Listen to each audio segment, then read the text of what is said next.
tenho 20 anos, meu nick é VNC, moro em Cabo Frio, Rio de Janeiro, e jogo no Vasco vai fazer 2 anos. Quando a gente chamou o Fefe pro time, a gente já tinha essa ambição de ser campeão da CFS, nosso foco total é lá. E a gente ganhou aí os 2 brasileiros agora, vamos jogar o Vietnã.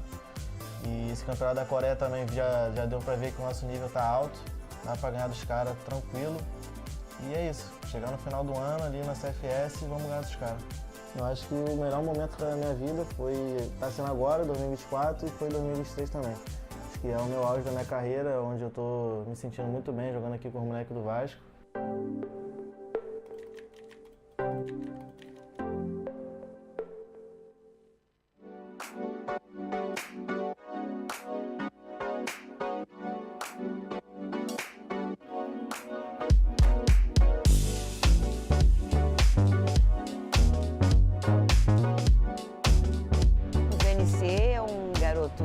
Dócil, sempre foi um menino com muita atenção, com muita força de vontade, determinação.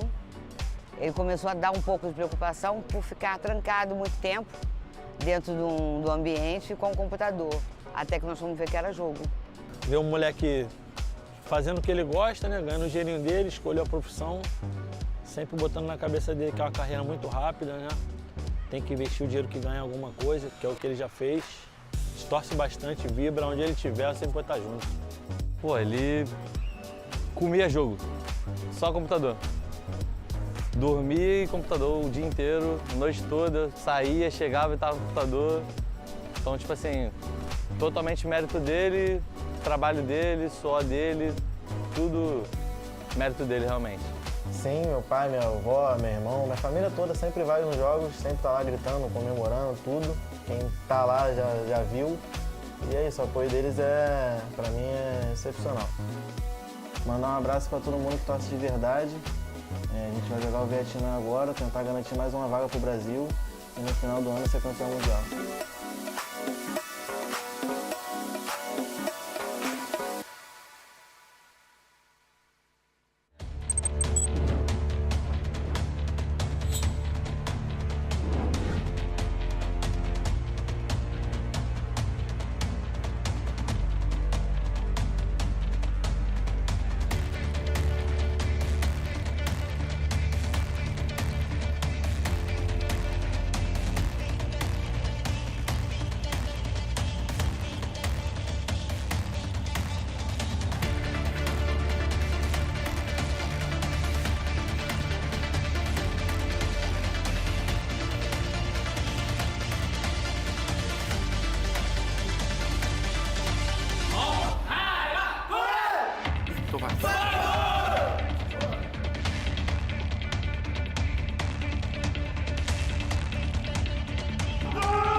Yeah. This is great. I can't watch all these screens, but guess who can? It's Shady.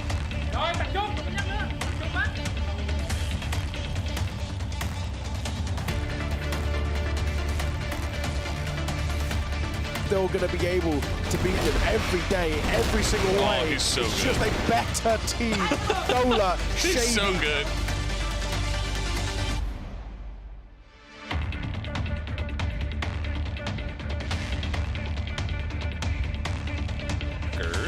A couple of guys, they seem to have an idea to be honest here, but they do not take him down.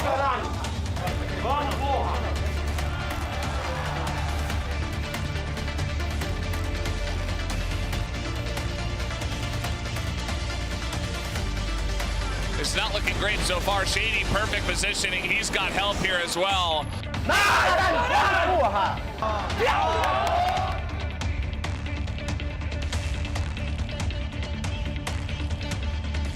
Starting to kind of lead the charge. Luki goes well, but he doesn't clear back sight. Time running out. And Drag goes down, and Shady gets both.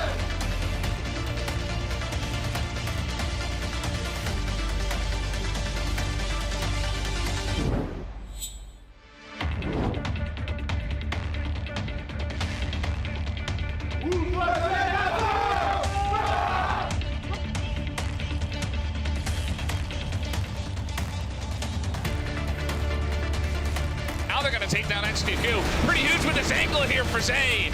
Could go massive. He takes down 2, make it 3.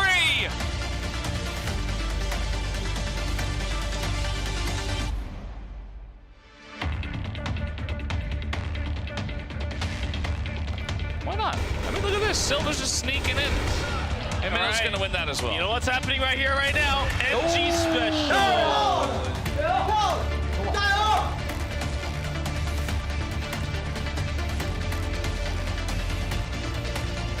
Time on the C4. Time is of the essence. Then really Fei. M4 shots.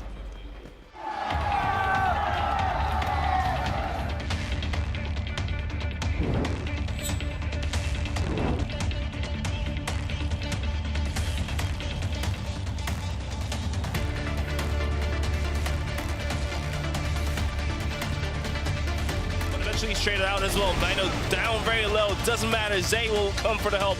Quick head taken off by Dola. Oh, instant pause coming out there as well. It's going to be bad signs for Wolf Empire. They are getting rolled right now.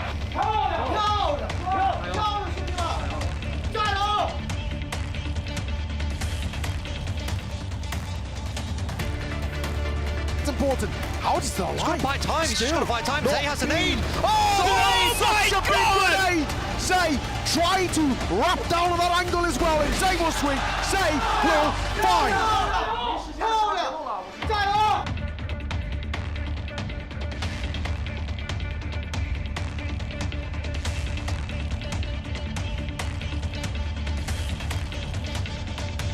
Here comes the push. Dola gets one, but he gets quickly traded out, and the flash completely blinds Lucas now. He can recover. Swings, gets one, almost gets the double through the wall. For the plan to proceed. Random gets taken down, and now Shady takes a bunch of damage as well. In a 1v2. Out goes Colts. The bullets are there. Vito clutches it up.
Hello and welcome back, ladies and gents. The Hangzhou China here for day 2 of the playoffs in this beautiful arena with our beautiful lineup sticks. I'm joined by none other than Valdez and Jordan Elfish Guy alongside me as we've got another beautiful day of action here for what is going to be a pretty intense lower bracket.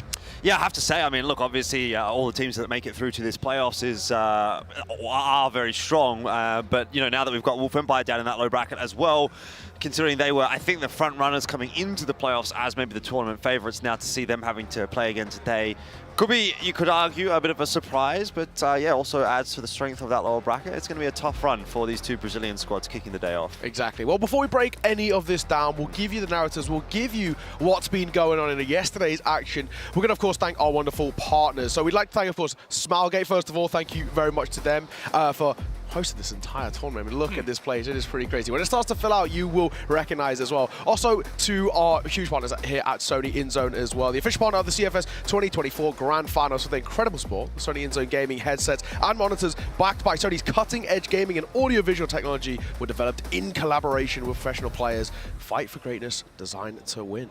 Special mention to our partner Tencent as well, and also a special thanks to our partner Morphling for giving the tremendous support for the CFS 2024 Grand Finals. The Morphling L50 gaming chair introduces groundbreaking dynamic support technology with the air-operated lumbar support that just uses using a lift lever. It is specially designed for those with lower back discomfort. Morphling, reach your throne. Shout out those guys. Let's talk Crossfire. We've had a interesting day yesterday. It could have been a very long day, but a couple of 3-0s back-to-back for EP. Sort of maybe surprising us all straight to the Grand Finals. Yeah, EP isn't really that team that you look at and say, wow, they've got this factor of like, they're so flashy, they're awesome, these guys could be the best in the tournament. They're just good. They're just great, actually, obviously, just based on their results. But they don't do it with a huge amount of flair. It doesn't feel like there's one huge standout player. Everybody's pulling their weight, and it's not that obvious. But it's a great team from what we've seen, obviously, just based on the amounts that they are winning. And, yeah, I mean, we'll just see if they can top it off with a 3-0 in the Grand Finals later on tomorrow. Yeah, that would be a pretty insane way to go about the playoffs, not dropping a map the whole way. And it is very much a possibility. I was having a bit of a conversation as well with the Chinese talent yesterday, and they were saying apparently before this tournament, everybody was kind of calling for Mino's head, and he drops 2 back-to-back MVP performances. Can't be calling for his head anymore. Yeah, he was an absolute Chad, an absolute stud yesterday in that game against Wolf Empire. 3-0, largely down to obviously his calling, but also his individual prowess. So if he can maintain that over the course of this playoffs bracket, I think, yeah, Evolution Power definitely the favorites to go through and pick up that grand final now. But here's how things did play out. Obviously, we saw Wolf Empire only just beat Antisocial. Honestly, that was a very, very close game.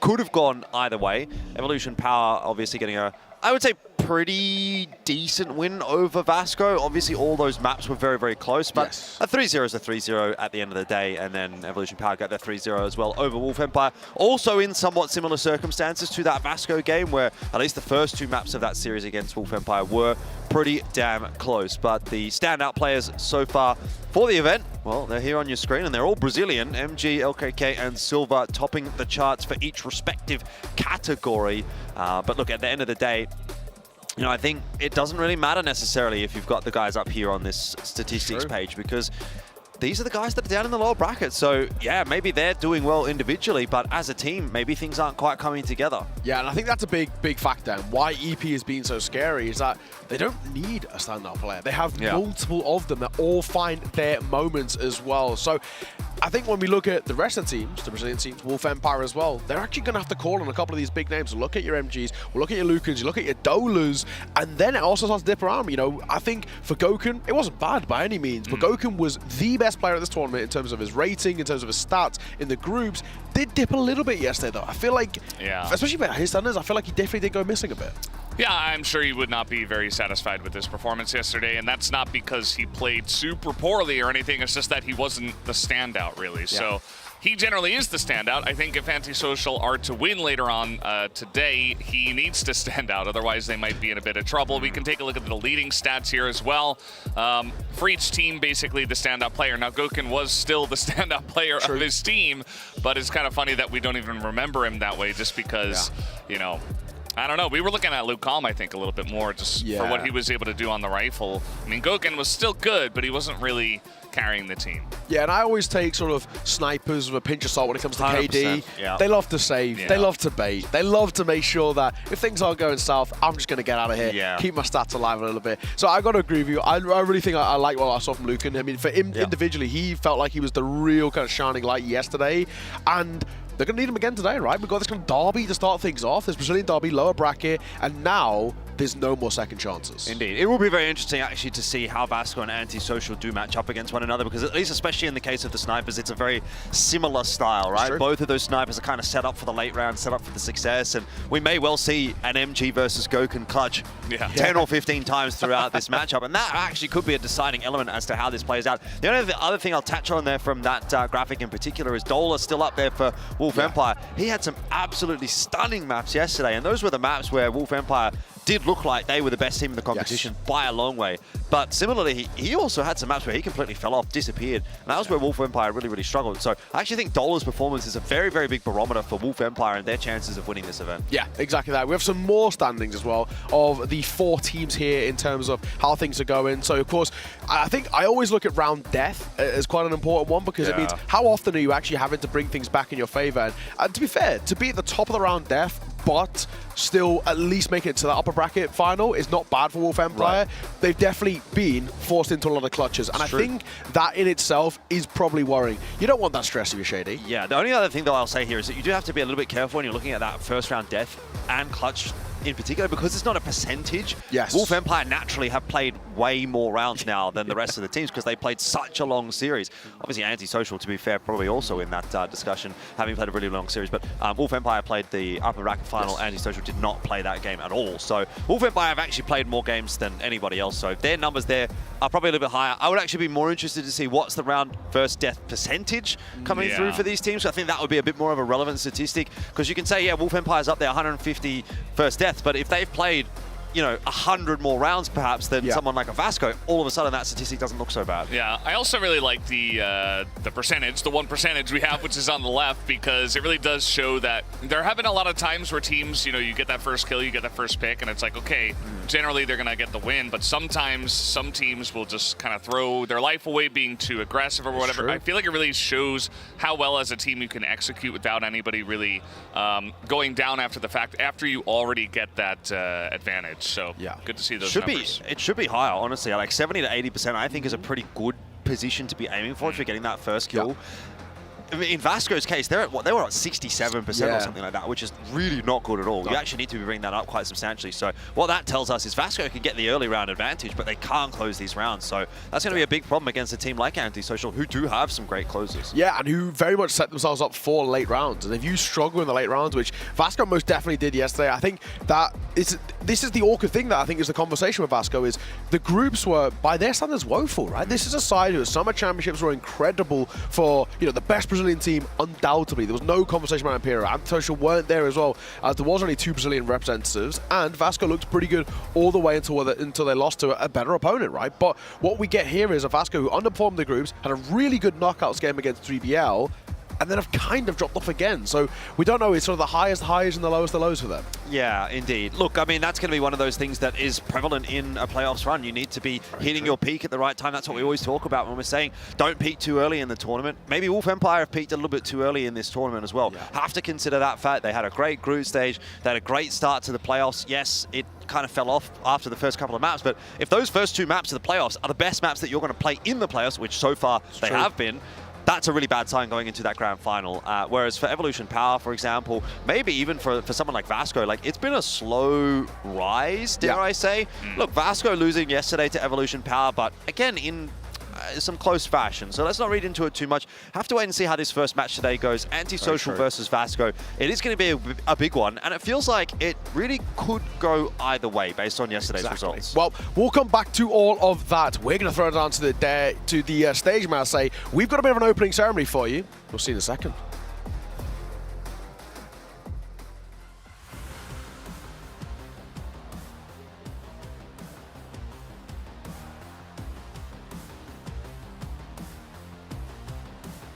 Ladies and gentlemen, and all of you wonderful CROSSFIRE Esports fans watching with us online, this is the CFS 2024 Grand Finals Playoffs Day 2. I'm your host, Matt Andrews. 大家好，欢迎来到 CFS 2024 Grand Finals 4强赛第2天的比赛现场，我是主持人妮妮。在昨天，在前2场的激烈的4强赛当中 ，Wolf 和 EP 分别取得了胜利，而2支巴西战队双双落败。Wolf 和 EP 之间的胜者组对决，其实在赛前很多粉丝们认为 Wolf 更可能拿下胜利，但是 EP 却在最终的比赛当中掌握主动权，以3-0的大比分碾压对手，取得胜利。因此 EP 率先站在了最高的舞台之上，我们最终的2024 CFS 总决赛的舞台上。 Indeed, the players fought very hard, and the support from you fans here in the arena was absolutely tremendous. Now today, there are 2 matches scheduled to take place on this incredible stage. First, the 2 Brazilians, ANTISOCIAL team and Vasco Esports. They will fight in a lower bracket semi-final, and the victor will go on to proudly represent Brazil in the lower bracket final against the Vietnamese pack of Wolf Empire. The winner there, they will take the last ticket to the CFS World Championship Grand Final tomorrow, which means one small mistake today on this stage could cost your team everything, just when the World Championship title is so nearly yours. Our players are ready to showcase their very best and to excite you here in our arena. We can't wait to see what happens. Teams, don't leave any regrets on this stage. 没错，究竟最终谁能够与 EP 在顶峰相遇？究竟谁又能够在这个舞台上续写下新的篇章？让我们为这3支队伍一起加油助威，期待着另一支总决赛竞争者的诞生。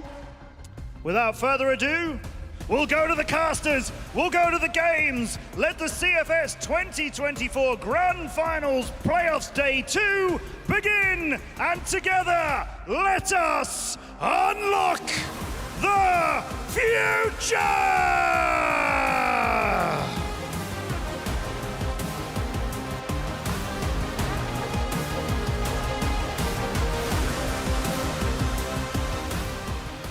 The flashing glow sticks are going crazy, so you know what that means. It's time to get ready for the game. And of course, as Matt said, unlock the future here. We have got our lower bracket round 1 game to kickstart things. The Brazilian derby as Vasco take on ANTISOCIAL. Now, there is 2 different conversations, I think, here. We've got a underperforming Vasco and arguably an overperforming ANTISOCIAL. However, we've also got the fact that ANTISOCIAL lose to them consistently domestically. So, as much as Vasco have been playing pretty badly by their standards, I think this is probably the best opponent they could hope for, a familiar opponent. Yeah, also, I mean, like we said, they did play into a 0-3 against EP, but at least they kept it close, right? I think EP is still a very strong team, so, just like Wolf Empire is, though, as well. ANTISOCIAL, their ability to even in what seemed like a little bit of inter-team strife and a little bit of arguing, whatever Gokhan was talking about and what we could see on screen, you know, for us it's just a bit of conjecture. They were still able to take 2 maps off of Wolf Empire, who is a very strong team,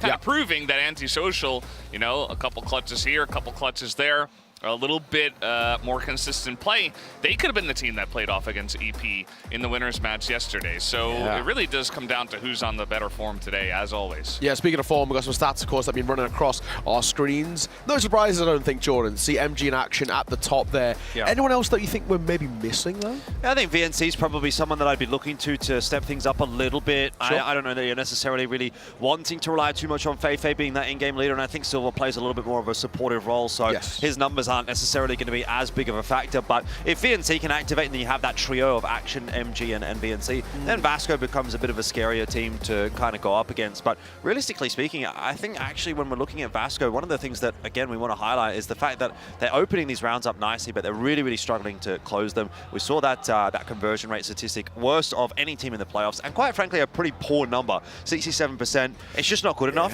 if you want to make it through to the grand finals, let alone win. What it tells me is Vasco is not playing badly. They're not playing the early rounds badly. They're setting themselves up for success, but they're just not being able to convert on in that. So they're getting clutched against quite a lot.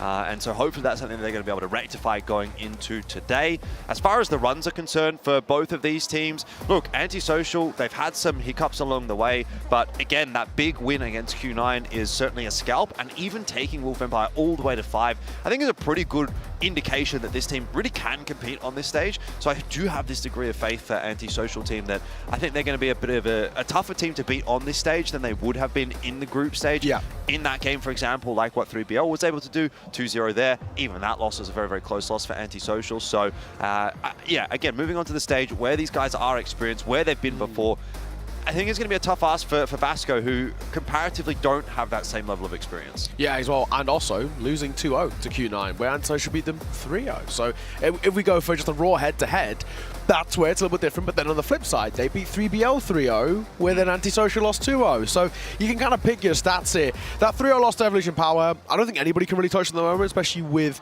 how Wolf Empire looked. But even though it doesn't look that bad, we know how good Vasco can be, and it feels like we still just haven't seen it yet.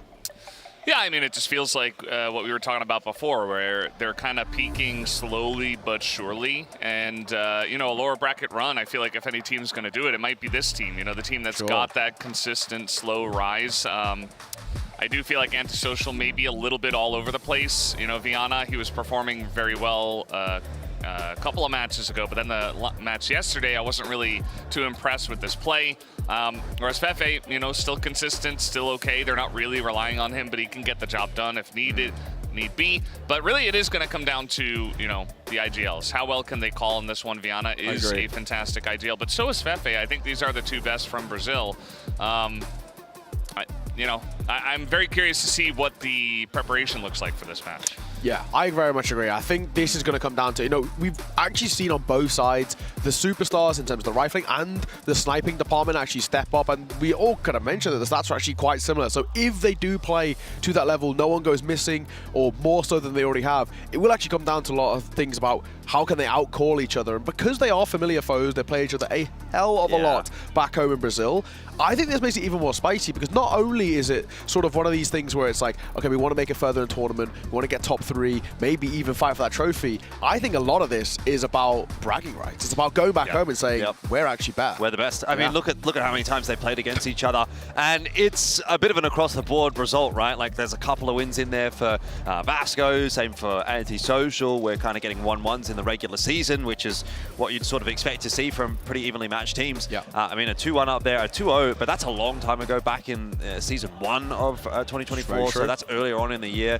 I mean, again, if we're going to look towards the more recent results, there is that, as I've said, 2-1 for ANTISOCIAL. That's the most recent result. Even that one, I'm looking at the stats for that. I mean, there was a 13-10 on Ankara, very, very close scoreline. Compound as well, map 3, 10-8. So really, that looks like a series that, you know, actually could have gone 2-0 ANTISOCIAL if Vasco weren't able to bring it back on Ankara and force it through to a map 3. It could have gone 2-1 if Vasco could have won a couple more rounds on Compound. It's a very close scoreline. I expect this series is going to be very close.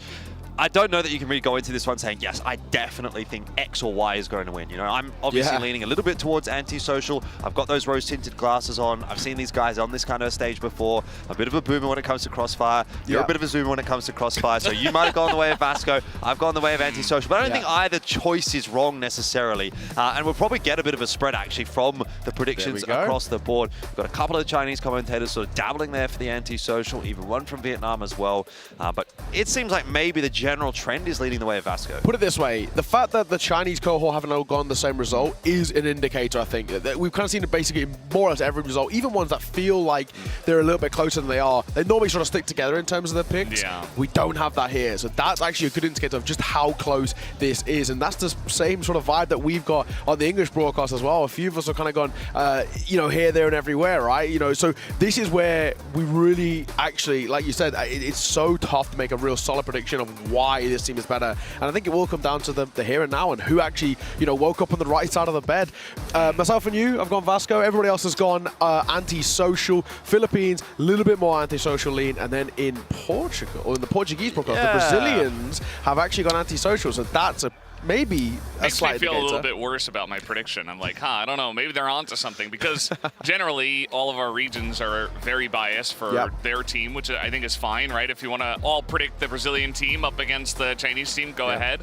But the fact that all the Portuguese language casters from Brazil have gone for ANTISOCIAL makes it seem like, well, they can't be biased one way or the other. So maybe they know something we don't. Well, some of us don't. I don't know. I feel bad that I'm not on the same level as Base Claire this time. You know, she went for ANTISOCIAL. She went for ANTISOCIAL when they were up against Wolf Empire as well with me. Didn't quite pan out, but it almost worked. It's true. So maybe this time they get across the line. As I mentioned, Brazilian pride on the line, of course.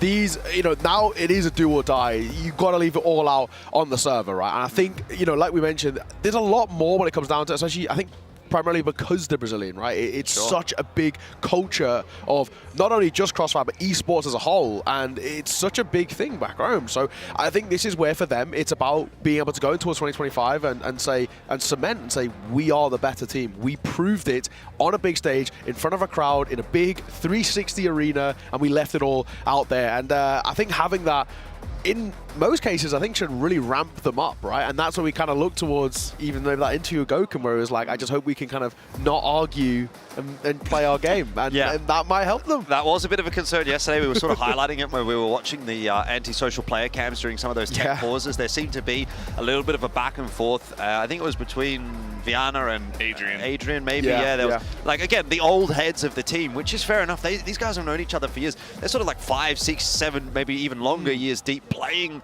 with and maybe even against one another. So I think they have that kind of relationship, and that's all good. Map comparison here.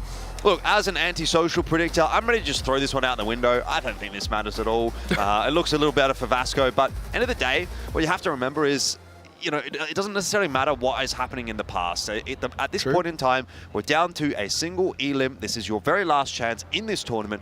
Who's going to be better on the day? Who's going to be better on the stage? And how do these teams feel going into this matchup against one another? I think for Vasco, there's a lot to sort of speak to in regards to pressure, expectation, because they're going up against legends of the Brazilian scene, right? And so these are probably guys that they've even looked at in the past and thought, I want to emulate that. Now they're rivals, no doubt about that. There's no question. But, you know, looking at that as a situation for Vasco, it must feel, you must be feeling something, you know, going onto the stage today. That's kind of my point here.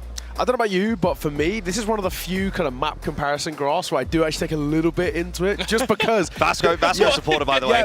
Just because the reason being is that every time we've been talking about it, it's been like Vietnam versus Brazil or China versus Philippines, regions, and we say, you know, this region is a little bit weaker than that region, so these stats are maybe a little bit inflated. It's the same region, so it's the same stats, same opposition that they play against in the regular season. So that, you know, the stats that it seems that Vasco are dominating in the regular season. I Anti-social. you guys just cherry-picking your data. Just cherry-picking. That's it's fine. not even cherry-picking. It's the same your data. set of data. When the data supports your analogy, go for it, man. That's fine. Don't worry about it. The difference in the data is that Vasco, because they're the better team, made it to Summer Championship because Anti-Social couldn't qualify. We'll see. It's the only thing. We'll see who's the better team today. We'll see. That is the only thing that I'm reading the data for. Yeah, I totally agree. I mean, that's... Of course you do. Yeah.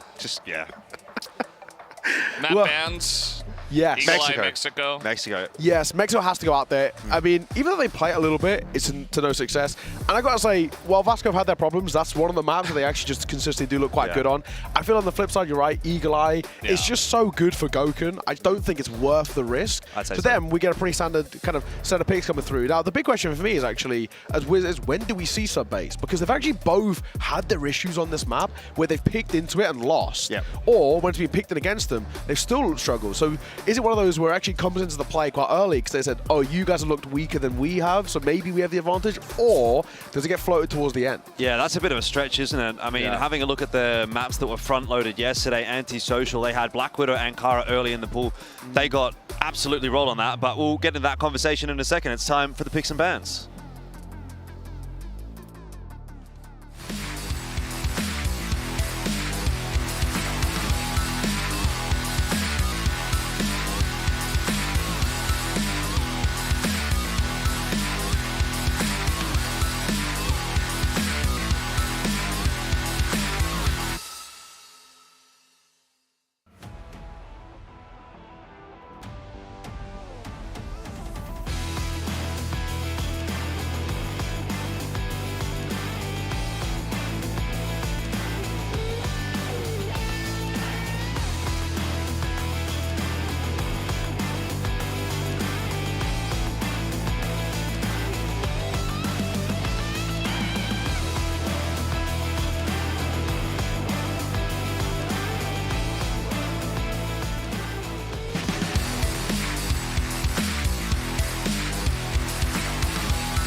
Alrighty, now you know the teams. Now you can sort of see the player cams, what the vibes are feeling like in the booths. And it feels like it's a bit of tentative but excitement in the air, I feel like, just because of this derby in particular. We'll be running through that veto in a little bit, and we can continue the discussion. You were talking about the maps that were front-loaded yesterday. We had the Ankara coming, quite a few of the series early as well. That was one. Ones we didn't see up until very late were maps like Port, maps like Compound. And do you maybe think there's a world in which potentially that could be changed? I think Compound probably does get left a little bit later in this series. If I had to hesitate to make a guess here, I actually think Black Widow comes out somewhere early in the series. Both teams had it early in their series. It means both teams don't mind having it front-loaded somewhere. You know, one or the other, I feel like it's going to pick it. Obviously, sub-base in there as well as a conversation point you brought up. You know, it hasn't necessarily looked great for either team, but you got to remember, that's where actually Antisocial yesterday did start to kind of bring things back. So, again, that may be playing on their minds in that, oh, you know, it hasn't been great for us necessarily, but also hasn't been great for Vasco. True. And we played it pretty well yesterday, and Vasco let it go through late in their series yesterday. It means they didn't want to really angle towards it. So, I've been looking at something like maybe a Black Widow Ankara early, maybe a sub-base in there somewhere as well, probably within the third, so sort of the top 3 maps. But it really does depend on the bans as well. If we don't get an Eagle Eye ban, for example, from Vasco, that really changes up the ball game. We're kind of just coming into this with the assumption that it's going to be Eagle Eye and Mexico as the 2 banned maps. If that doesn't actually occur, it really throws chaos into this best of 5. So we've got the bans and picks ready to go. Let's find out how it plays out.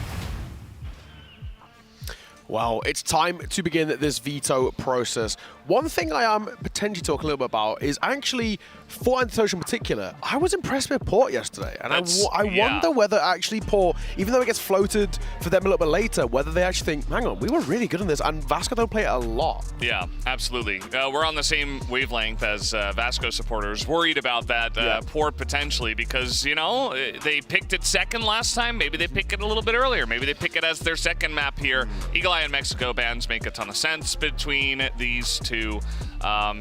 What is this first map going to be? Do they want to jump straight onto sub-base early and really, you know, play it very early on, or are we going to see that Black Widow if they're feeling very comfortable on that one? We'll have to wait and see. But yeah, the Port, definitely something we could see come out early for Antisocial if they feel like, okay, we're feeling good on it. Ankara. Makes sense. This season makes sense. All the Chinese teams and all the Brazilian teams really just go into as soon as. I also really think Ankara is a fantastic litmus test of actually how you're feeling in a series. That is a true indicator, because it's such a middle of ground map. Everybody plays it. Everybody knows it. You don't see anything new on it. That's kind of the perfect way to start this series. Map is bog standard, right? It's just a good old-fashioned test of who's the better team, because everybody knows how to play Ankara at this point. Obviously, Vasco are going to be leaning into that one. They would have seen that match that Antisocial played yesterday on Ankara. Compound. The one that they lost 10-1 against Wolf Empire, and thought, hey, maybe there's a chance in on this one. Compound, I think, is a little bit of a curveball here for Antisocial. I can hear the Chinese casters like making a bunch of noises and stuff. Very I feel them. surprised I by agree. this. Yeah. It is a little rogue. Compound was floated as that 5th map yesterday, and it didn't work out. And now we've got it coming in here. So that just means, and then Port gets picked in by Vasco, despite Antisocial looking really good in it. All right. So this is a big change up from what they played in the regional finals. It was Black Widow and Ankara Compound as the 3. Compound obviously left as the decider there. That's why I was kind of leaning towards Black Widow as maybe one of the first 3 maps here. It felt like in all of the series that they've played at this playoffs, and obviously most recently in the regional finals, they had Black Widow as one of the early map picks. I thought we'll get that again. It'll be a comfort territory probably for both teams, so it'll get through. But it looks like probably a 5th map now, right? Exactly. I feel like Antisocial just try and say, yeah, no, please. Go sub-base. Go sub-base. I think that's a good choice, obviously, in these circumstances, but Black Widow as a 5th map. Honestly, we go deep into this pool, I think honestly could go either way, right? Like, that's a very hard one to call once we go past those first 3 maps. But the analogy or the understanding maybe from these 2 teams coming into this veto, their methodology, if you will, is we're going to change things up. We want to try and throw a curveball in here on the stage. Antisocial's curveball being the Compound pick, Vasco's curveball being the Port pick. No real surprises, obviously, to get the Ankara at the start there, but that really does feel like a bit of a middle-of-the-ground map, actually. So map 1, that to me feels like a 50-50. Compound Port, I suppose you have to back the team that's picked it, at which point we're maybe at a 2-1 after the third map, and then we go to Subbase, and again, you know, do we lean a little bit more towards Antisocial yesterday on Subbase or in general, in which case maybe Subbase feels like a 50-50 as well, and then we go into Black Widow. To me also kind of feel a bit 50-50. So as we've been saying, this matchup feels really, really close. Yeah. I feel like even based on the veto, that conversation hasn't really changed much. A lot of yawning in the booths. Both sides looking a little sleepy. I was noticing that too. A lot, you know. Adrian's actually sleeping. Chairs are cranked back. Yeah. A lot of yawning. So maybe what was earlier a bit of, you know, tentative and excitement in the air is tiredness.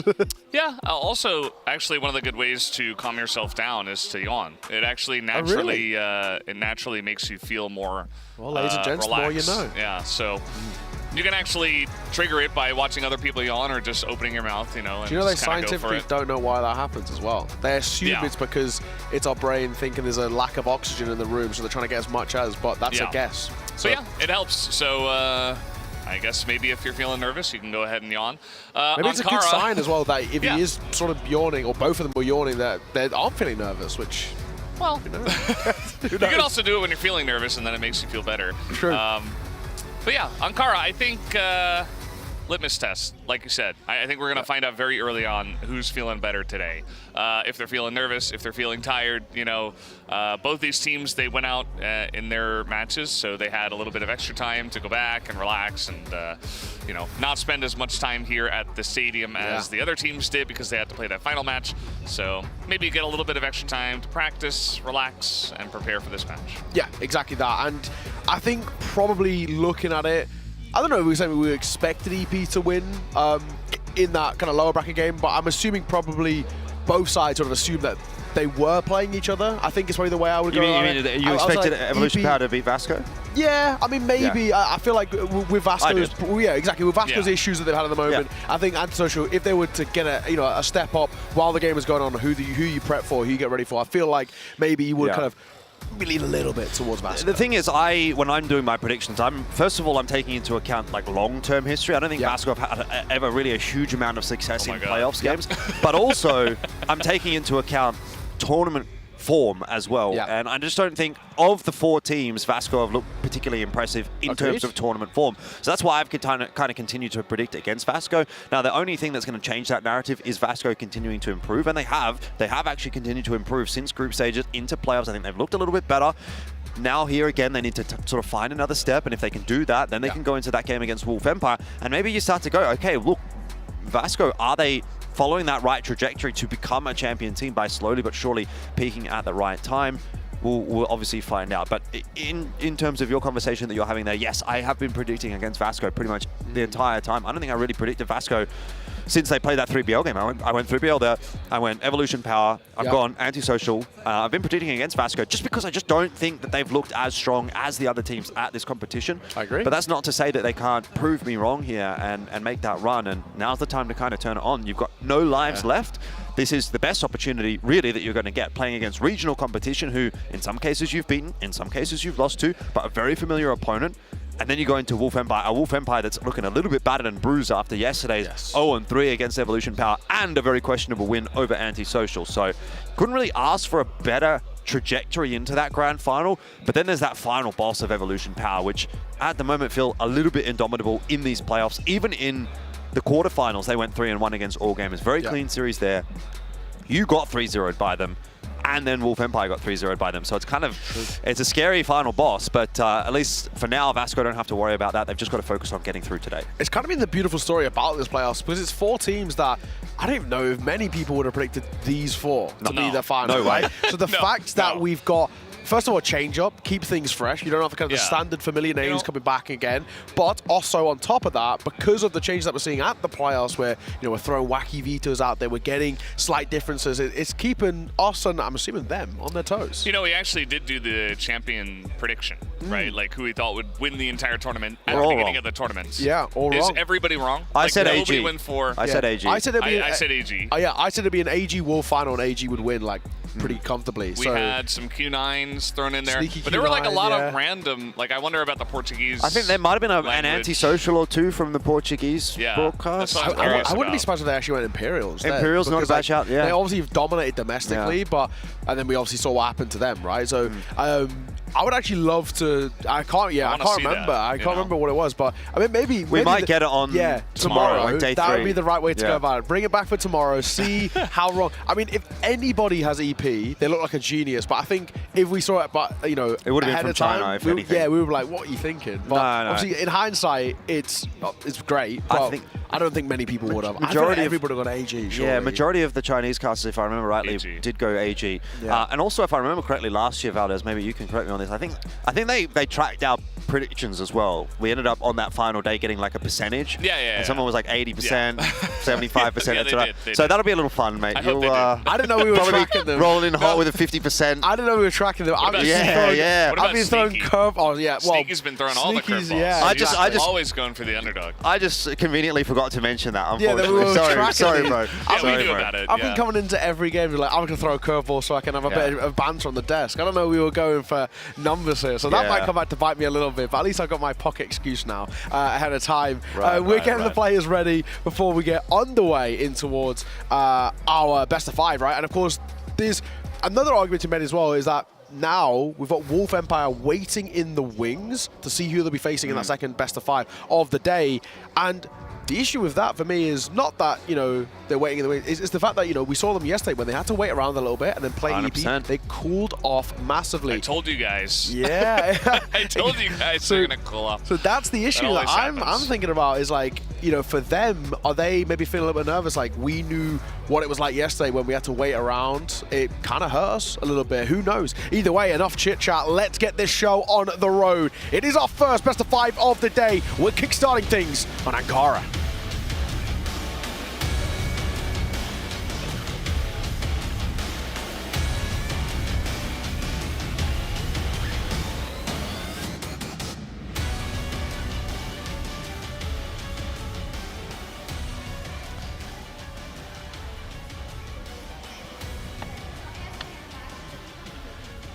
Welcome, one and all.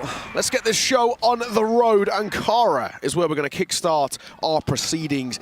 And Jordan, as we said, the litmus test. This is not even just for the Brazilian teams, for every team. This is the best map to see how well you actually fare up. Yeah, I would tend to agree. I think this is a great middle ground kind of a map. And Gokun starting well. That head-to-head, dude, this is going to be the talking point. Exactly. Gokun versus MG. And we're going to harp on about it, so if you're annoyed already, get used to it. Action, though, comes in, and he's dislodged Gokun quite easily. Yeah, I honestly reckon the prod team, they missed a trick. I mean, the key players in this matchup was Viana and Feifei. I mean, think about the tantalizing prospect of Gokun versus MG, but conversation point as well was Lukum at the start of the day, and he's also kicked things off nicely. Nice entry for him alongside Adrian heading into that ace site, and that will more than likely result in a bomb plant going down on A. Retake now required for Silver and Action. It's a risky cross there. They know that there should be someone holding at range, and there was, but C4 goes down 2 versus 4. Doesn't feel like there's a lot behind this. Really, something special's got to come right. And for Vasco, feels like we're going to be kickstarting your own map pick in not the most favorable of way. One, close up towards the box, but no stairs present. Y will cross. First fight on towards Adrian. He jumps around that corner. Gets caught by Silver. Looking for more, but it's not to be. 3 remain alive, and a very, very strong start for Antisocial. It doesn't really get much better than that. Opening kill converted into an opening round. Yeah, that feels like a really, really easy round for Antisocial, honestly. I did sort of question it, though. Like, when Gokun gets that opening kill and then he's quickly traded by Action, I'm like, all right, well, maybe that's not going to have as much of an impact as you would hope or think that it will. But end of the day, even though it got brought back to 4v4, pretty comfortable round, honestly, for Antisocial. This time a bit of a change up from Gokun, as he's going to go have a little bit of a look in the connector. And once again, another opening kill from Gokun. So as far as first kill attempts are concerned, he's 2 from 2. And this time he gets his other nemesis in Action. First round it was MG, then it was Action who did trade for MG in the last round, but Gokun gets the last laugh over both of them here in round 2. And it's 2 from 2. Not only that, but it's, you know, without taking even a point of damage, right? So he's making these fights look super one-sided. VNC got to go huge. Good for 1. Looking for a second. He spams on towards Adrian, but he just can't convert. Adrian actually played so patiently there. AK is not good in terms of spam damage. Silva catches 1 off, so there's maybe still a little bit of a chance here, but as long as that C4 goes down sooner rather than later, I feel like Vasco don't have a chance in this round, if I'm being completely honest. It was a double orm retake. Silva's going to swap back out to the M4, which I guess is a little bit more beneficial, but quite frankly, I'm not really seeing the angle right now. Time ticking away. Silva has to still clear out the vent. Gokun having a bit of a look there and actually sets himself back up on that line. Shots coming through. MG's going to be good for a 1-for-1, but that's just not going to be enough. Nice swim from Lukum. Again, another player we highlighted on that desk. Mentioned it in the last round. Going to mention it here again. Yeah. He started well. Gokun started well. That's a scary prospect. It is. And also, I think in the other side, Viana's calling quite well. He's actually had these rotations on lock. It's not an over-rotate. He's playing the numbers perfectly, and he's just keeping things bolstered up. So I gotta say, I'm a little bit concerned by Vasco at the gates. They've not been doing terribly, but they're basically starting every single round at a man disadvantage. And once again, now this time, it's been back-to-back A pressure. This time we're gonna go hotel in towards B, and well, they've got 3 there to meet them. Yeah. Pretty interesting to see Vasco go back to a similar setup they had against EP, where, you know, Silva sitting on the AWM, was just watching from around the hotel area, got caught out, you know, a couple of times just by some really good maneuvering from the side of the EP players. So maybe Antisocial can begin to take advantage of this if they read the similar defaults, as the nade is pretty huge. 45 damage. Gokun, 2 for 2 in opening kills. 3 for 3 wouldn't be a bad way to start things off here. A much more tentative round, very slow, as I think Antisocial don't want to overthink things or make any early mistakes. I mean, it's a big opportunity for Antisocial in this series to kind of put that pressure onto Vasco early if they can get as many rounds strung together here as possible. You know, you go up 3-0, you go up 4-0, you're going to instantly be forcing out an early tack timeout, restricting the possibility of that later on for Vasco. So now around here would have been big, but it seems like Silva's taken matters into his own hands and says, I'm not interested in that. Antisocial still going to give it a crack. Flash in the face of why it's going to prevent him even from pushing his way forward. That extra peek, though, from Silva, maybe a little bit too much, as trying to push in through the hotel. You can see a lot of members just waiting for that to happen. You expect somebody to try to re-peek and try to catch them off guard while they're in rotation. We don't have a bomb plant right now as well, so Wai just trying to get ahead of this, but he's just going to go down. And now, I mean, Gokun's, he's seeing a lot, but I just don't know if he can do enough in this amount of time. So finally, Vasco will get on the board with a nice round here, and keeps it close for now. I like the idea, but it all comes out to that Silva double, right? I feel like if Silva doesn't get 2 there, they're actually probably under quite a lot of pressure because they were starting to barrel in through hotel. So good work from him. A nice idea. They tried to pump the brakes on towards the site and see whether Y could find any of these sort of stragglers. It doesn't end up working out for him. So in the end, they will be a first round for Vasco on the board. Now this is, again, another Gokun opener. 3 opening kills in 4 rounds is not a bad statistic to have. And your sniper player finding some really solid form out the gates.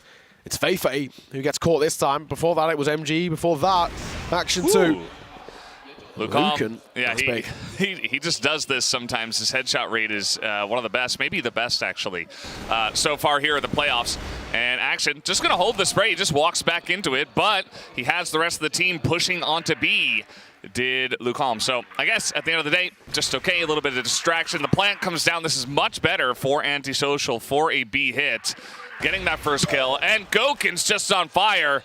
Gokun doesn't really get angry, but maybe we will see angry Gokun today after what happened yesterday. There's never like any sort of emotion from his face, but you can kind of see it in the way he plays, right? And so far, he's really fired up in towards this. Nothing at the end there for MG. And another really good round coming through from Antisocial, and you have to credit the big man at the top, Gokun. He just looks so calm under pressure.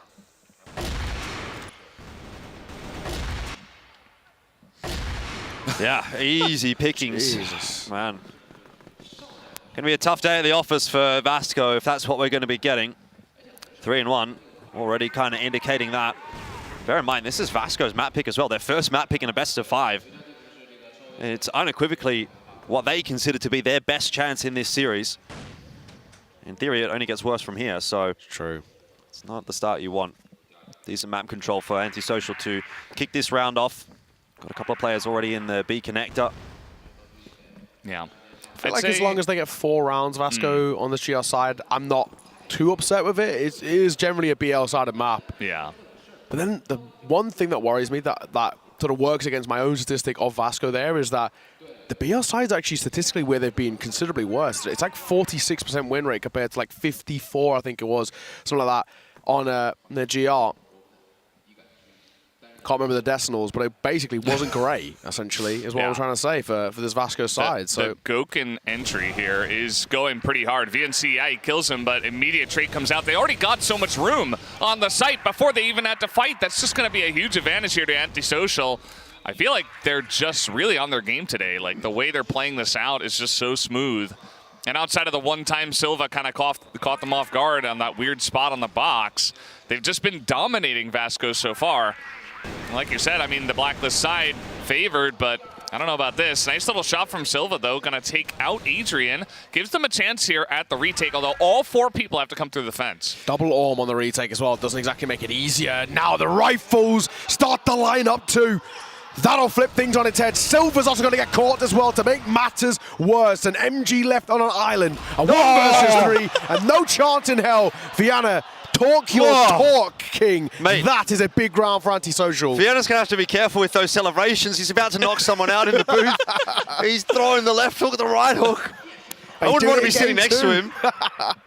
But fair cop. I mean, he's hit a huge 4K right there to give Antisocial their 4th. Everybody stepping up right now for Antisocial. That got the crowd pumping as well. Aggression out here now from Vasco. They're just trying to sort of neuter something, right? They're trying to make something happen of their own and stop this Antisocial pressure on them. They do at least take A-long control. They take that. But what are they going to do with it? I don't hate this, though. I feel like for Vasco at the moment, in this slightly more passive approach that they've been having, it's not working. We have to start doing something. We have to start trying to make Antisocial feel uncomfortable, take parts of the map, force them into late rounds, retakes, stuff like that, if they want a chance. I feel like if you just allow them to free roam and dip between the 2 sides without ever getting cut off, they're always going to be just a leg up on you. So maybe this is a good way to respond for Vasco, but you're 4-1 down, so you've really got to make sure this one works. You can see the setup here for Antisocial just hanging around in mid. I'm worried about action. It seems like he wants to push into Goken. Goken is looking right down this corridor, and he says, okay, if you want to try to get information and try to peek into us, I'm just going to take your head off. And thankfully, for action's sake, he is going to back away. But yeah, A-long control, that should force Antisocial towards the B side of the map. But you know, I'm not really sure. I mean, there's still 2 people from Vasco over towards A at this point in time. Little miss there from MG. And Goken's going to say, well, MG's out there on A-long. Maybe we can just push B here. It's not a bad call. Action's tucked. Now that Feifei takes a bit of contact, it could be awkward. That is a fantastic flash coming through. Feifei gets 1. And the Orma Silver also step off one of his own as well. There's a flank coming through. Action. He could actually catch one in transition. Y will fall. Traded quickly. Numbers looking good. Yeah. This is not going to work out for Antisocial. Goken is going to have to do something special, but instantly a player there for the trade. They don't even give them the chance. It was a good shot. So far, it kind of seems like B is kind of on lock for Vasco. Yeah. A and middle, much better for Antisocial. So Fun Viana here, and I'm making the next call. I'm not going B. I agree. I feel like the B hold in particular looks so strong because they're kind of consistently always getting action out in towards short. And having a short player in mid really, really hurts that rotation coming through if you want to hit B, because you need to more or less split B these days. And that is definitely hurting. This time, Action's actually playing all the way back in towards spawn, rather than that a little bit more of a forward angle that he's been holding quite successfully so far. Yeah, I mean, if that was just a little bit too telegraphed. Like, Vasco set that up. Really, they corralled them to that side of the map, and ANTISOCIAL were like, okay, I guess if you're going to push us over there, we'll just go that way. And it was just too obvious. The rotations come in way too easily. And I think for ANTISOCIAL, you know, they're probably saying, okay, well, that wasn't a great round. But still, we take control of A-Long this time. We're not going to allow them to push into us. They sent 3 people over there to check. You know, Goken was watching. You see that Vasco are not able to push out this time, nor did they try. So ANTISOCIAL, now they have a lot more choices. They could go towards B. They could go towards mid to A. You know, they could basically do whatever they want, which is part of why this map is quite good for the side of Blacklist once you have control. And maybe looking at this angle, Silva's got to be careful. He's not having Alm at this point, and Silva's just kind of back out of there. As we're getting to this sort of minute mark as well, Fefe's starting to get really active on the mic. I think he knows sort of, obviously he'll have a pretty good understanding about what defaults look like for ANTISOCIAL. They play each other so much, what is it, 7 times I think in the last year, but Goken 4 first kills. Continues to just be a menace. They cannot deal with this guy. MG's got to hit this, and he does. C4 dropped. Information gains. There's a flashbang will bounce around that corner as he looks for seconds, and he will get it. The third on the cards too. Gets the support with the AK. Lucan left with it all to do, and surely an impossible task. Colt pulled out. MG's bounding around as well, and he just has to stay alive. It's so simple, and sort of MG also showing a bit of his flair, saying, Goken, I know you're having a great game, but I'm not too shabby myself. Just got to stop going B, man. Like, that's 3 rounds. That's the 3 rounds that ANTISOCIAL have lost, have all been the hits towards B. It doesn't matter whether you're coming through Hotel, doesn't matter whether you're coming through Connector, doesn't matter whether you're coming through GR Spawn. It seems like it's just a lock right now for Vasco. Couple more rounds left in the half. You want to grab 1 or 2 more here if you're ANTISOCIAL. And again, they're trending towards B. It's 1 for 1 at least. Just remembering yesterday as well, when Wolf Empire won this Ankara, and, you know, dominantly, I must say, what do? 5 back-to-back-to-back A hits. They just kept going A. They were like, your A's weak, we're just going to go there. And in a way, I know how simple it is. You sort of just want ANTISOCIAL to do that themselves and just say, you know, you guys have brute forced your way towards A successfully multiple times. Why not just continue doing it? If it ain't broke, don't fix it. Especially when they're not really stacking A either, as now the push comes in. This is a little bit weak, though. They don't get the guy in the vents. They finally take out Fefe, and they get VNC behind. So they make it in. It's not the cleanest entry, but at least they give themselves a pretty good shot here. 2v2, they're on the site and should have a plant. Their post-plants on A have been really good. So you back them here. If they get that plant down, they're waiting, though. I mean, fair enough. See if Vasco's just going to try and get ahead of this play and push before the plant goes down. They don't. On the push, though, is Vasco, and that now brings it down to Lucan. He's going to hide underneath the stairs. This is a risky position. He needs to be clean on his first shots. If Vasco push their way down, which they're not, they're just going to tap that defuse. Lucan up the stairs now, spotted out, sees Silva, didn't spot MG. And Vasco win this one. They're mounting a comeback. That was a tougher post plant for sure. And I think one of the things that sort of hurts in that post plant too is when you're playing in that understairs angle, which there is advantages to it in some cases. There, though, he actually needs to support his planter. The C4 goes down, and the second it goes down, Goken is stuck. He cannot fall back. He cannot fall off the site, and he's basically dead upon arrival. He has to hit the most ridiculous flick to even give himself a chance at that round. He actually needed his rifler in support there to at least draw some attention so Goken could set himself up. But unfortunately, it was 2 sort of 1v2 fights, which is never going to work out. Because if they are coming in from spawn, they can hit very quickly. But if they are coming through the front and through vents, you've got a little bit of time. You know, at least you're on top of the site, and the 2 of you can turn around. So, yeah, I definitely agree. But maybe just trying to, you know, maybe they didn't think the rotation would come so fast, or maybe just trying to cover all the angles and be a little bit risky with that coverage. But, yeah, I definitely agree. Here's Goken. He says, well, MG or Silva, you've been there many times. Pre-fire angle for sure. He's really good at it, but he's not going to get it. MG wins the sniper duel, and he picks up a first kill for himself against the current first kill king. Oh, and this action angle is fantastic. Over the top he goes, and this B hits, man, they're just not working. This is so unfair, having Action and MG being your B anchors. 2 best players over towards Vasco so far this tournament. And both having their moment to shine in that round. This one feels done here. A 2 versus 4. It would be egregious to lose this now for Vasco. 1 minute 10. on the clock. And sure, the C4's in control, but now we start to overfight, and this is where I start to not like this. There isn't a need here, right? You've got, well, you had 2 players over towards A and 2 players towards B, and if you just hit them on the sides, that's fine. But now we've over-rotated, everybody's on B, and you're actually pushing Hotel, and Feifei is going back for the swing here. This could be awkward. Thankfully, I guess, is that the fight is won out, and Lucan left in a tough 1v3. Yeah, I mean, you can see how this could have gone wrong, though, for Vasco. We'll talk about that in a second. Lucan does get himself one. Even if he gets Feifei here, he probably gets traded from Hotel. Doesn't expect MG coming through from there. So easy kill for Vasco. But man, in that 3v2, after Silva goes for the swing into connector, if either Viana stays and holds that line with the Orm again, he then has a chance to get the kill on the Feifei, who swings again, at which point you put it back to a 2v2, which is very winnable. Or if they just make the call to go A, make that gamble, no one's there. It's a 2v3 post plant, also very winnable for Antisocial. So I have to say, not super impressed by Vasco in that round, even though they do win it.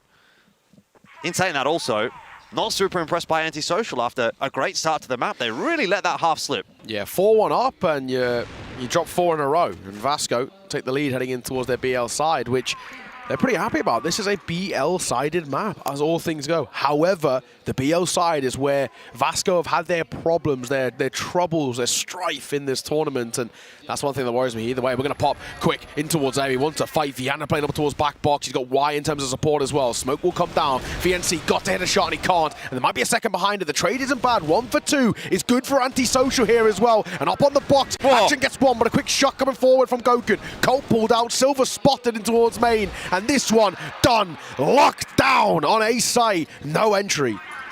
Yeah, I like the way they play that defensively. You know, they don't fight them on their entry. They say, okay, if you wanna take the A site, everybody needs to come on up. And they just kept throwing smokes, flashes down the stairs, just saying, nope, nope, don't come at us, delaying, allowing the entire team to rotate over. And by that point, you know, Vasco was totally committed, right? So they had to try to charge up the stairs. The first kills did go the way of Antisocial. Speaking of which, another one goes to Gokun, although immediately 2 are taken here by Vasco. So is that 6 now? 5 or 6, something like that? I think it's 5, but either way, insane, it's still a lot more than normally you'd get by the end of maps. So we're only halfway through. It is pretty insane. 3 versus 4. Numbers don't favor Antisocial, and Vasco called to just tap on the brakes for a brief moment. Have a breather, see what the response is, because the expectation is that there will be a response. When you're in this sort of man disadvantaged GR side, you actually have to do something. You can't just afford to sit back more often than not. And we are seeing a little bit of that forward movement. It's coming through mid. And that's where, exactly, a kill will come forward. The C4 dropped as well. Viana trying to see whether he can do anything himself. Thankfully, MG picks it up, gets out of there. Be interesting to see how this push goes now for Vasco, because I think it largely is down to Viana and where his positioning ends up. He's decided to go into mid. He's actually on a bit of a journey. Don't hate that. I just think the timing might be a little bit late.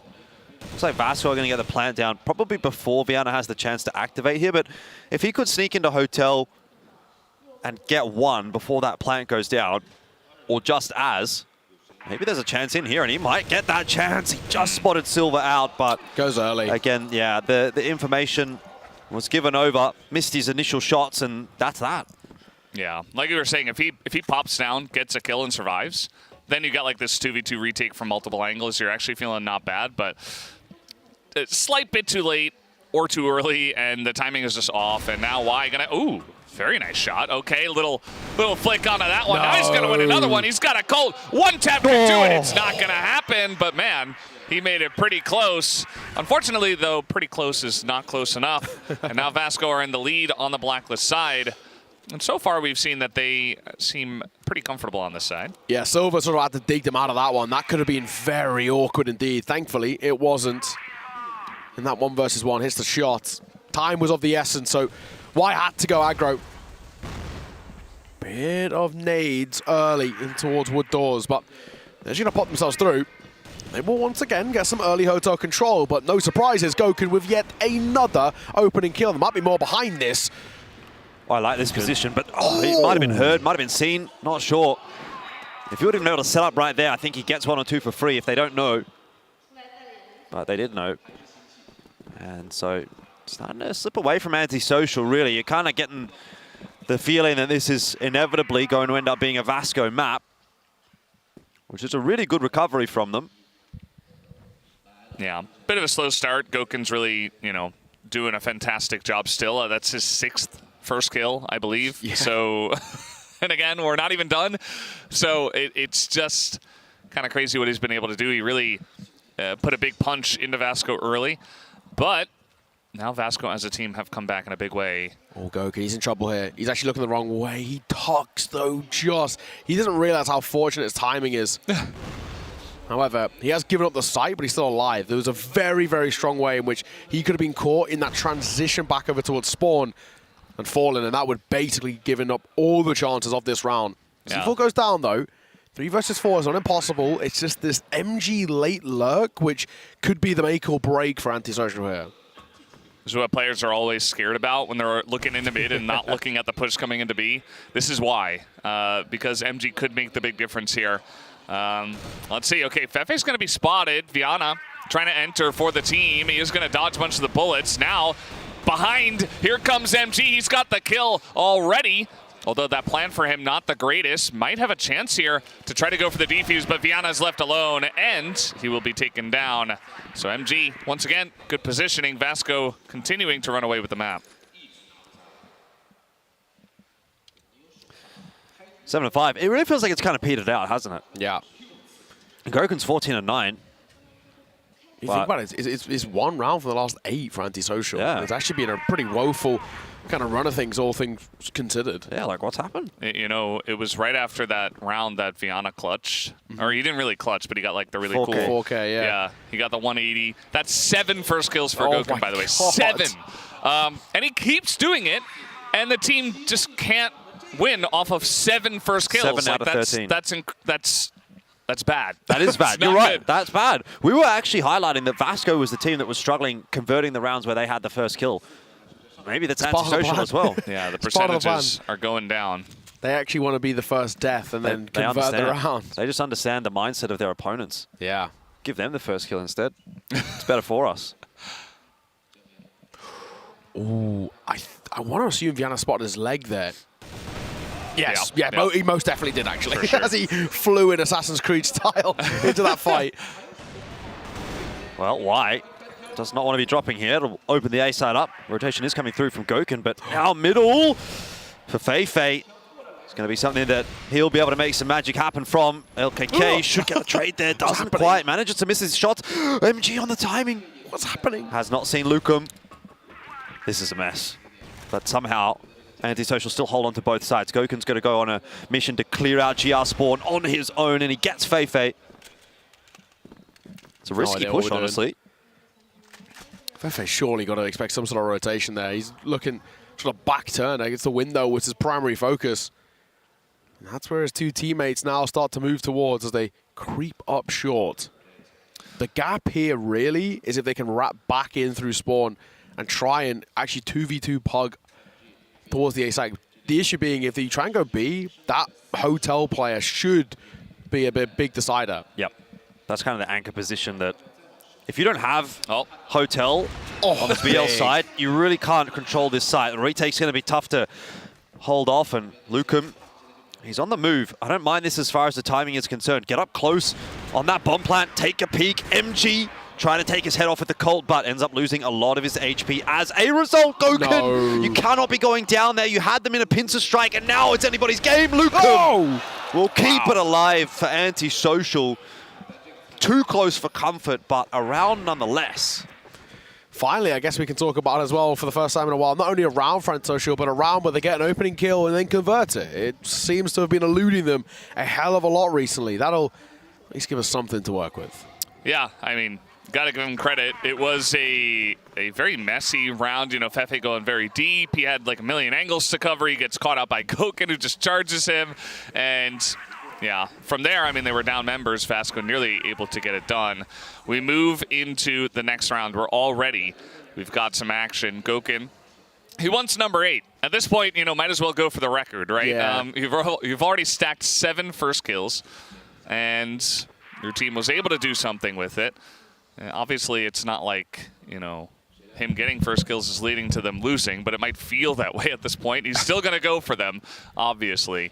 Entire big stack here from the side of Vasco. MG goes down, Gokin makes it 8, and he gets a second. Can he pick up a third? Yes, he will! And he's got the backup as well. He wants a 4th kill here. He's not going to get it. But, of course, no escape for him, so he has to peek it. Silva, he's got a lot of time. Got his buddy system here as Antisocial. I don't want to see them fighting one by one. Oh, there was a chance, but Y will lock it down. It's all good. Great stuff from Gokin, man. He is literally pulling this team through some of these rounds. 8 first kills. It's insane. Gokin, he is him. He wants to finally say that he's a champion. 8 out of 14. That's high. That's more than 50% of the rounds he's getting the first kill. That's insane. This is one of the highest I've seen, maybe ever. Yeah. This is a ridiculous. And he wants another. Let's get 9. Why not? I think that's the thing. He's got to look at this and say, well, the only way I'm actually winning a round is if I'm getting these kills myself. Yeah. At the moment. He's a one-man army. Uh-oh. Why is there to watch it? Although... Why he's not watching it? He's not watching it. Yeah. There was smoke there. I mean, I guess maybe they thought they were covered on that angle, but now this is very awkward for Gokin. He's going to miss the shot. And, well, okay, he's not going to miss that one. How? Can they root him out here? I mean, they have to, right? Just throw nades. Don't even peek him. Oh, Don't even peek him. Don't even peek him. Just throw nades. Leave him alone. Stop. Finally, we get the kill. How? Stop facing this guy. I don't know. He is... I think it goes without saying he's been the best player at this tournament, but what a scrappy game we are getting here in Ankara. We said this is the litmus test. It's I don't know a hell what of to a think test. after this. I'm probably punching my monitor right there if I'm Gokin, because like I've wasted so much time. I'm in the worst possible position I could possibly be in, and I'm still trading favorably. He trades favorably 2 for 1, and the rest of his team can't get a kill behind that. It's like, what more do I have to do, guys? I just need somebody else to shoot someone for me. And we win this round. We probably win this game. But right now, nobody else on Antisocial is being able to hit the broadside of a barn. Gokin's 21-12. He's literally opening kill every single round, pretty much. The next best after that is 10. And then the round is still 3 players from Vasco alive at the end. He has more than double second place on his team. Yeah. Like, he has no positive advantage to the position he's playing, and he's still getting 2. You know, when I predicted them to win against Wolf, it was partly because Gokin can do this, and he's got the backing of a lot of Chinese fans as well, you know, and I thought he would begin to pop off. He didn't really do it yesterday, but now he is, which is great to see. I don't know if it's angry Gokin or what it is, revenge Gokin, but he's unstoppable. He just needs just a little bit of help. And if he can keep this up, then the rest of the team kind of wakes up. Then Antisocial have a great chance of taking this down. So, oh no, he's going to get another one, isn't he? Oh, he gets close. Action was just trying to bait it out. Sticking his butt out. Yeah, a little bit of a tag in response. And fair play, Gokin's going to respect that. He's not overconfident, which is, again, really good to see for a player of his caliber so far this map. He's not saying, you know, going in towards these fights and sort of, I guess, getting too flustered in the moment. Minute left, Vasco. Bit of pressure shown towards tunnels, and that's really about it. So, Antisocial don't have too much of a read to work with here.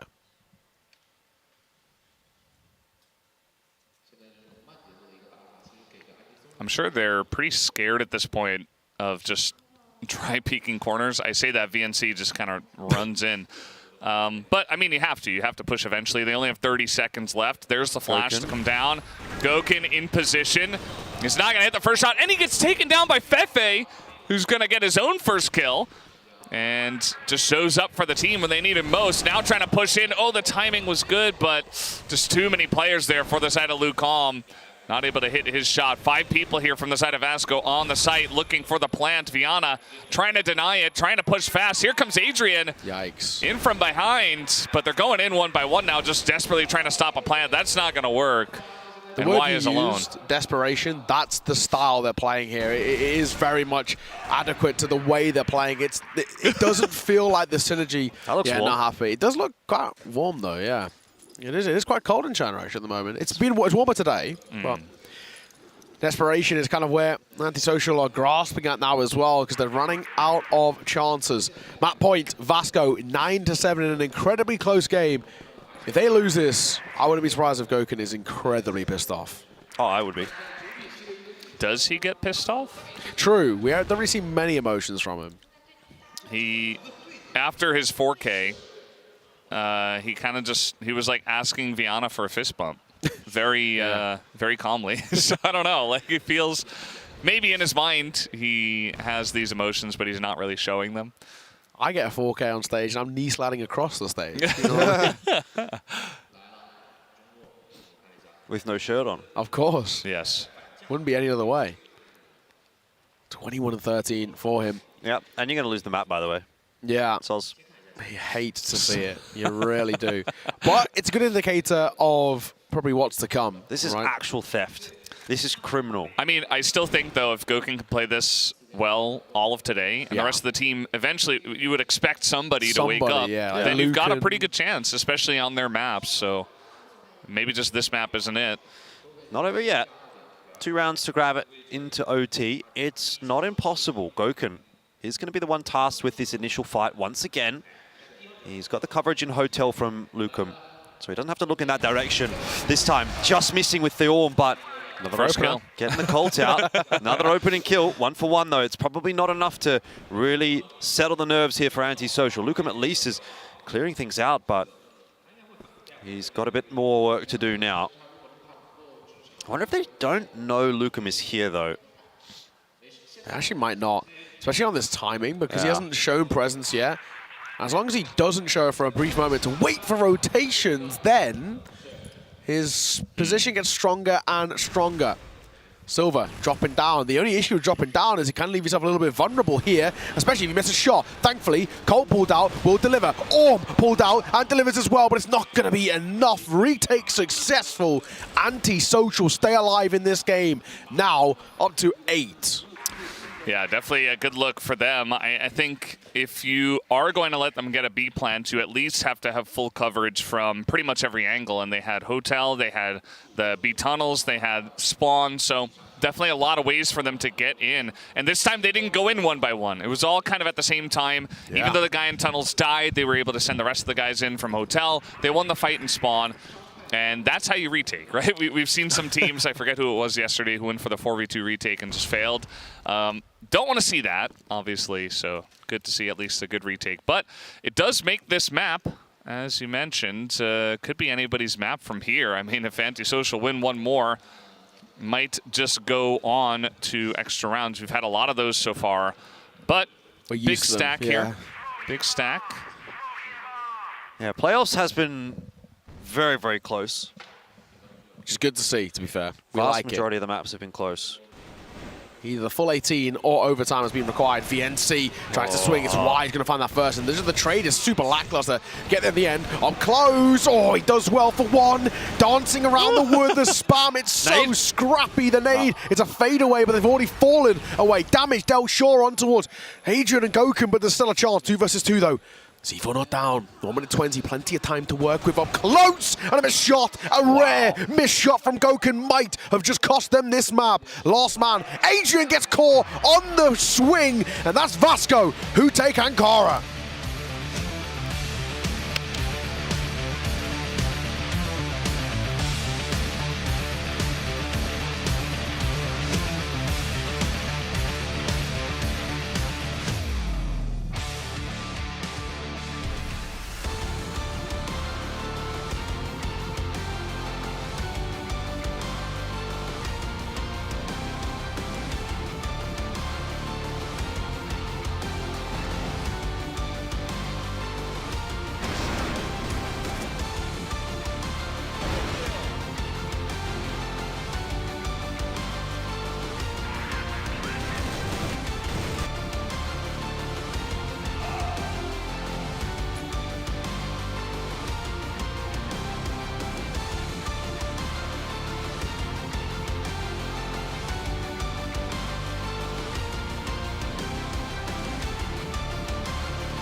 heartbreak for Antisocial, or more adequately may I say heartbreak for Goken, as a man left all on his own, needed some support and just could not get it throughout that map. Yeah. Vasco, they squeak by, but one more player coming alive for Antisocial, and I don't think that would have been the case. 100%. I mean, 10 and 8. I don't know how many kills he ended up getting, 10. Or exactly how many opening kills he ended up getting, but it was something insane. It felt like 50% of the time he was getting the opening kill. Even in some cases, he was multi-fragging.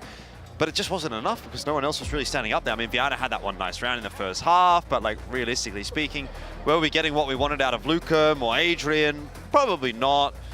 Kind of fell by the wayside, and obviously we're not going to see a Goken MVP right here, but that's criminal. You know, he's literally been the best player in the server by a large margin and hasn't been able to get it over the line for the team. We also don't have a first kill count, but I'm pretty sure it was 10, so that's right. Over 50% of the rounds.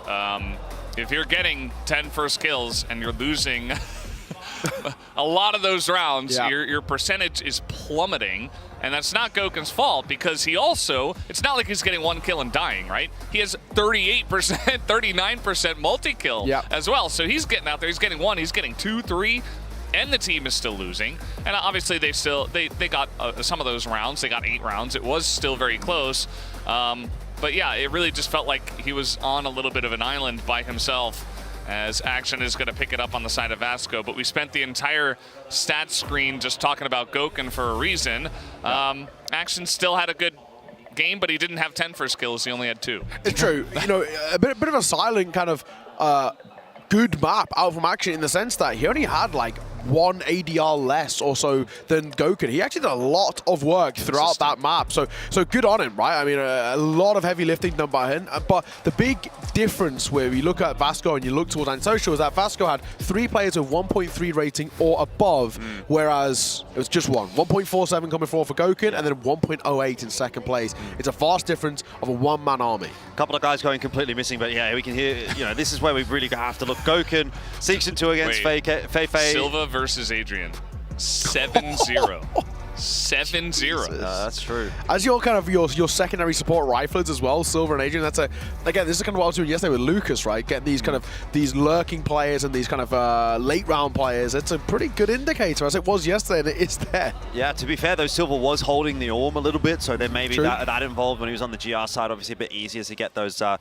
of favourable duels. Look, end of the day, you know, we can harp on about it, but scoreline's 10 and 8, so time for us to sort of pull that one by the wayside, and hopefully that's what Antisocial is going to be able to do, because coming up now is Compound, and if they weren't feeling like, oh, maybe Ankara is not going to be our map, we didn't really have a great time yesterday on that against Wolf Empire, we did pretty well. Let's just take it as it is, 10-8, move on to Compound. It's our map choice.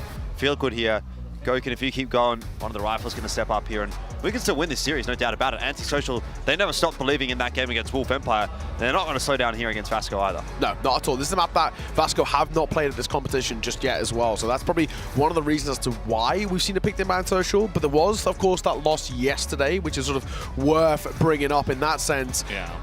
It surprised us, Compound getting picked in as your first pick for Antisocial. What do you think the feeling is there?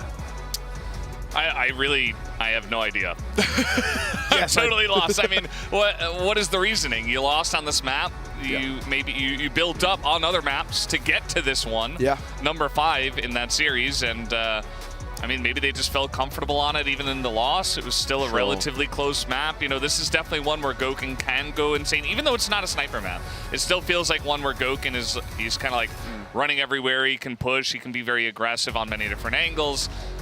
Maybe they feel like they learned a lot from that loss. You know, that could be it. Maybe they went back and they did some studying, talking with the coaches, and they were like, hey, this seems like maybe we can trick them with this one, catch them off guard. We learned a bit by playing against Wolf, and now we can practice against Vasco, who aren't going to expect us to pick it. It could be a whole number of things that is pretty much impossible for us to know, so I'm just excited to see what they have prepared.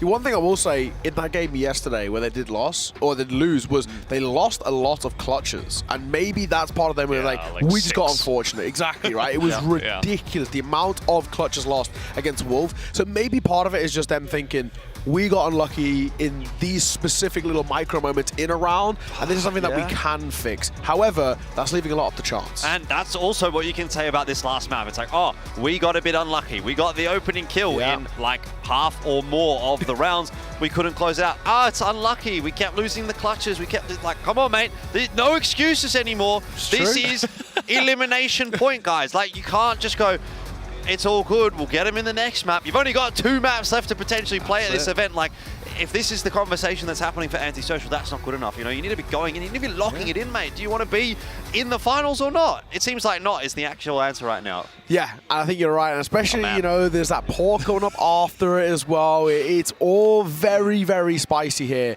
We need to see somebody else step up over towards Antisocial. But let's talk about the positives over towards Vasco, right? I feel like the GR side was good enough. I said, if you get 5 rounds, or you get 4 rounds, we would say we're happy. They got 5, which is even a little bit better, and then they really started to build up. And what we liked a lot of them was the streak. In an 8-round period, they got 7 of the rounds, right? And all of which came in a row. So we saw them really snowball quite positively, hard to put the brakes on, and I think this is where they could potentially do it again here. Yeah, they seemingly are very consistent today. I'm looking forward to what they have prepared for Compound, but we are ready. Let's hop on to map number 2 right now.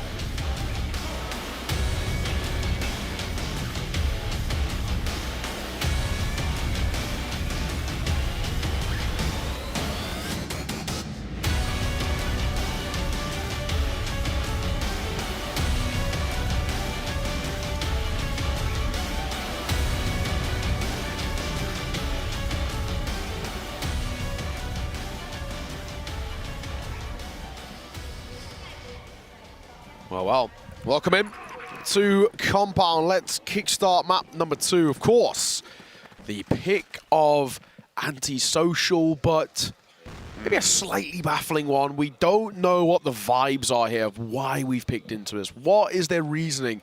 Could it come down to even something as simple as last time we played them domestically, we beat them, so we can do it again? It's only a 10-8 though. Like, that's not a massive dominant scoreline. Yeah. Vasco, we're feeling good about things at the moment. They do get that win on map 1, and look, again, if they can go up 2-0, I guess you have to say the series is not over. Antisocial made that game against Wolf Empire look pretty close, but maybe it's a different ball game today against Vasco. No support for Goken there as well. He goes alone in towards mid, which is, you know, not unfamiliar territory for him, but no ability to trace. That makes his life all the more difficult.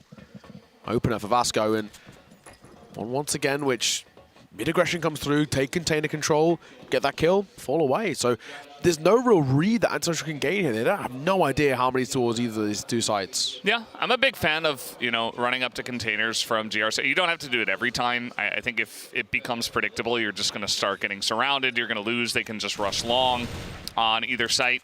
But yeah, to do it early on kind of gives me vibes from, I think it was Wolf Empire, who just multiple maps in a row was like, okay, we're just going to rush you first round, see what happens. They won a lot of those. So Vasco say, we're going to get in your face. We're going to take you down. Goken goes down. First kill this time goes to MG.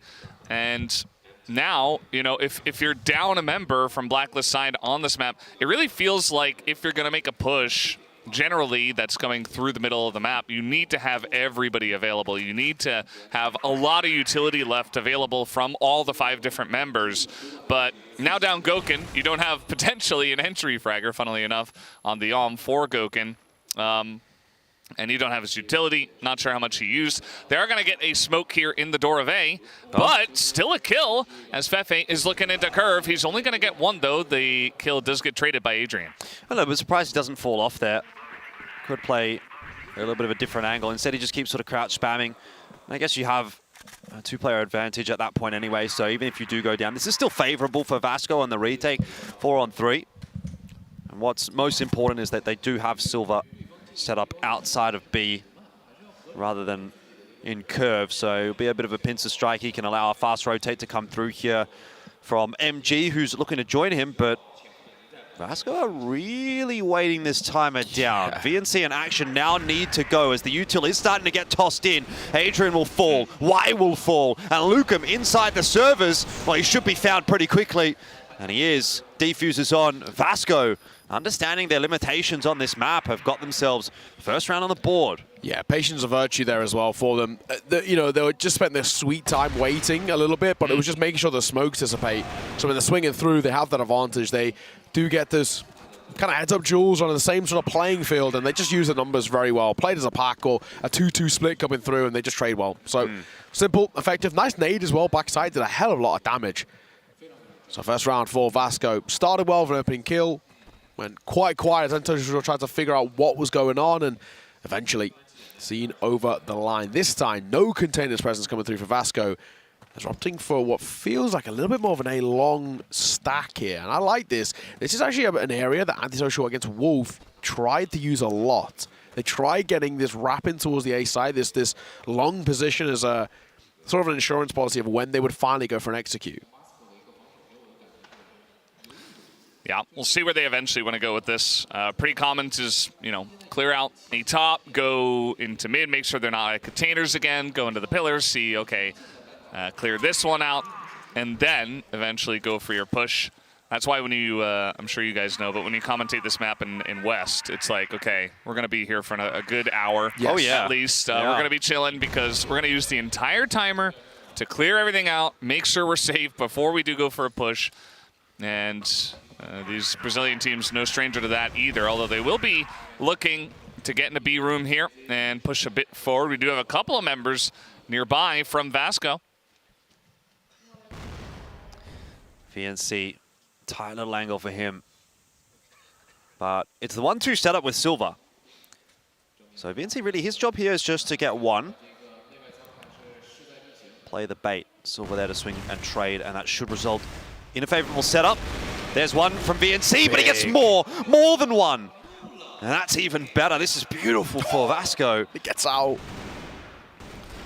He's got 6 health. I mean, finally goes down, but that's fine. He did his job, and Silva trades it back, like you say. So that's a massive win for Vasco. The play in there, that's not a very common spot to hold from Global Risk. And VNC, not only does he get value out of it, as another kill comes through for MG, Lucalm is alone. He gets value out of it. He gets 2 kills, and he's able to trade a third to his buddy. As Lucalm, he's just got to send it. I mean, there's no real hope for him. At least he has the bomb, but it's not meant to be. 2 rounds already to Vasco. Yeah, big from them for sure. Well play from VNC, but I just also like the support that Silva gives him when he is low. He's repositioning. 1-for-1 trade keeps that 2-kill to 1 trade that he got as a big advantage over for Vasco. Antisocial, very stale BL round so far. Very textbook, very easy to read, but that is a pretty chunky nade. Goken, he may have even spotted the shoulder of MG on the cross there as well. Bit of aggression by, kind of got the right idea, the right swing as well. Trades go back and forth, but in favor of Antisocial. VNC on the left on an island. He should be stuck here, but he does well, gets one, gets out. So 3 versus 3. Vasco wasn't too upset with that. They knew he was there and he was still able to get away with another one because he'd actually been the only player in that to get a kill for Vasco. And Antisocial had not found him. They knew that there was another player there. I think it's very easy to sort of clear 2 players out of that position and think, okay, maybe the dumpster is clear. But the information was there for Antisocial and they still couldn't trade it effectively. So 3v3. Vasco setting themselves up for success here on Compound, and we did question, why is Antisocial gone into this map as opposed to the sub-base or the Black Widow? Not really proving why just yet. Or the port. Oh, the port. Yeah, port was the big one. I really thought that felt good, but then obviously Vasco then picked into it too, so... The Vita has been a little wild, a little harder to predict, that's for sure. And it always gets a bit wonky when you're playing somebody from your region too. Yeah. There's just a lot of history. You've seen a lot more of their games just watching at the arena or just studying and trying to learn about your main competitors so that you can make it to this tournament, you know? So, yeah, definitely does feel like there's maybe a abundance of information that leads to some different choices than we were expecting. Trying to slow push into B. This has actually worked in the past for Antisocial against Wolf. We'll see if it works this time. Okay, B here. everybody here, or everybody that's left alive. That is, of course, 3 versus 3. VNC playing around the servers, swing and a fine. C4 drop. Viana trying to move as well. They do not clear VNC. He is one with the computers and one to find all the kills. He gets a support of action at the end there, but that is a lockdown on the site. So well played from VNC. Doesn't overfight, doesn't overswing, waits for the support coming through from action, and does so good to shut that down. 3 for 3 for SV. Starting to snowball a bit, isn't it? 3 in a row. Antisocial. We were sort of talking about their timeouts a little bit yesterday. Speaking of which, are you the prophet? Was actually scary. I am the prophet of timeouts. You may be Jesus. I mean, if you were going to be a prophet, what else would you rather be a prophet of, really? Like, yeah. Yeah, timeouts are very important. The good word of the timeout. Speaking of, we didn't see them in that first map, right? No. That's what I'm saying. Like, they're just not effectively using their timeouts in the same way that some other teams are. Again, when we do get into that timeout, interested to see who's doing the talking. Is it going to be Viana? Is it going to be the coach? Is there just going to be an argument? Yeah, I mean, it's Viana and probably someone else who he's arguing with. The rest of the players just sitting there. That was the issue, though, yesterday, right? Is that when we got tac pauses for Antisocial, they were either too late. So it was like, you know, you've already lost so many rounds. I mean, there were 7 rounds in a row in that previous map and they didn't call a timeout. I mean, that to me is a wild, wild thing. I mean, obviously the game ended up being very close, right? But you could have shut that down. It could have been the difference maker. But at least for Vasco, there wasn't anything that was, you know, inherently needed in their timeout calling in that quite close first half. Action. He should know that at least a couple of cross there. They would have heard steps of 1, hence why 1 comes alive, but it's not good enough actually from Feifei. Only going 1 for 2 there in kind of the trades benefiting Antisocial. This is a good post spawn. MG's cleared out long. And Antisocial have given it a bit of a cursory glance, but they haven't stuck around, so he might still be in with a bit of a crack if he does come back through for the retake from there. Needs to win his duel. I think it's Viana that's watching it. VNC also going to have to win a pretty critical duel right here. Can't do it. Headshot straight onto him. It's a good trade from Silva, but now MG needs to find a way to activate. You've got to get involved in this fight. Time's ticking away. Silva trying to take some space, make some space, but he can't. And that's the first round on the board for Antisocial, just as they call a timeout. Yeah, we had a couple of rounds where Vasco charged up mid, got a lot of room, we're winning fights, we're taking fights. You know, they had the setup in the 1 round over towards B room, the 1 round that they didn't go mid. But this time around, they don't show a lot of presence, and for Antisocial, they just go for, you know, a pretty straight up fast push. And they rely on some of their entry fraggers, they don't make it too fancy, and they just kind of get in and win. Maybe they need to begin to rely on that a little bit more, rather than, you know, relying on Gokun or relying on some fancy plays or maneuvers. Yeah. Well enough, Gokun is actually getting pretty vocal, which is, it feels like a little bit of a rarity. He doesn't normally enter the conversations. After map 1, I don't blame him. Yeah, exactly. He's saying, guys, please help me out. On the flip side, I've been looking at the cams here as well, as we've got the Vasco guys behind us. Everybody's sort of having their moment to talk. Bar MG, who kind of never talks, at least from what I can see. But oh, he said something right there. Let's go. He's yes, boss. I will do that, boss. But yeah, for the most part, everyone's sort of entering in their side as well, and it seems like quite a civil discussion. And I don't really blame them. Map up already, 3-1 start. You're kind of liking what you see so far, so we'll see whether things kind of pan out. But either way, first on the board for Antisocial, it's better than nothing. It's a chance of where we can start building on something. This is this big round that VNC in action shut down towards that B site. We're back live once again. Round number 5 on the boards here. And if Antisocial can come off the back of this timeout and get a second, we've got a good chance here. However, Vasco will also be more than happy to have caught a timeout there off the back of that first round, and if they can just respond immediately, it really hurts to the confidence of Antisocial. Vasco is looking to respond immediately as well. They're not messing around in this. Look at They've this. taken Pillar's control, set themselves up, and it's exactly where Antisocial are headed. So this could be a read from Vasco. They know that Antisocial like to make this change up off of the tac timeout. Adrian and White creeping their way forward. It's a 2-on-2, but the first fight of the round will go the way of Vasco. Now it's a question of, can Viana get out? VNC rather, can VNC get out? And the answer is, of course, yes. Lucan wasn't deep enough to prevent that. Speaking of Viana, though, he's trying to test over towards action there. Nade, smoke, flash, the whole kitchen sink being thrown at Viana, so actually can get out. And he actually decides to stick around a little bit, but I don't blame him behind that smoke. Again, why is Action picking up the arm? I don't really... I haven't been impressed by this all tournament. I don't think he needs to do that. His rifle play is just one of the best we have. Like, it's probably just a low HP thing. I mean, he had it there in the room before he went low HP. True, true. And he missed the shot. I'm going to say as well, I like, you know, Silver's obviously the primary, secondary, but I guess maybe they always think that double arm is the way. It's a great shot. Speaking of that secondary arm from Viana, he didn't do all that much in that first map, bar that 4K, but he does occasionally hit a nice couple of shots. VNC has gone for a big wrap all the way down to BL spawn. He's clearing out mid. Turns out to be a bit of an off timing really from him because it's going to leave B open. He's going to have to go back there once again. But now he's not necessarily going to know once this plant has gone down whether or not he can go back through pillars or if he has to group up with his teammates. You'd ideally want to go back through pillars, but he's going to have to take the time to clear that out now. Even though he's already kind of debatably cleared it, Antisocial could have moved in there. So they're actually going to opt to go through curve instead. This means all three players from one angle. Might not be quite as potent of a retake. Viana, though, missing a crucial shot, allows them in, and now he's in the 1v3, and that feels unwinnable. Chan's gone begging for Antisocial. Yeah, Viana's got to hit that. That was an absolute sitter, and he actually overcomplicates it. He flicks off of him because he expects him to swing, where actually he stopped in the door frame. So yeah, it's tough.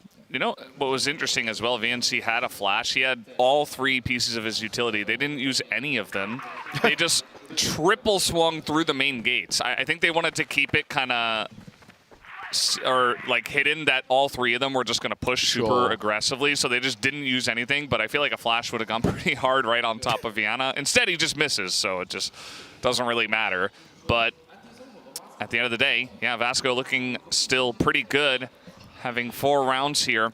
And I mean, if you pick up 4 or 5, you're already feeling good. So a lot of buffer for them at this point in time as Antisocial will push into pillars. It feels like every time they lose a round, they're like, all right, we got to clear that, like, legit this time. You know? Yeah, this time we'll properly do it. Nade comes round. Haven't seen as lights out of a performance on a Goken, but I think it's probably also the story for Antisocial as a whole. They've still not justified to us yet why have we actually picked this. Yeah, it's also, you know, Compound, he's playing Blacklist. Yeah, it's early doors as well.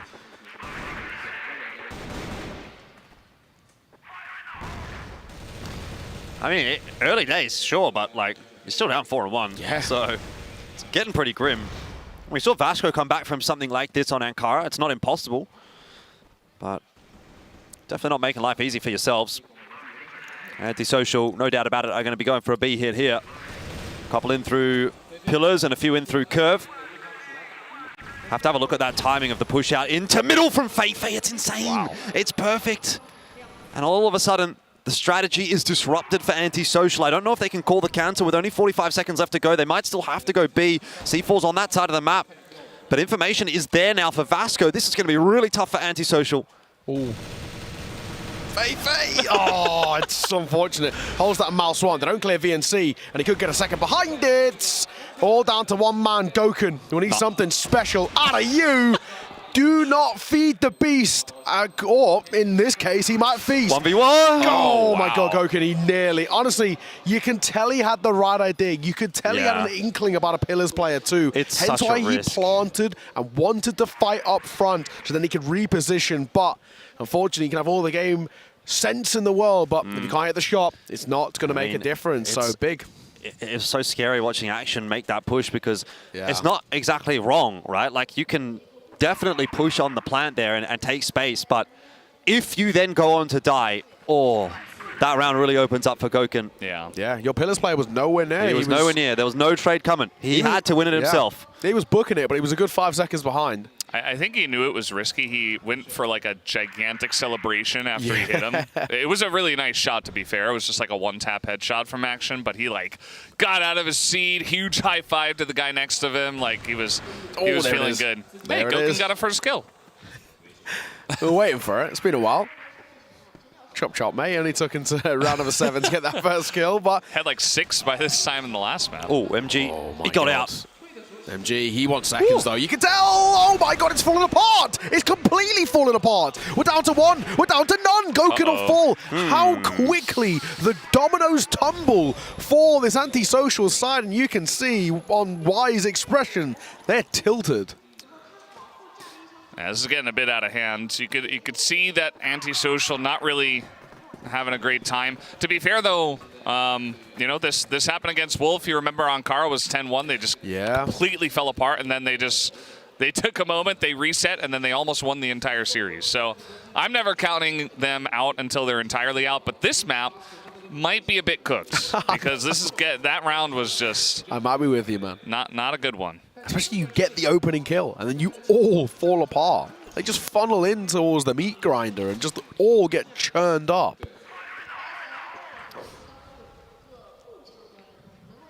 Yeah, this feels like Vasco has kind of had their number on this one. Yeah, Antisocial are very lucky this isn't a best of 3 because they're a few rounds away from being out here. Adrian, be super careful.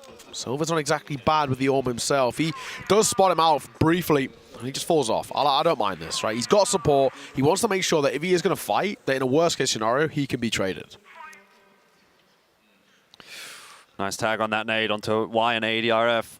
Gokun, he's angry. He wants to make something happen here. He's going to have a bit of a look. Gets one. Should be traded every day of the week. And Action goes one better. It's been Action versus Gokun. Who can have more impact? First map, honestly, it felt like Gokun, even though they lost the map. Now, though, that script has really flipped. And Action coming up with the goods there with the rifle. It's another disaster of a round, at least to start things for Antisocial. I don't know that you're coming back from this on this map, and this pick of Compound has absolutely blown up in their face.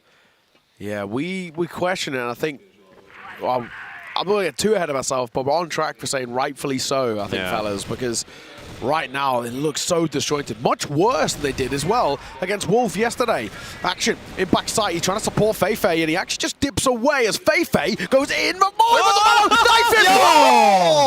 thought for a second, even he's laughing. If he had knifed him, that would have been salt in the wound of what was an insane capitulation again from Antisocial. They try barreling in towards A, and it falls apart. 7-1.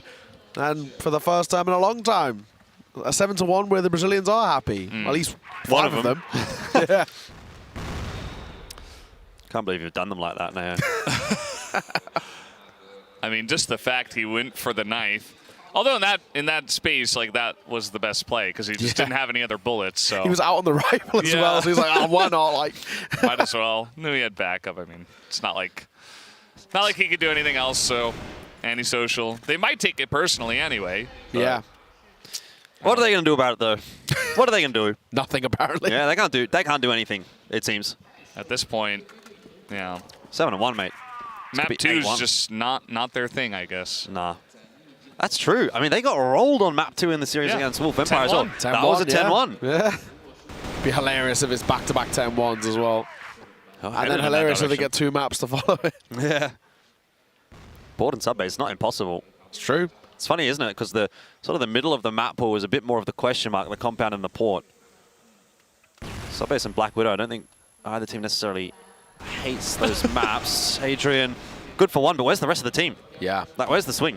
Where's the swing from the lads through the smoke? Now they're coming out. Well, it's too late. Yeah. 1 by 1. Meanwhile, they're just getting colted down. Oh, no, it's just a disaster. Silva, oh, God, cover your eyes. Oh, this is dire to watch. You know what? That reminds me of, I have a mate back in Australia. Whenever we're working an event and we have to go somewhere, you know, we'll go out for dinner or something, I'll be waiting in the lobby for him. Yeah. I'm like, yeah, I'm ready to go. Or no, I'll be waiting somewhere for him, let's say. Yeah. We're waiting for him at the venue or whatever. And I'll say, where are you, man? Like, we want to go here all this time. He says, I'm in the Uber. He's not actually in the Uber. He's still upstairs having a shower. That's what's happening in mid there. Yeah. Adrian swung. He's like, where are you guys? They're saying, I'm in Uber. They're not in Uber. Yeah. They're not. They're not swinging for the trade. They're still in bed, haven't got up yet. Yep. Still having a nap, having a lie-in. I'm putting on my shoes. Gets there an hour later. Oh, no. Goken. That is really a summary of how this map has felt as well. A missed shot. But Lucan, don't know how he gets away with that. Still trying to put the team on his back a little bit. That's not a lot in towards this game, but better late than never. C4 will go down.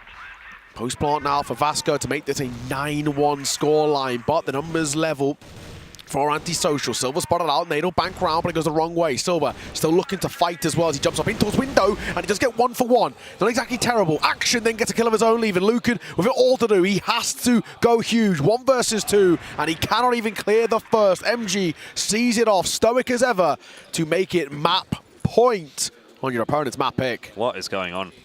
What has happened? 10-1 curse, map 2. Yeah.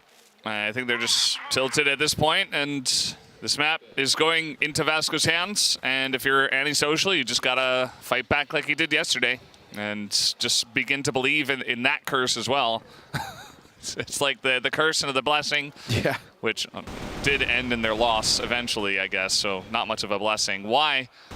Trying to pull out here. He is by himself. Gets traded out, but at least does get 1. Action now 15-2. Fair play. Fair play. That's a farm, honestly. As a rifler as well. Oh, look, he was taking the Orm every now and then in that first half as well, but it's not easy to put numbers up like that if you're a rifler, because you're really inherently putting yourself in danger when you are rifling. Yeah. You're in the thick of it in all of these engagements. That is safe to say. And on the flip side, he got Viana 1 and 9. You could say he's in the action. Exactly. Whoa. And he's about to be. Clever. This pack is about to barrel through on towards Adrian. He's in a lot of trouble here. I don't know if he's even spotted, but it doesn't matter. Action will get his kill. Looking for a second behind that. Viana can't. And there's where Goken needed to come alive. And more of the same. Map 2, 10-1. Vasco.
Wow, well, where do we even begin with that one? Antisocial with an abysmal performance coming through. And to make matters worse, it was their map pick. This was meant to be this risk they were taking. We questioned it, and now I think we've got our answers. Yeah, I mean, there's not much else to say. I think they just...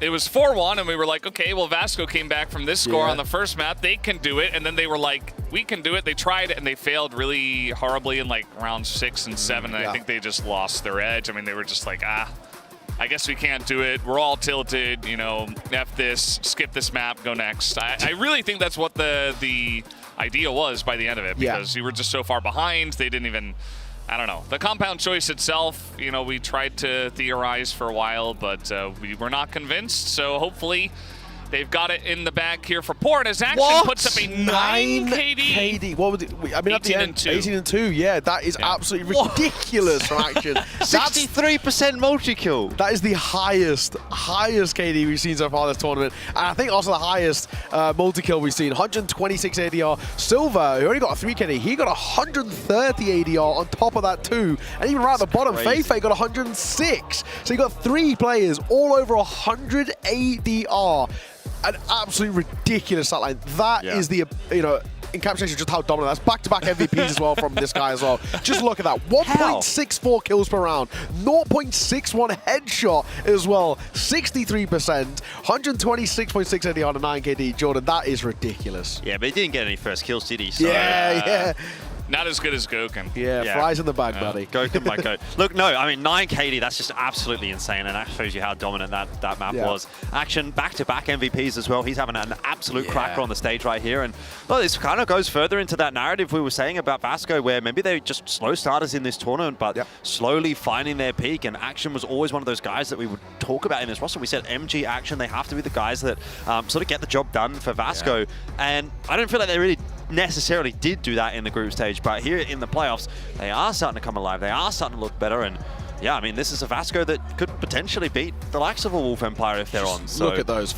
Action 5-0, 4-1, 4-1, 1-0 against Vienna. So he was, a little bit closer there. And a 4-0 against Y. I mean, just untouchable. Only died to Goken and Lucam, which makes sense, right? Yeah, like, Goken's the guy who's getting first kills, who is the sniper, who is the one player who's playing really well. Lucam's the guy who also was playing really well at certain points in this tournament. I don't know about today. Like, he's been decent, but not really stand out. So, I mean, what can you say? That map, just got to forget about it as antisocial and move on to Port, which they did look good on against Wolf Empire. But maybe it is Vasco's pick. Maybe Vasco also feeling good about that map. And they got to watch them play 24 rounds of it, right, against Wolf Empire. So that's a lot of data. Yeah. Is this one of those where we can talk about the curse of antisocial in the O2 and then they can maybe bring it back, or are you thinking this one might be a little bit chalked? I mean, it really feels done, doesn't it? Yeah, especially because of the fact that they're picking into this. Yeah, but the thing is, I mean, they did come back yesterday from an even worse loss, I think, against Wolf Empire in match 1 and 2. So it's not impossible, but it feels really hard. We shall see. Either way, we're going to throw it on to a little bit of a break. We'll be back very, very soon. We'll break down everything going into towards Port. And here in the knockout stage, well, the winners, they will progress on their journey to glory. 有想过我们能进4强，但是没想到进了4强之后就剩1支中国队。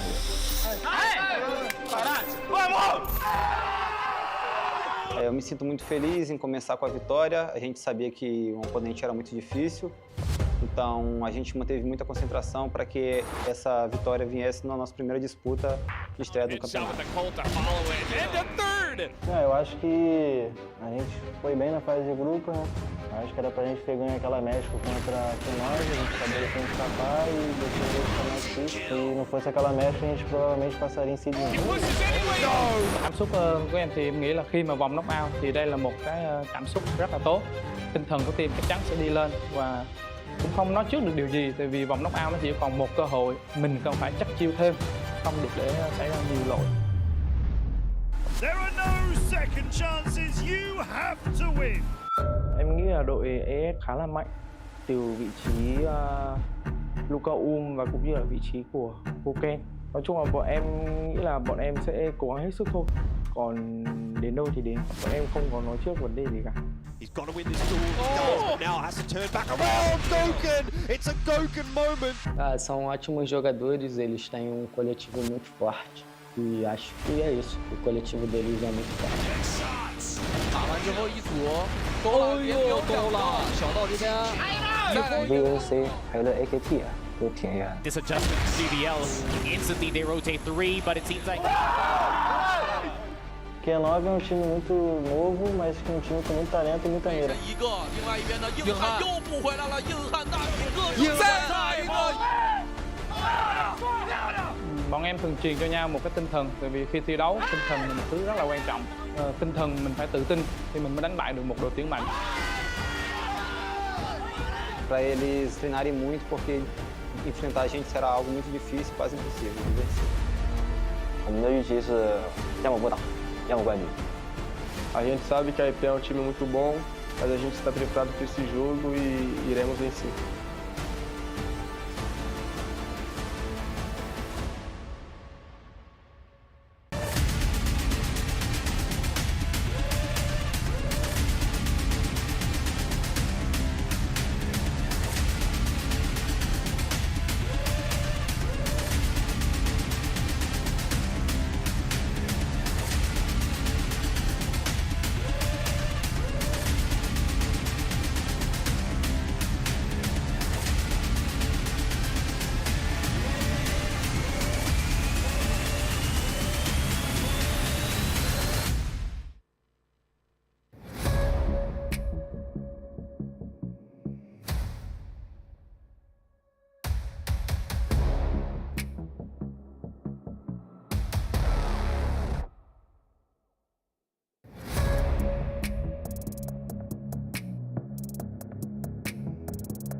Well, never fear, we are here. Back again, only a brief break before we get things underway. And speaking of fear, I feel like Antisocial have quite a bit of it in this series. On the brink of elimination from the Grand Finals. Now, a top 4 performance was already very good for them. We're heading into Port, and Vasco, despite Antisocial looking good at it yesterday, have picked it into them. So that's got to be an indicator of something, surely. Surely, yeah. We had 10-5, 10-1 against Wolf Empire. We had 10-8, 10-1 here. Yeah. Really hoping that Antisocial do show something today. Otherwise, they'll just get knocked out without really showing much of anything. You know, very surprised that they're not at least putting up somewhat of a fight so far, especially with all the Brazilian, you know, Portuguese language casters going for them as well. Like, it felt like, okay, they know something we don't. Jordan's a genius, obviously, so he knows something we don't. Maybe not. But this is just, it really comes down to the form on the day. I Jordan, always say mate, that. how you feeling? Don't even talk to me, bro. Don't even talk to me at this point. I don't want to have a bar of it. No, look, seriously, I mean, what do you even say about this? I think it's probably the most cursed run that Antisocial could have possibly gotten in the playoffs. It's just such a cursed playoffs run. You go up against Wolf Empire, who, again, look, in theory, really, really good coming in. You work really hard to try and get the win there. Just fall short. Then you now have to play against your local domestic counterparts, which is always going to be a little bit of a different kind of a conversation point. So if they do go out here 0-3, man, that's just unfortunate. So basically, really it's not their fault, rather than them just being ass, as they have been so far this series. And rather than me and Valdez being just because geniuses in the predictions going with Vasco. Just because their abbreviation is AS doesn't mean you can call them ass, all right? That's just rude. That's just toxic and rude. Well, either way, we've got Port coming up next. Let's get things started. Map number 3 up on the deck. Let's get into it.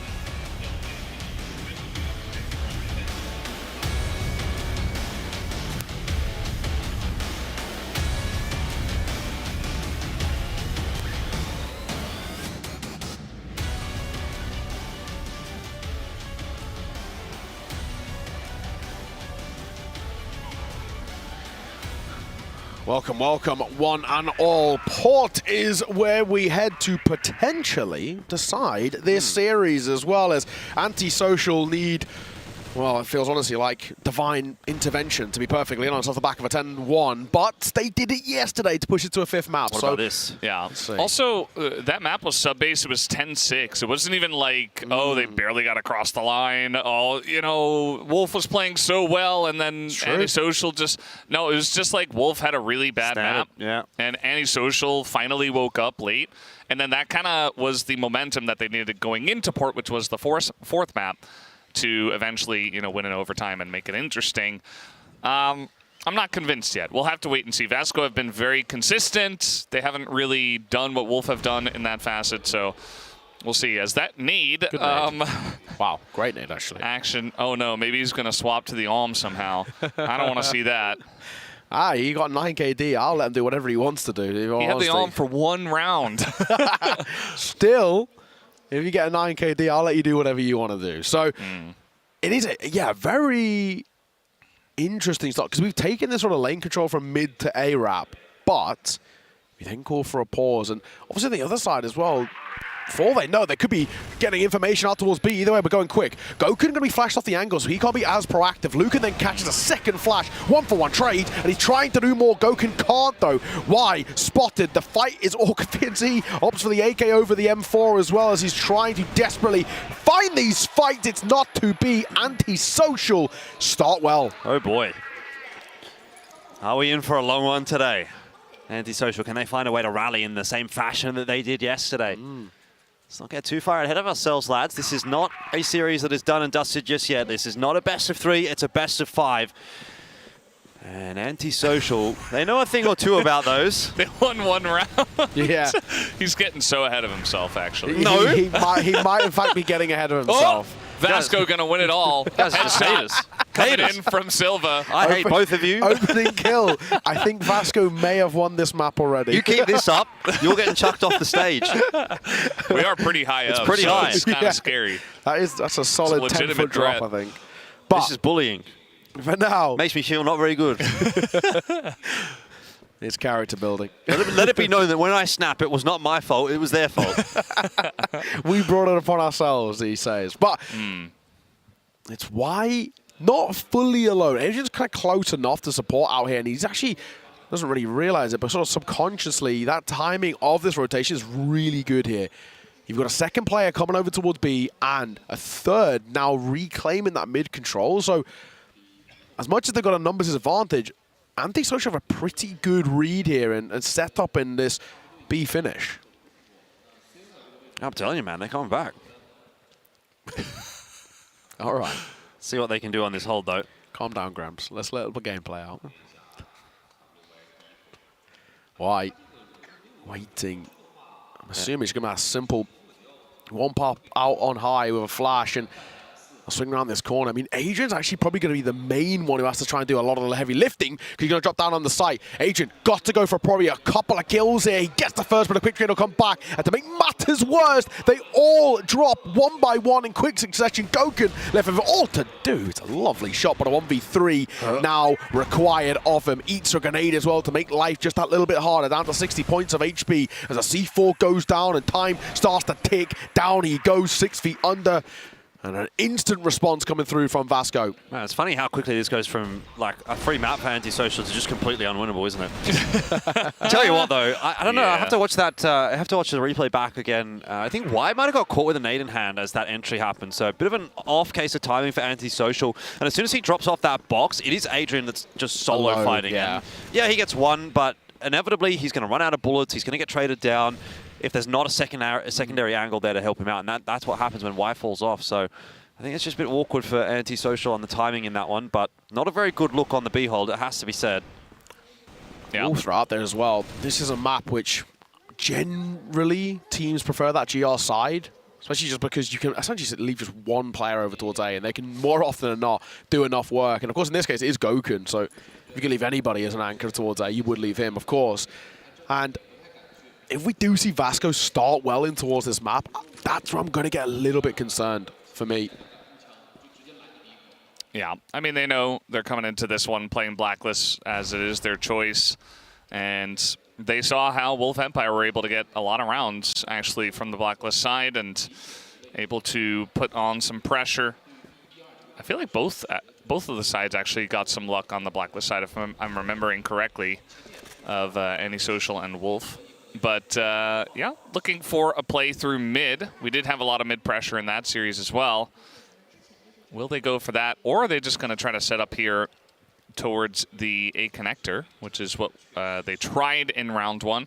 I feel like their position there was pretty okay. It was just why was able to put up the 3K, and that was kind of crazy in that first round. So let's see what they go for this time. Adrian, be careful. Yeah, he did spawn him briefly on the way out. And there's where the Orm comes alive. Goken, for one, make that two as well. He's still not being cleared off this A angle, and that's what we talk about. A is such a lockdown position if you play this default, and it's all down to one. MG, unfortunately, no chance in hell. A 1 versus 4, 30 seconds. Nothing's really going to change here. MG special? MG special. It's been a while since we've timeout. been able to say that. MG special plus Fefe timeout equals antisocial round win. Yeah. He didn't even utilize the time correctly. Yeah. He should have sat in the corner and not done anything. 0 ADR for MG in 3 rounds. We'll see if he can turn that up. You know, throw an 8 or something. Yeah. Might help. It was a very slow round for Vasco, and sometimes with these slow rounds, it just looks like it's more nerves than anything. Trades are good. Viana does so damn well. 3, shutting down that B aggression and instantaneously locking down this round. Surely an impossible situation for MG. He gets his kill finally, but it shouldn't make a difference. Not now that it's a 1 versus 3. Yeah, it also cost him pretty much his entire HP bar. So no longer the 0 ADR, but still not really much to show for his troubles.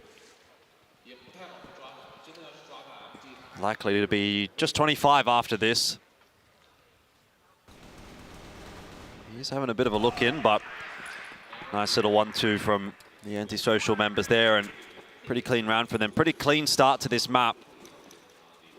Getting it done on that GR side at the moment. It's kind of the expectation rather than anything to get too excited about. Yeah. Vasco really only need to sort of find another cheeky round or 2 here, and they're very much still in that conversation.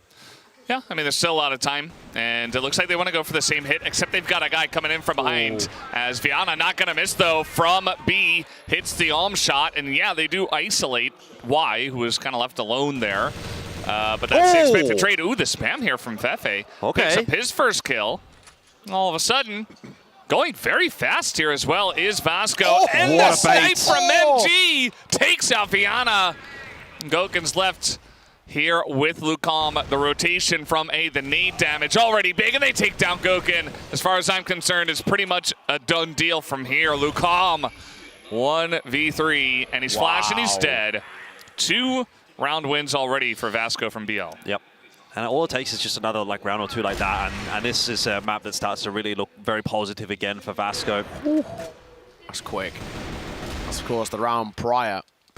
Very, very quick couple of flicks coming through, but man, how quickly it went from looking super strong over towards antisocial to then nice little bait and switch play and flipping that round on its head.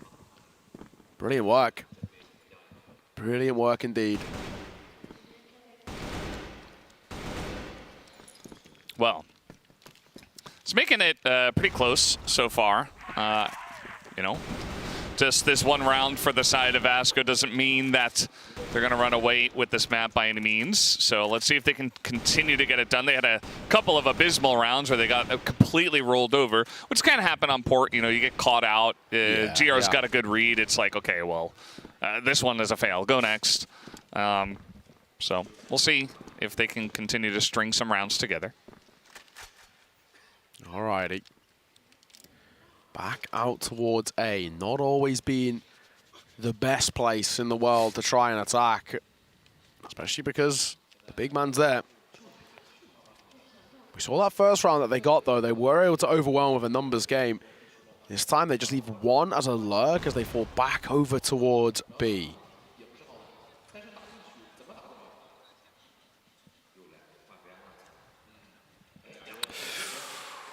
Timing on the push here from Viana could be good.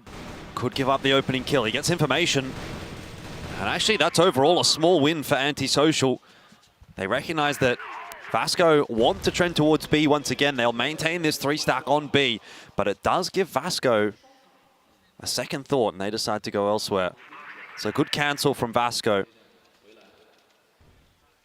Yeah, they don't really have time for a re-cancel, though, off the back of this. They're going to go A. They've got to commit towards A. And the only unfortunate thing is there's now 4 players stacking this site. So good read. Look. Yeah, simply put, best of luck. I mean, basically everybody's starting to swarm now. I think Vasco in a lot of trouble. They've got 2 hits, a couple of crispy shots. Lucan for the first. It's probably going to get worse as well as Lucan gets a second behind it. Goken trying to dip his head up. A couple of missed shots from him as it's hard to close down these gaps, but he hits the ones that are important. Cole pulled out a tag, dealt as well. He's being pressured. Ow. And maybe to the chance of as well. Action and VNC is VNC, who's barely alive, left all alone. He's being flanked as well. Adrian should see this off. It doesn't really even matter. The time does it in the end. So a very good read and a very good call from Viana, ultimately. That's what we talk about when we're talking about map control being important, right? Vasco just lose too much map control too fast. The player pushes into warehouse on B just as Vasco are exiting, and instantly that gives away the game. They know that it's going to be A. You can stack the 4 players over there and have the fast flank coming through as well. So, rough one for Vasco. It was never really going to be a round that they could win. Tried to go aggro there as well, Antisocial. First time we've actually seen that little bit of a change-up. They opt for mid-aggression rather than what they've usually been doing, which has been sitting back. Yeah, and at the end of the day, if you're going to trade 1 for 1, I feel like Blacklist isn't too unhappy about that. You know, you can go for a quick hit. There's only 1 guy here, and it is why Antisocial might be in a bit of trouble. These B hits have been pretty good for the side of Esco. I think the 2 B hits are the ones where they have 1. A little flash over the top, though, and Goken is here now, as the timings on these rotations have been good for the side of Antisocial. That's a great flash, though, right on top of Goken, but why the 1-tap from the back road? And Goken's still alive, but he gets traded down. MG gonna win the sniper duel, and now man advantage on top, but that is a couple of kills that go the way of Antisocial. They're cleaning this one up. Adrian right over the top, looking for the knife kill as well, as the Antisocial flag man is also joining us here in the audience. Yeah, first time he's really been able to celebrate for a hot minute as well. So, you know, maybe make the most of it. Who knows how this will end up being, but a good round again, a good call to drag Goken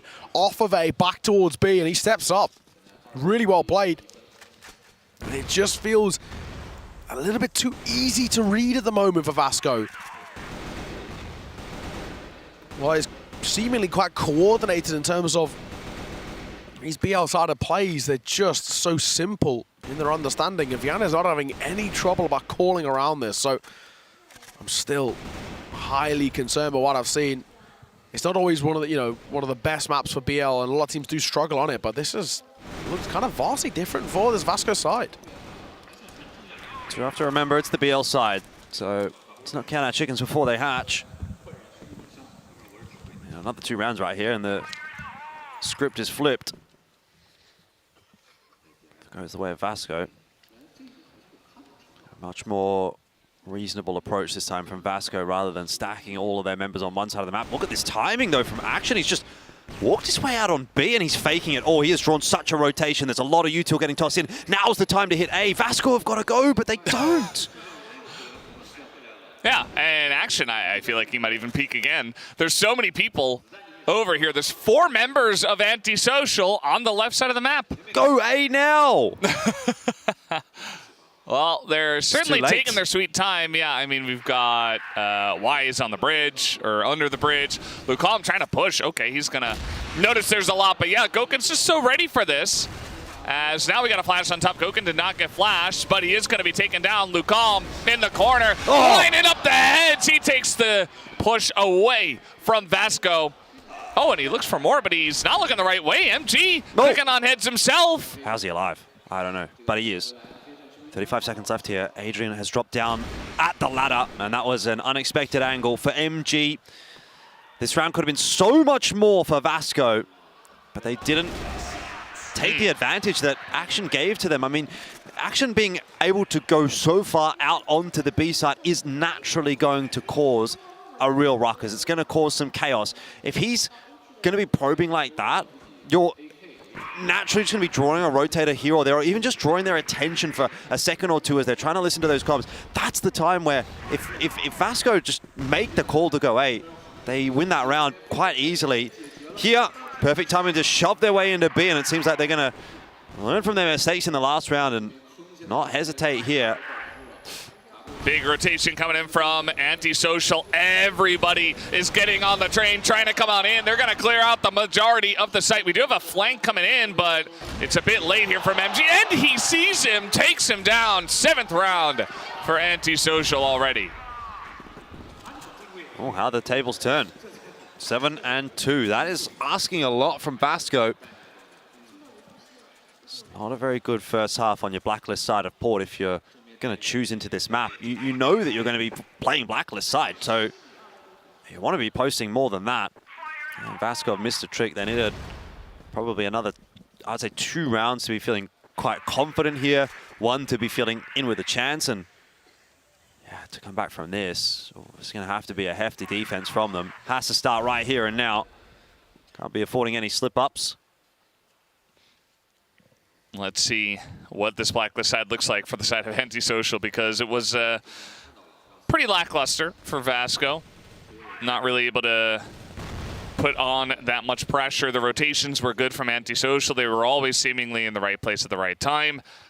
Even if not immediately, they rotated very quickly, so it seemed like they had a pretty good read. Goken going to be able to just sneak his way in. I don't think Silva saw him push in there, so now Action's got to be careful. Might be going 1v1 versus Goken without even realizing that that could be a possibility. As Goken looking for more. Doesn't really see anything just yet. Action tempted the fight. Goken's gonna get a bit of support here as well. Action, he did swing out, but that might cost him, and it will. Lucan to open things up, and if they just committed towards B, they could have potentially caught them as they were rotating in, but either way, it's a numbers advantage fight when they're bounding in towards B. It's VNC playing up closer on the window. They might not clear him initially, so he's going to get 1 at the very least, and he sprays down for a second. He'll fall eventually to the HE. Why? Gets 1 of his own, even Fei all alone. 1 versus 2, but not impossible. Certainly not. 40 seconds left, though. If they retrieve that C4, they could still go back over to A. They do know how to press the pause button. Strange. Could have come a bit earlier. Whenever the Chinese commentators stop talking, just people start screaming stuff in the audience for everyone to hear. Which it's I great. love as well, because they just do not understand what you're saying. Oh, no. Oh! No C4 pawn, 10 seconds. Gotta go. Goken's gotta plant or gotta fight. Pick a struggle. He doesn't know. He doesn't know. Oh, I don't think he knew Fei had crossed 3 seconds here. Stay alive, it's stay alive. winnable. Oh! If Goken would have hit the shot. Vasco close. Hanging on by the skin of their teeth. Do you know how much skin's on your teeth? Yeah. Tell me. Not a lot. Maybe none. It's a very thin I think so. margin. That's right. It's hard work, guys. Proud of us. Honestly, winnable or no for Vasco? What's your take? I don't think so. I think it is. You reckon? Just going to be outside? Yeah, I mean, we haven't really seen that much from Antisocial yet. I'm just saying there is a chance. Sure. I don't think they are going to win. I think they've done too little from their Blacklist side, and I think that Antisocial absolutely can do more. It's just that, you know, maybe they come in, they have a weak Blacklist side as well, and we go in overtime, and who knows what happens from there.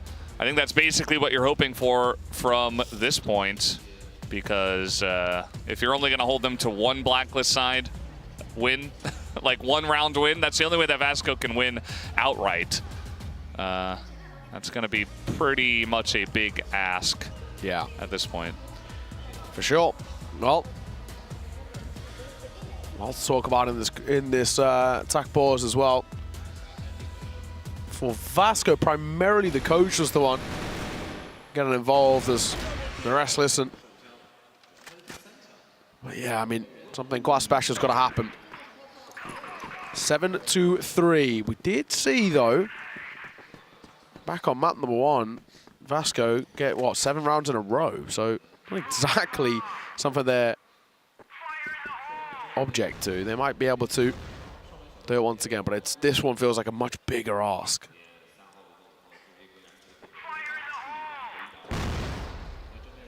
That nade comes, what, a second earlier? Does so much damage. How about another one? Did that even hit anyone? I think it went maybe a bit too far. Fefe, MG trying to hold down the site by themselves. Pretty quick push here from Antisocial. The flash is great to stop MG from stopping them. Here comes Adrian. All the way up top already. Fefe under way too much pressure. And now it's going to be play from the back line. Lucom's going to go down to MG in the close range here. WY up top. He's getting spammed by a lot of bullets here. Even a flash over the top. Oh, he gets flash MG, but he still gets up and gets the pistol kill. As this will be held by Vasco. Although it was looking a bit scary at times. I'm holding my breath right now watching every one of these rounds. It really feels like it's teetering on the edge right now for Vasco. If they, miss one shot, they might lose the map. But so far, they've held on these first couple of rounds of the GR side. 7 of 4. It's still quite a hefty deficit to come back from. I'm not sold yet, but so far they're perfect on this GR side. Largely thanks to Feifei. A bit of luck in that clutch, to be honest. To lose, though, from this sort of a deficit would be irredeemable from Antisocial side, honestly. Yes. Obviously, they've not had a great series by any means. Both maps have been, they've had their lackluster moments. Even though score-wise, map number 1 doesn't look that bad, it was actually the fashion at which they lost it because of this real hot streak out from Vasco. Fefe deals a good amount of damage on towards Adrian there, and he doesn't completely fall away. He might stick around out towards long because he knows he has the support of MG at range. He can essentially kind of cover his behind so he can continue to fight up closer. Got VNC tossing a nade in there as well in case Antisocial were going to push forward to try to pressure Feifei. They haven't. Just held their positions for now.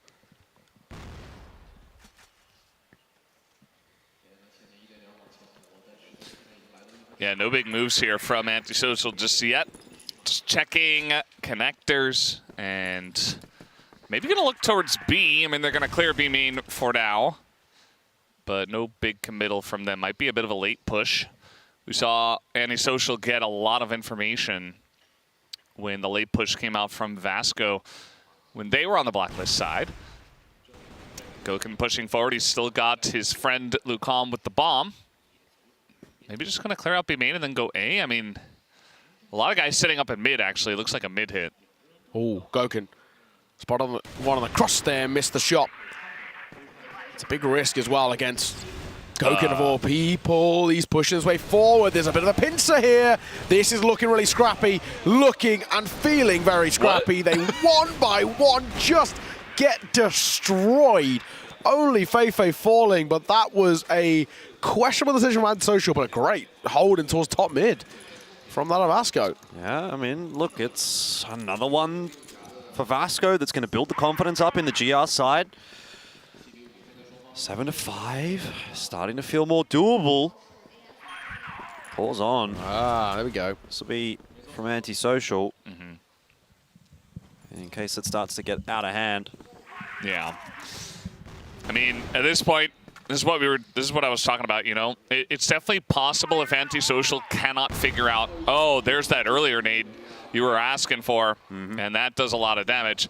But yeah, if Antisocial can't figure out how to get round wins on Blacklist, which can happen, you can just be stonewalled, then you just lose, right? It doesn't matter how many you get. Did he see him? I think he might have. I don't know if he has. Either way, Util's getting tossed across now. There's going to be information given. Feifei, easy kill for the first. Second, nice spray down from him. Pulls out the Colt. MG's good for one in that meanwhile as well. It's a solid hold from the A defenders. MG pushing Y away from the ladder, but he needs some help. He needs some assistance. He's very low and he's very scared, as he should be. This was a great start to the round, but it's this push from Action that will have to be the difference maker. Almost overpeaks the angle. 2-on-2. VNC still up on the site. It comes down to 1v1s, basically. You have to win your duels here, and VNC locks that one in against Y. And he falls away as well. He has been spotted on the cross. The C4's also been collected. He went hunting a little bit. I mean, he has a minute to work with for Lucan, so it's not even the worst thing in the world. It's ring around the roses. They're rotating around the silo, and Lucan gets caught. Action The quick one-tap heading straight in towards that tack pause as Vasco now are starting to ramp up. This needs to be an incredible conversation in this tack pause because right now, Antisocial are falling apart at the seams. Just seeing what I'm saying, though, about how every single one of these rounds feels so tense. Just on the tipping point, that could have easily gone the way of Antisocial. If they just win the duel on the top of A site, it's their round, but not quite able to do it. Antisocial, they must be getting frustrated because a lot of these rounds have really just been almost there. Yeah. And they haven't been able to put it over the line. Even that round, you know, they were pretty done for. You know, Fefe got 2 kills. He had backup from NG. There were only 2 people left, but they clawed their way back. Like, those 2 guys were able to get so much value as nobody's cheering for any team that's not EP. Yeah, I'm going to say. Well, do you know what? I'm actually surprised because Antisocial seemed to have a few fans, you know, yesterday. It seems kind of loud. People are getting excited for their plays, but they're not willing to do the gyos for them. Yeah. Interesting. No gyos here. Yeah. You hate to see it, but I very much understand it. Yeah, hate to see it. Also makes a lot of sense. But yeah, this is 4 rounds in a row for Vasco from GR, where they've just, it's been close. Like, one of them was the lucky Fefe round, survives just barely. Another one was that round where Antisocial had nearly clawed it back. A lot of these rounds getting close, but not enough. We've seen a lot of success after timeouts in general at this tournament. So maybe Antisocial, I mean, you get one, you begin to believe, you know, you can grab another. Oh. Okay. Oh. The one thing I worry about as well is when Antisocial in map 1, when they called attack timeout, they failed after it, right? And I wonder for them, is that in the back of the mind a little bit? Like, we can't allow that to happen again. We went to shut them off there and we didn't. On map 2, may I say, they didn't actually call one in map 1, which is something that we also question too. And they're losing 10-1 on that. So don't let that sort of streak happen again for this Vasco side. This is a crazy fighting towards mid. Nobody's connecting, but it's, you know, a lot of presence shown. Look how many we got towards top mid. Towards A, yeah. It's leaving B completely open. Yeah, they've kind of just put a lot of the onus on Action to get the info. He's not seen anything B. And He's he knows even checking the site. Yeah. Yeah, they haven't been there. It's not a bad call right now from Vasco, but you don't want to see them hold on to this for too long and Antisocial default back over to B late in the round. They're being pretty active, Vasco, adapting to what they're hearing, what they're seeing, what they think's happening. They have moved that stack off of A now. Maybe they need to go back in that direction. Feifei and MG looking to hold on to it once again. MG this time down on the low side, MG on the top side. Still going to be that Orm rifle combination, and this time MG will miss a shot. Feifei down the ladder, gets himself 1, and again 2. It's C4 spotted, dropped. Feifei is coming alive for Vasco at the perfect time. What is the communications for Antisocial? How has nobody said he is down by ladder? He's just got 2, and he gets a 3rd behind it. I can't believe it. The spray down, sure, I can understand, but even that was a bit egregious. But the one after that, why is nobody even reacted? That's a crazy miscomm. It has to be a miscomm. It's not even the first time he's done it either. You know, Action going to come in, gets a headshot.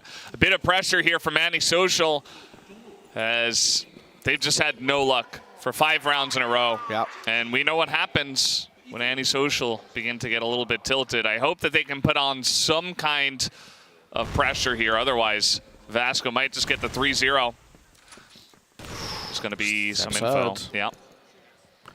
A nade getting banked in there would actually do a lot, and it will come through. Yeah, it does chunk on towards Adrian. A little line up there with that little blotch on the wall. You can bank it in towards the slight gap. Adrian sticks around, though, waiting to see whether they need re-aggression. They know on both sides that each other are in there, but I think the big thing for Vasco is this finally going to be one of those B hits, or are they going to go back for their default of A, which, of course, has been very easy for Vasco to shut down.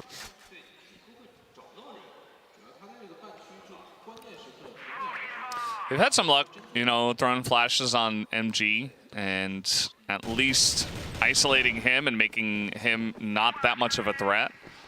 But if you're just gonna, dry peek out of, all the way from the beginning of long, you're just not gonna win unless Gouken's able to win a 1v1.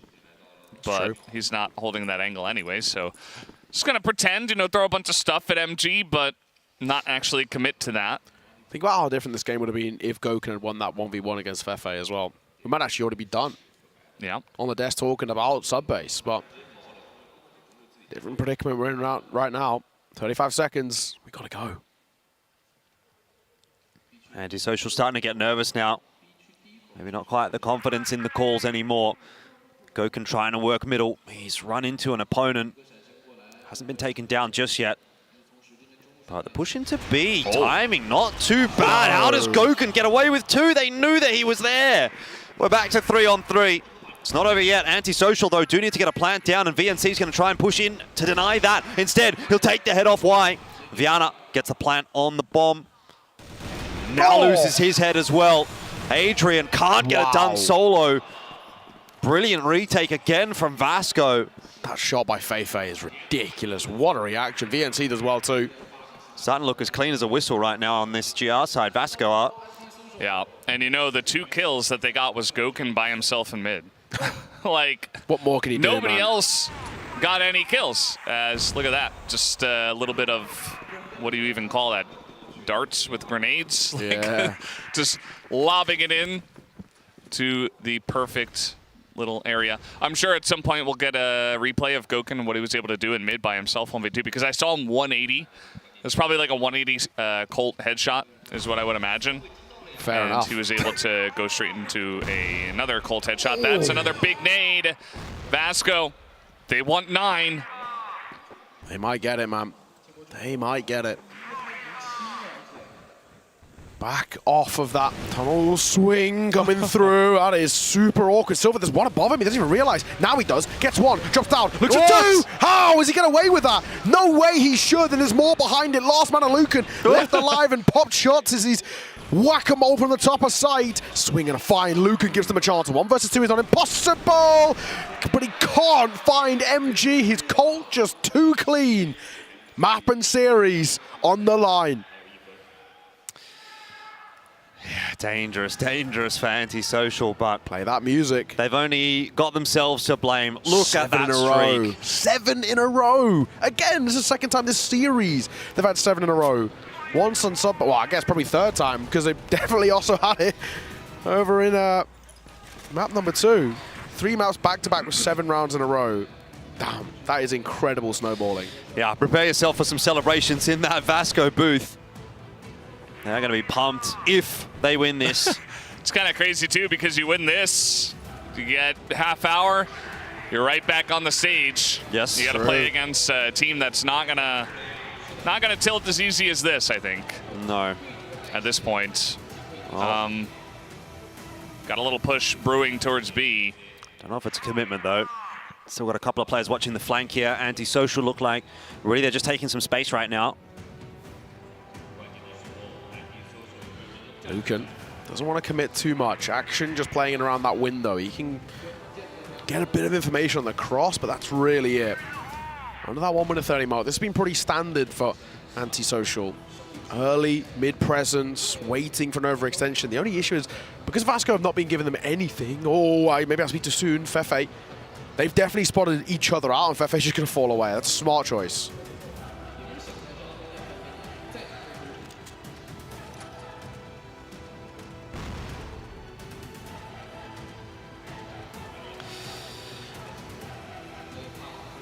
Tense. Grey minds think alike. And honestly, that's what it is. Like, it just, it feels like Antisocial, they don't want to make a move because they don't want to make the wrong move. 45 seconds left on the clock. Silver's spotted a couple of them out. He sees another one. Oh, has he overstayed his welcome, though? That's a little bit of a mishap. Vasco, is this where they falter at the final hurdle at the 11th hour? VNC says no. He gets 2. Action another. And it's down to Gokun and Y. Gokun, the great closer for Antisocial, will need to do it again with the young gun at his back who loses his life. It's a 1v3. Gokun special is required, but he's only got 15 seconds left and he doesn't have the C4. It feels impossible, and that's because it is. 10-7. Vasco will win 3-0 today over Antisocial. They'll go on to face Wolf Empire.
Well, in this Brazilian derby, only one could win, and it's Vasco who do it ultimately quite cleanly. 3 separate maps where they put 7 or more rounds in a row. I mean, that in itself is an incredible showing, and we have to say, quite a bad capitulation from Antisocial. Yeah, you know, I think Vasco played really well today, but at the end of the day, it is Antisocial who kind of just fall apart there. So a bit of both. Vasco looking like they had the better mental in this one. They started off better. They were able to get ahead many times and not really fall behind too far either. You know, there was the beginning of Ankara where it was 4-1 against them, and then they were like, we'll just come back, and they got a lot of rounds in a row, and they were able to just kind of keep it together as a team. That consistency is going to be good when they have to go up against Wolf Empire, who is also a very consistent team. That's very true. Jordan, as a smooth-brained individual, is not as smart as us two over here and didn't make the predictions like us two. You know, can't see real talent when it's right in front of them. How are we feeling after the 3-0? No, look, I mean, it looks like, you know, sometimes I just want to be a contrarian. I just wanted to sort of give you guys something to go back and forth about. End of the day, you know, not really a big surprise for me. I think if I was really being honest, I would have predicted Vasco. But of course. No, I mean, look, for real though. I mean, I think Vasco, you know, you do have to sort of give them some credit. This is the Vasco that we kind of have hoped to see. We've known that we look.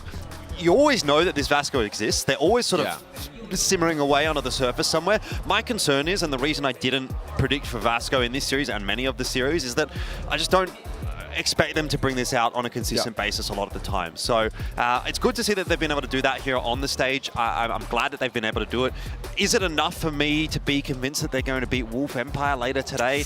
I'm still not sure that I'm going to stretch that far, because I've seen enough series where everyone on Vasco's just gone missing. So, you know, if we're talking about peaks, if we're talking about 100%, if Vasco's going to guarantee me they're going to have all their players online and they're going to be hitting all their shots and they're going to be playing as well as they possibly can be, yeah, I think they can be a team that could even honestly win this event. But are we going to be guaranteeing that we're going to get that team every single time? I don't know. And on the other side of the coin as well, are we going to be going up against a team like ANTISOCIAL that is going to have an absolutely massive mental boom? Like, let's be real, that's a massive mental boom coming through from ANTISOCIAL. Map 2, they get destroyed on. Map 3, they're up 7-2 and they lose it from that.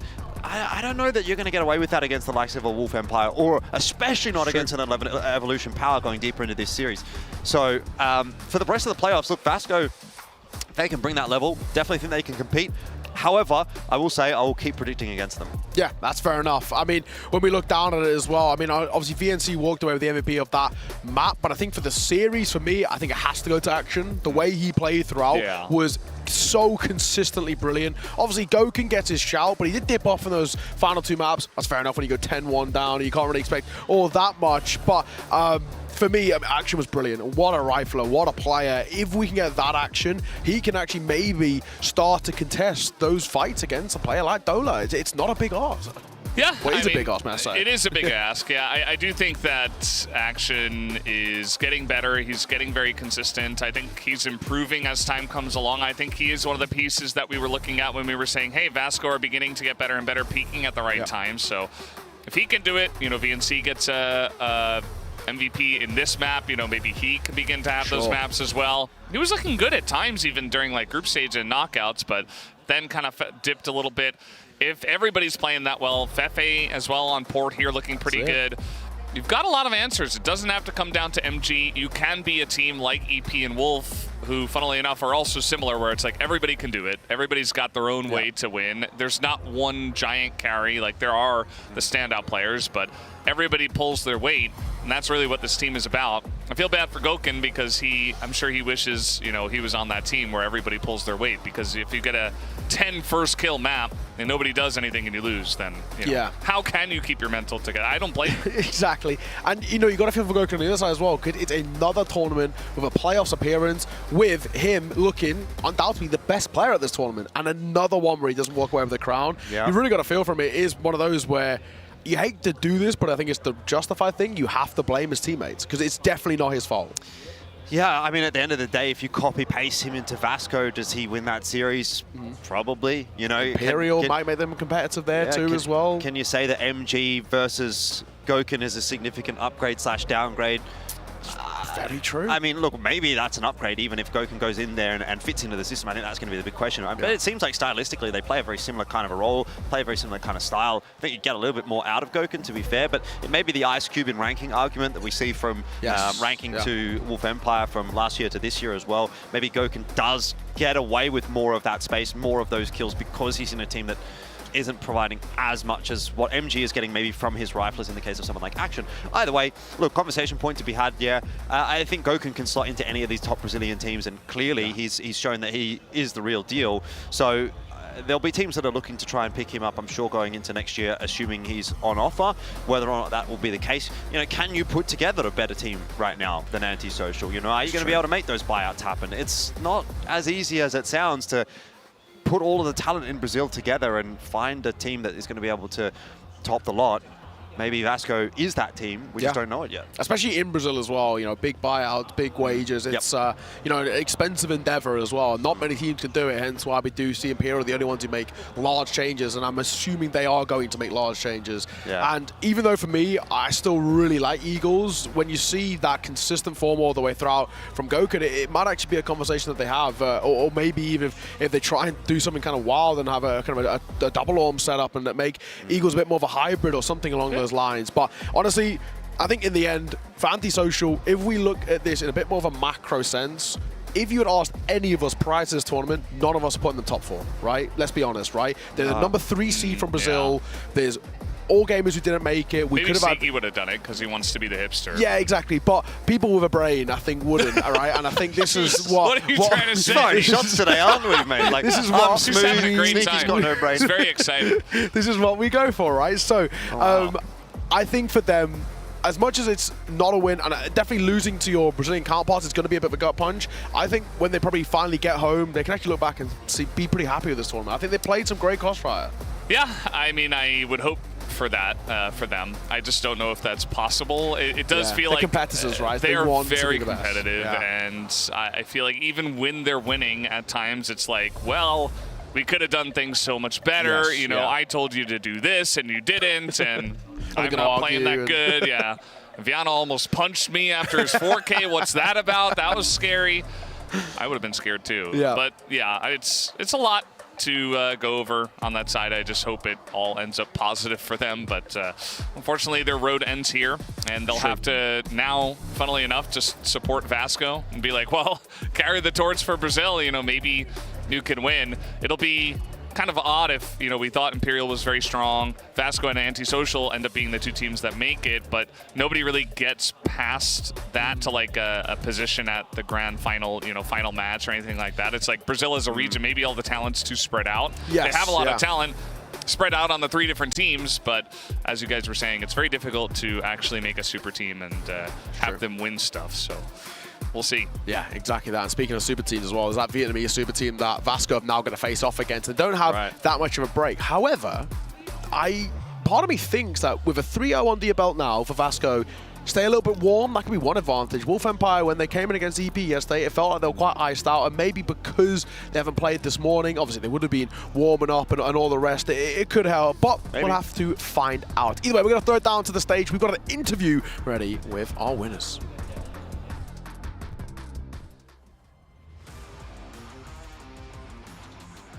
We have our MVP from our first game of the second day of the playoffs. AKT, you're a monster. You and Vasco Esports, I think you've broken a few hearts here. I won't keep you long because you have to play a game.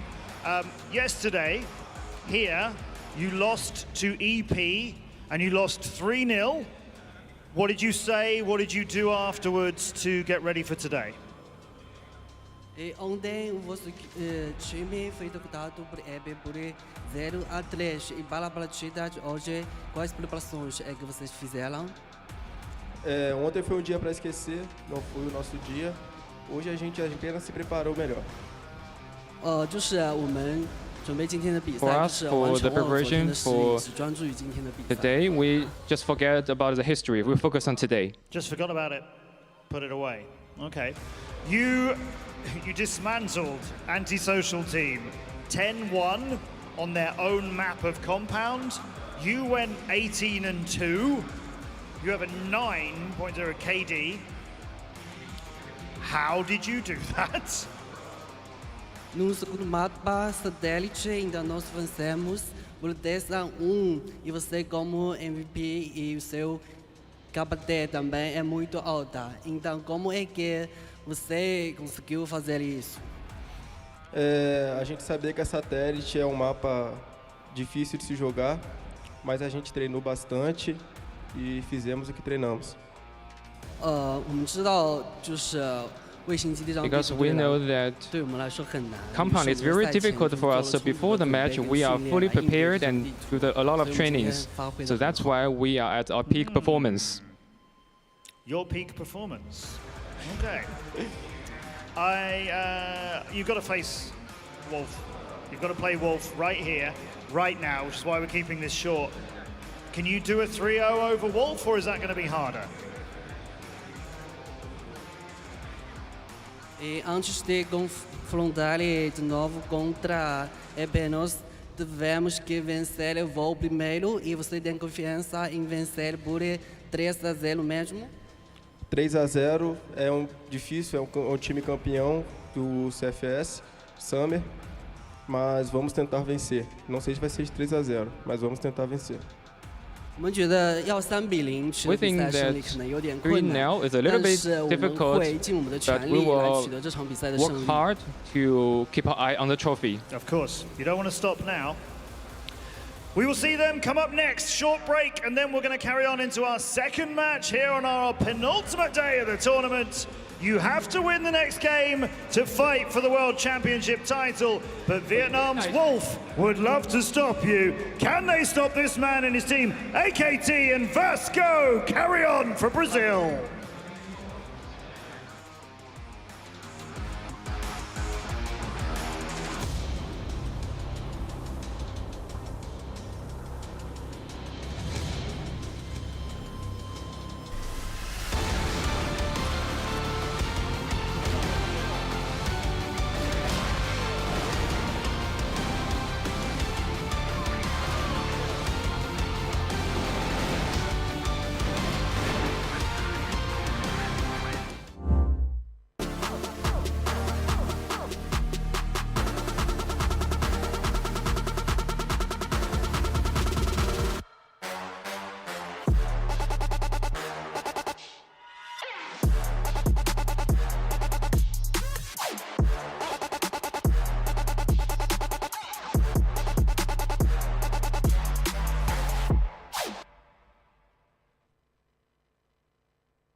This is great. I can't watch all these screens, but guess who can? It's Shady.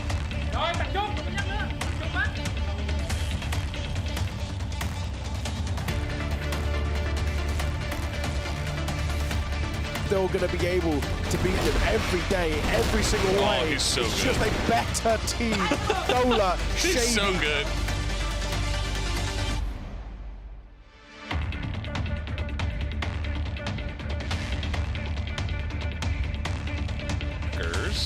Couple of guys, they seem to have an idea to be honest here, but they do not take him down.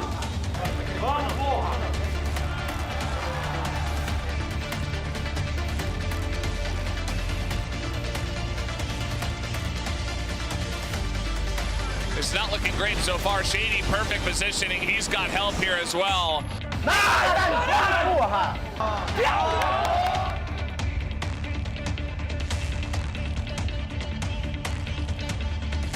Starting to kind of lead the charge. Lukin goes well, but he doesn't clear backside. Time running out. And Drag goes down, and Shady gets both.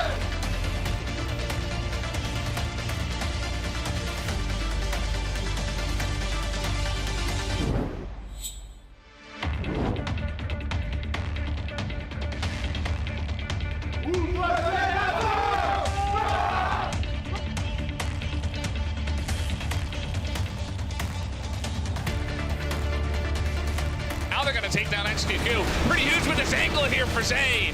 Could go massive. He takes down 2, make it 3.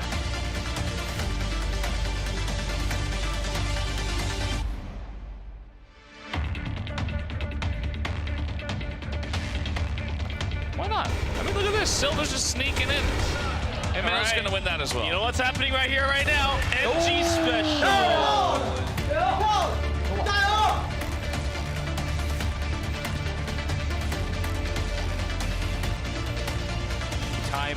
C4. Time is of the essence then really Feifei. M4 shots.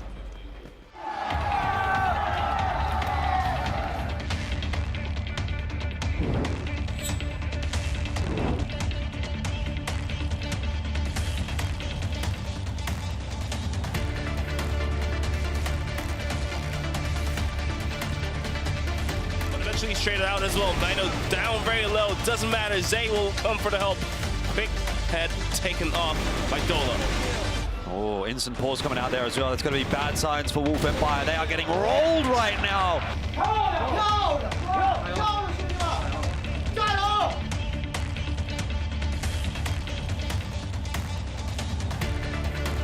It's important. How does the line? He's got to buy time. He's just got to buy time. Zay has an aid. Oh, such a big grenade!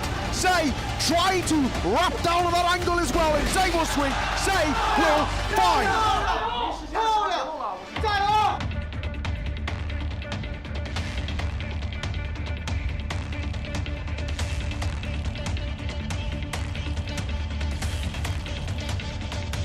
Here comes the push.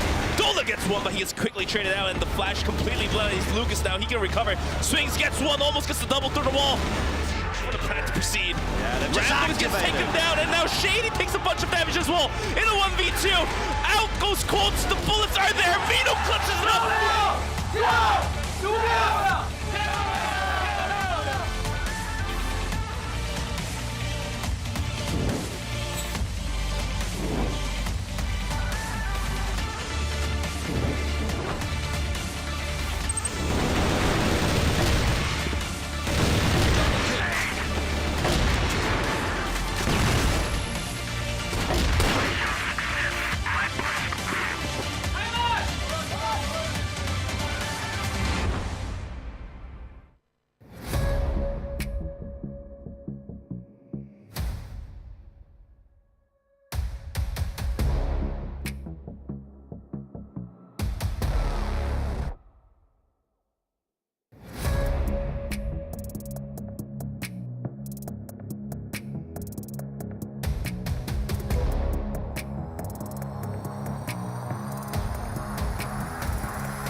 Hello and welcome. We are back at CFS 2024 Grand Finals. We're ready for the second match of today. This is the match between Vasco Esports, who did just win a 3-0 up against their Brazilian counterparts in Antisocial 3-0. So they're here to play another best of 5 against Wolf Empire. I'm Valdez, with me is Bench and Sneaky Frog, and we're going to be getting into this match in just a moment. First thing I want to ask you guys, we did have Vasco winning very one-sidedly, right? 3-0, feeling very good about the way they were playing so far. They're feeling fresh, they're feeling, you know, all warmed up. Do you feel like they'll have the advantage here going up against Wolf Empire right from the get-go, or do you think Wolf Empire had that time to watch and study this best of 5, and you think they're going to be the ones to come out strong at first? I mean, more than definitely. They're definitely warmed up. They had really good form, and they had really good showing, although the last map felt a little bit shaky. Antisocial was able to come out on top for a short while. 7-2, definitely scores, but they made a comeback, and those little things really do help their mentality as well. Oh, our team just beat Antisocial. We made a huge comeback from 5 rounds deficit. Those kind of little things really do get into your minds, and even Wolf Empire watching those games may even have that feeling of, ooh, these guys are definitely on fire tonight, and maybe we need to be a little bit worried. You know, and then in that kind of scenario, you do get pushed to the corner just a little bit, so I feel like this would benefit the side of Vasco just a little bit more, in my opinion. What do you think, Sneaky? To be fair, the pattern was yesterday was like Vasco obviously was the first series, and then Wolf came in through, and yeah, it seems like it's the team that did play the latest game does have the advantage. Of course, you're gonna have the same setup. It's not gonna be, you know, too different from what you did in the last game, and having won the game or having won the series in the last time. I mean, you already know how to win, but problem is, Wolf Empire, you really don't know what they're thinking, man. I mean, despite the loss yesterday to EP, I really feel like there's still some fight in this Wolf Empire squad. Yeah, also, it feels like Wolf Empire, just based on what we've seen up until this moment, they still feel like the stronger team. You guys can tell me if you disagree with that. I just feel like Wolf Empire, even though they took the 3-0 loss against EP, there were a lot of things that go into it. You know, the Chinese crowd, the fans getting behind China and the Chinese squad. Wolf Empire cooling off a little bit, you know, not having that same setup, and maybe just not able to do quite as well. Vasco, they looked good, but that was against Antisocial, who were kind of getting tilted and not exactly playing their best CROSSFIRE. So we'll have to wait and see. You can see some of the updated stats here. It really is just the Action and MG show when it comes to the higher numbers, but certainly the supporting acts on the side of Vasco are helping them get across the line in these rounds. Oh, it really did, but for the side of Wolf, a little bit of a slow showing yesterday against Evolution Power, of course. The side of EP had a lot of support from the fans, also a lot of the offline support, so to speak. But at the end of the day, they were going to be able to, you know, take down Wolf. And now Vasco does beat Antisocial, whether Antisocial not having the best game or not.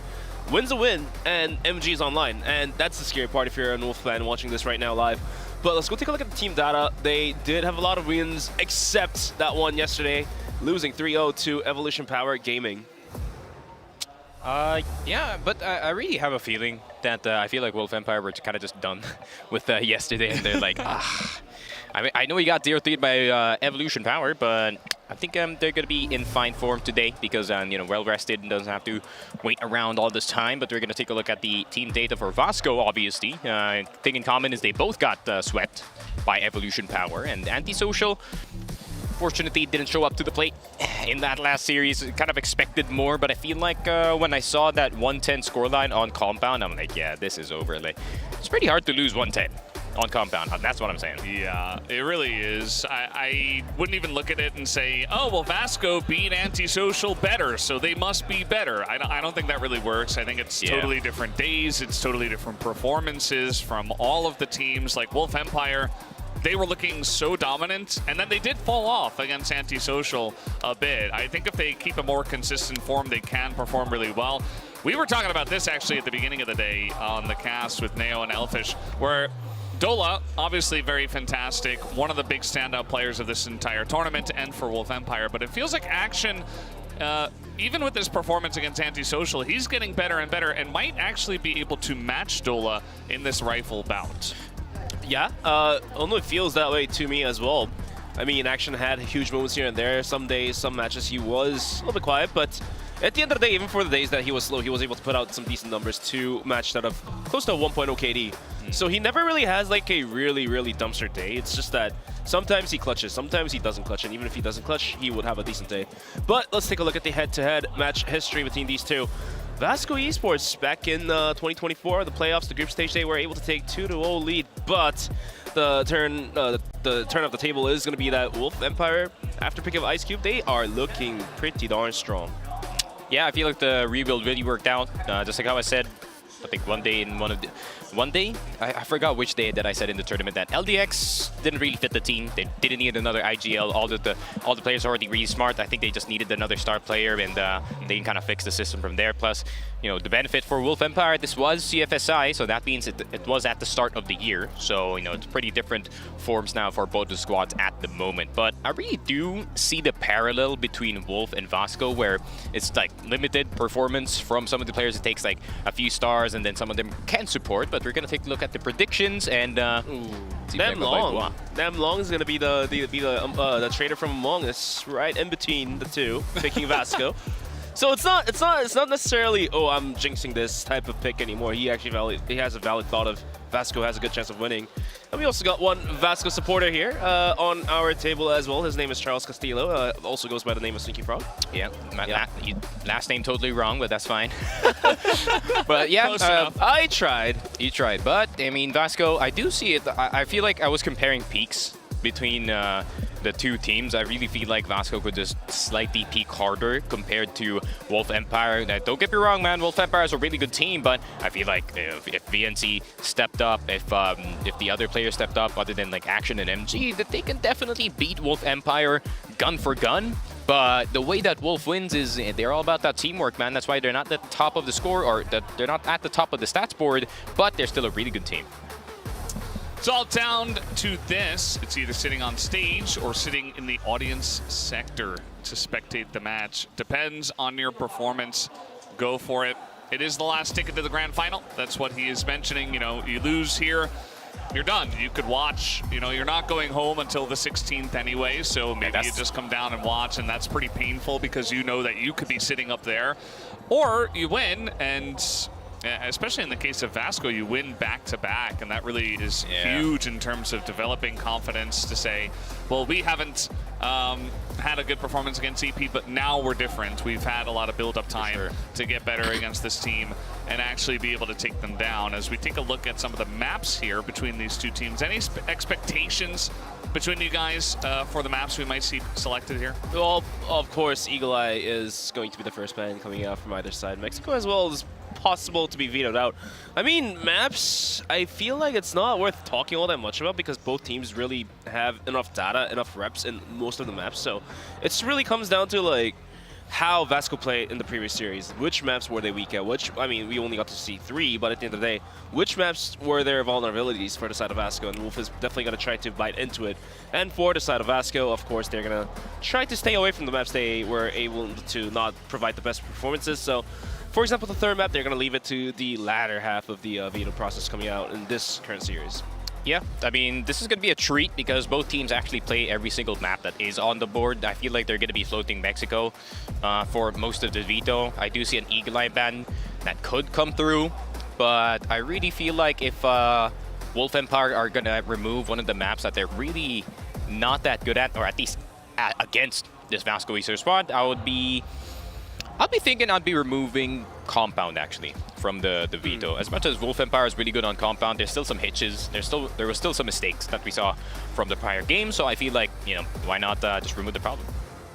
Well, we do have some time before we get into the match, but we are going to introduce the teams. Let's go to the stage right now to do just that.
Well, we got to take a close look at both of the teams. It looks like on the side of Vasco, just trying to stay calm, just trying to stay warm as well. You see a lot of moving hands and stuff, getting ready for the match at hand here after just playing 3 maps.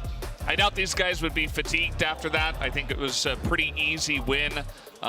Whereas on the side of Wolf, you know, you're kind of starting from 0. So I'm hoping for their sake that they're at least able to get some practice in, get a bit warmer, and be ready for this first map, which could be the difference maker.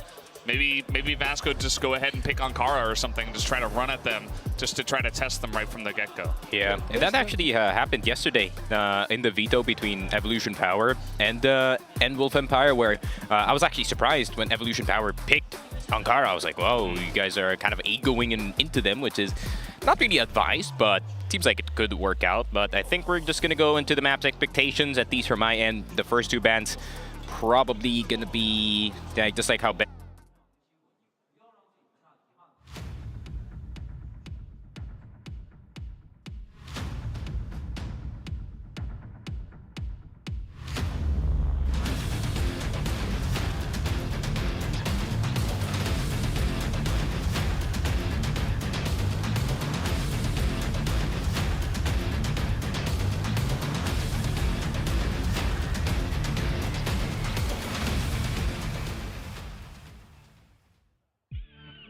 And here we go. Back to it, Sneaky. Back to it. Sorry, I was yapping a bit too much. You already know when it comes to map vetoes, I like to nerd out. And just like how we said it, Give Vasco. you a shot at the vetoes first, huh? We get the first 2 bans coming through. Yeah, I feel like Eagle Eye, man. You already know what it is. I mean, you called it bench, so yeah, Eagle Eye is going to be a no-brainer. I mean, I feel like a sub-base ban is also a very positive one as well. Oh, Black Widow, all right. Okay, they're avoiding the variants. So Black Widow will be the first one to be ruled out, and let's see which one Wolf wants to take out from the scene here. Want to be the best scenic view of all things. It's Eagle Eye, yep. Probably. That's a no-brainer. Map 1 for Vasco. Ankara. You think Ankara? Slam Do you think it. they got the... Slam you think it. they got the balls for it, bro? Slam it. What if they slam into Mexico for the first one? Could happen. Not could. advisable. Not advisable. But Vasco has picked maps before that were not advisable, so, you know. What if they just play sub-base? That's the first map that Wolf dropped to ANTISOCIAL. I feel like the Black Widow ban kind of threw the hammer between the players of Wolf Empire. They're all looking at the coaches, what is going on? Not expecting that ban, of course. A little bit cheeky, I would say, even to the side of that, of Vasco banning the port. That's decent the other choice, definitely decent choice to be played as the first map on the side of Vasco. They do have a decent amount of success on the map as well, so might as well go for it. Yeah, I feel like the mindset for Vasco is less about avoiding the Ice Cube fights. Instead, they're just rewarding MGs. It's like, hey, you've had good past few games. Obviously, Port is going to be one of your better maps, considering he's one of the better top A holders, but not just that. He's a good sniper in general. In this map, don't have to do a lot of movement in that first half. And just like how you said, Subbase is going to make an appearance in map number 2.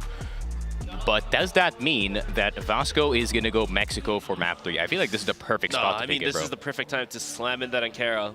Really? Yeah.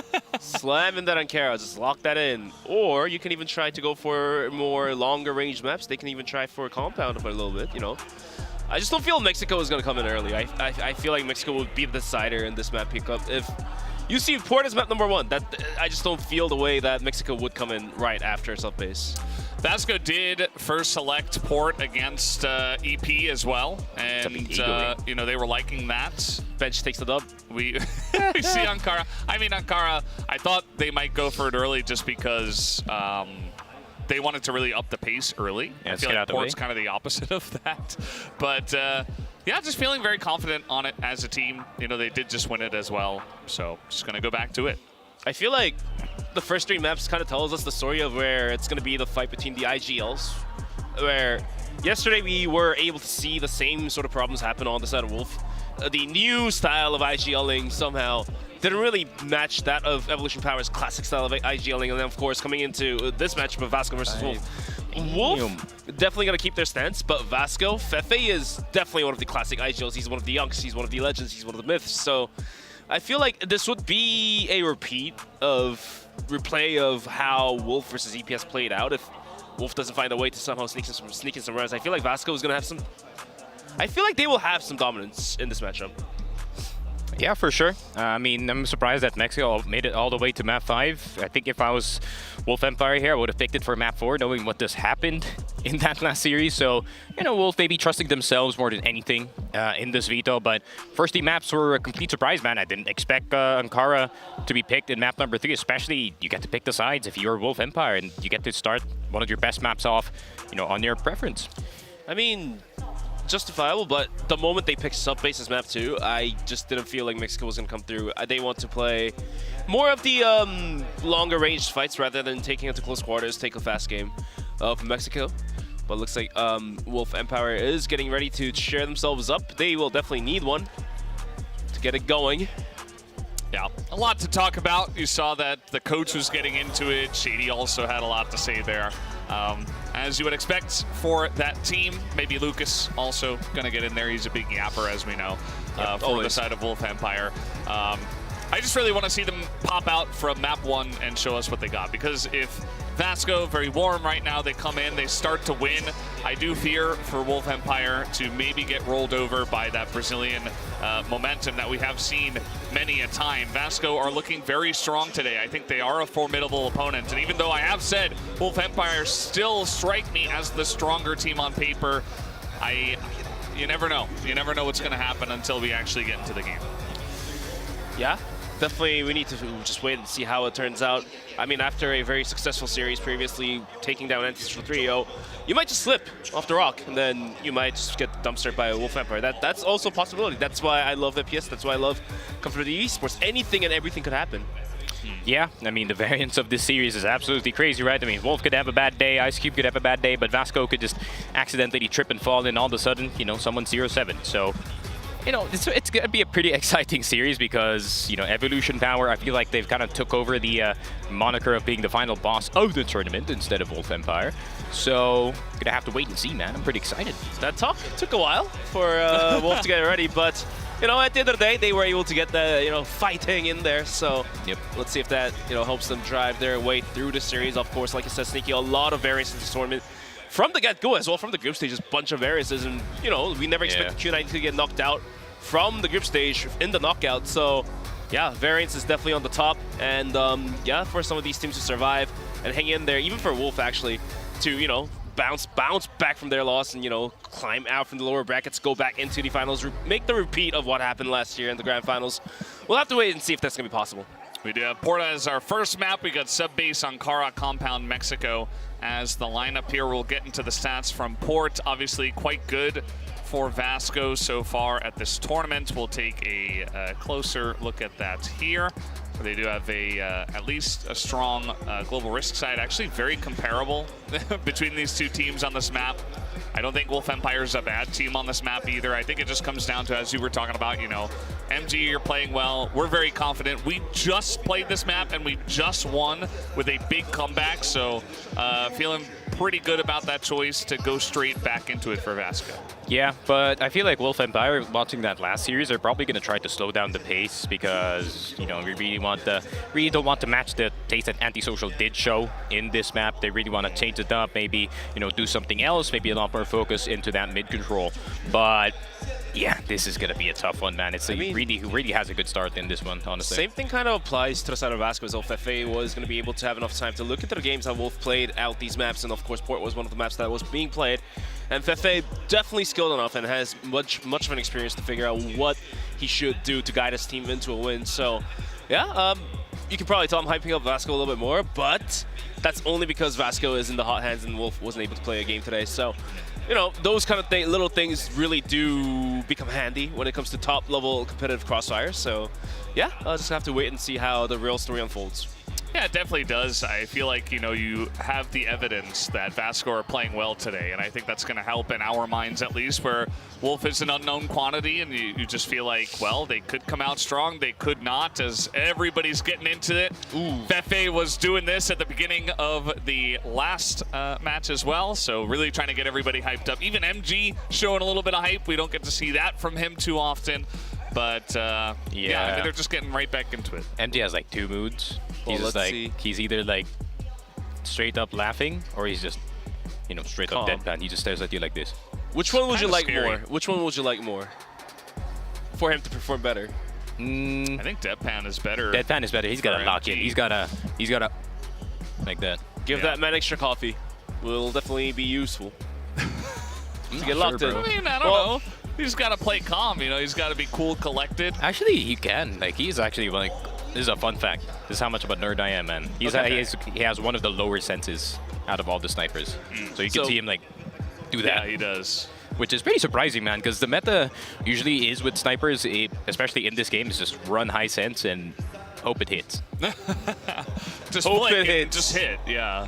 Just don't miss. So you take it to the variance town is what you're basically saying, but MG's gonna stick to that low sense and try to, you know, basically carve out every shot, every angle, every kill he makes is basically well carved out like a, you know, like a statue. Like a statue.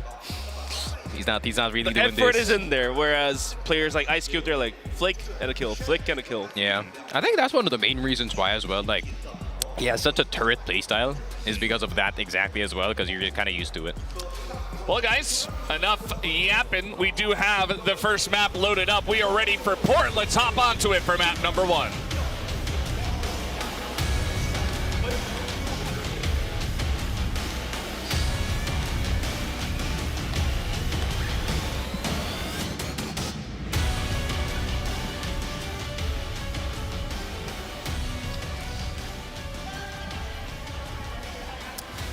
Alrighty, port.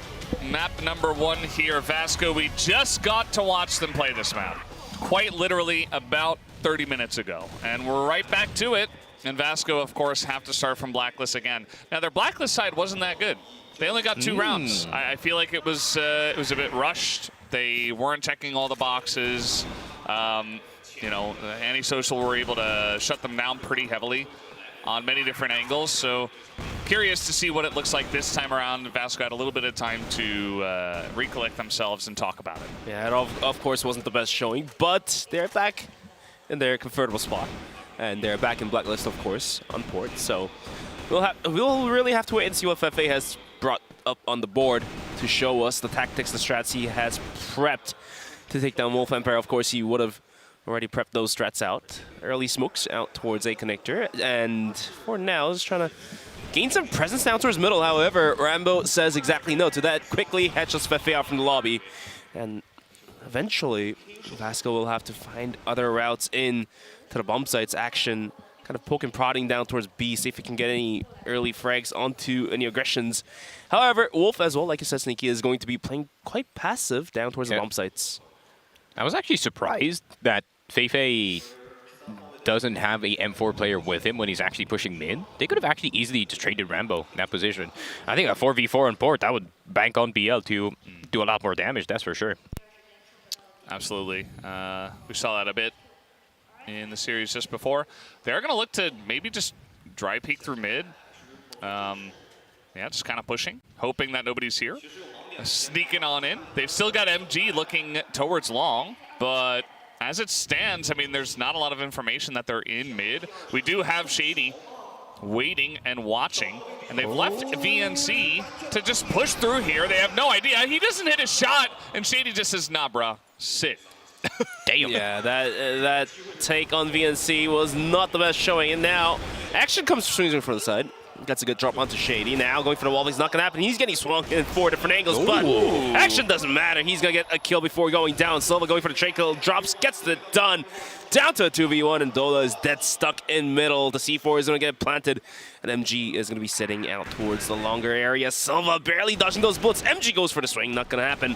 And now Dola gets bullied with the Colt, goes down, and Vasco seemingly started off to a slower start for that round. Fefe went down and as Rambo swung out middle, and they turned that 4v5 around and won it for themselves. Yeah, I feel like action, that clutch, or that very clutch shot on that bridge call is absolutely needed. In all honesty, they would have been surrounded on the site, and Ice Cube would have had a little bit more help from that position.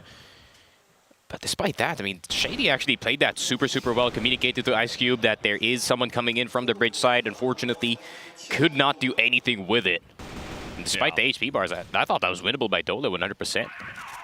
Yeah, it certainly felt like it, especially because they took turns just peeking at him. And Dola had an AK, so if you just tap on some heads, if he was a little bit crisper, he could have certainly locked that down. Ends up with Silva getting the 4K as well. Action got the first one, and then Silva just lit them up, just pushing at the same time. So props to him. He's now gone over to the AWM, actually. Is going to be holding on to that here from the Blacklist side. It's actually a massive win to get that first Blacklist round right from the get-go. Yeah, it's almost as if we'll kind of lost track of the players of Vasco, where are they coming in from. They definitely took eyes off the middle, and Action wasn't able to swing it out. Fefe swings out, gets the drop, down to 4v4. However, the damage is going to be implied more onto the side of Vasco Silva, and Fefe down pretty low. And for Wolf, it's only going to be Rambo at half HP. Action is thinking about poking out just a little wider, clearing out every single corner. But he's not going to overextend. He's playing this with patience. There's less than a minute left, and Vasco is thinking about a possible B hit. The C4 is going to be right behind Action. Oh, there it is. I mean, Fefe's already gone, but he was kind of a known entity already in that mid position. He was going to be the guy that splits off of this team, but great shot there from Silva. Does get the distance down on the B site, but there is still one more player at the bottom side of B. Dola, can he hit the jump? Seems like no. Silva is just going to send it. But can he go for more? MG will get another kill, and Silva, look at this start, man. 6-0. Wasn't the best performance by him in yesterday's games, but it seems like he's a different person entirely for today, man.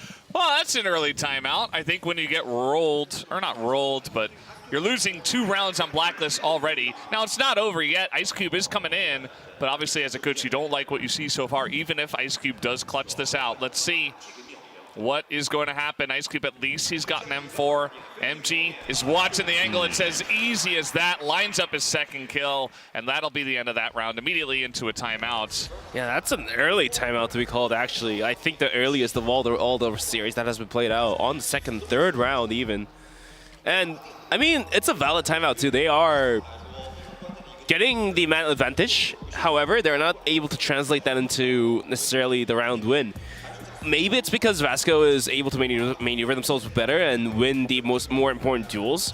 There we go. That's the Silva cam. If it becomes a 5-on-3, you know, you're guaranteed to win the round. However, Wolf is somehow getting dropped like flies, player after player, and the round converts into Vasco's win. Dude, I've never seen MG so hype after a round. Yeah. I feel like he knows that the... He's got 2 kills. He knows that the game is kind of in their hands at the moment, right? Having 2 already at the start of the game.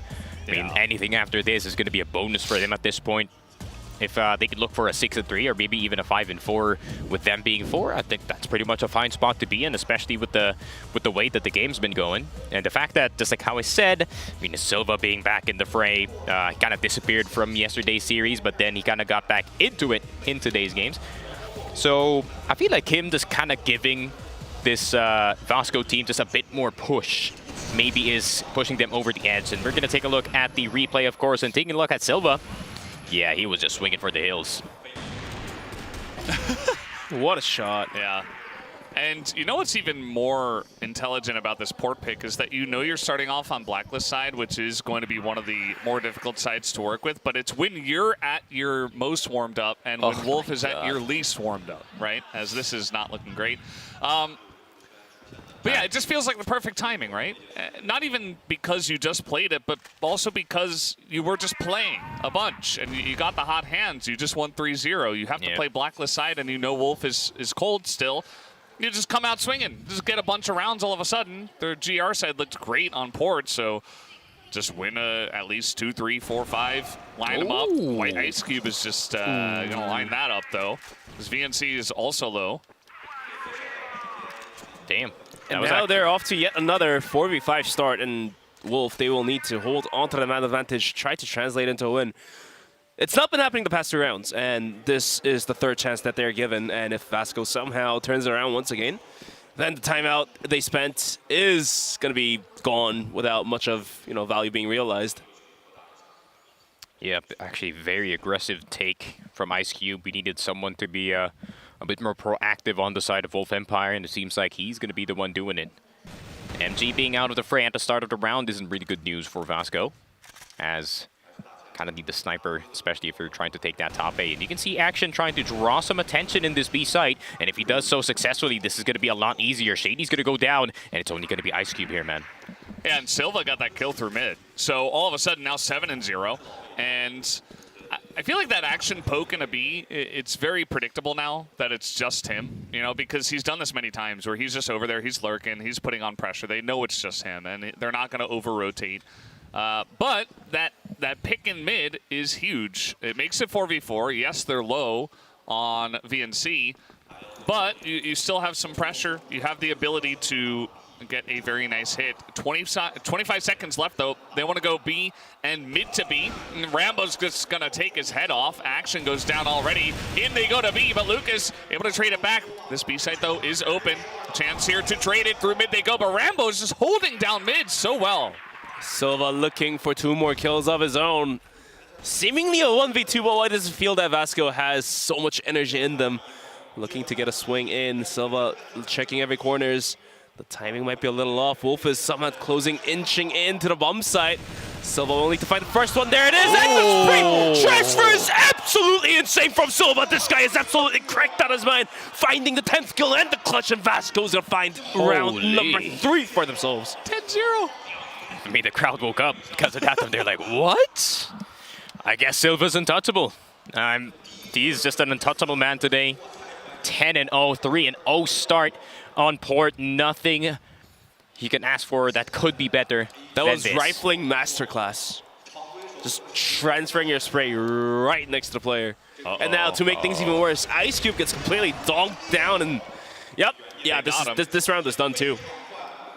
Ladies and gentlemen, they finally got Silva.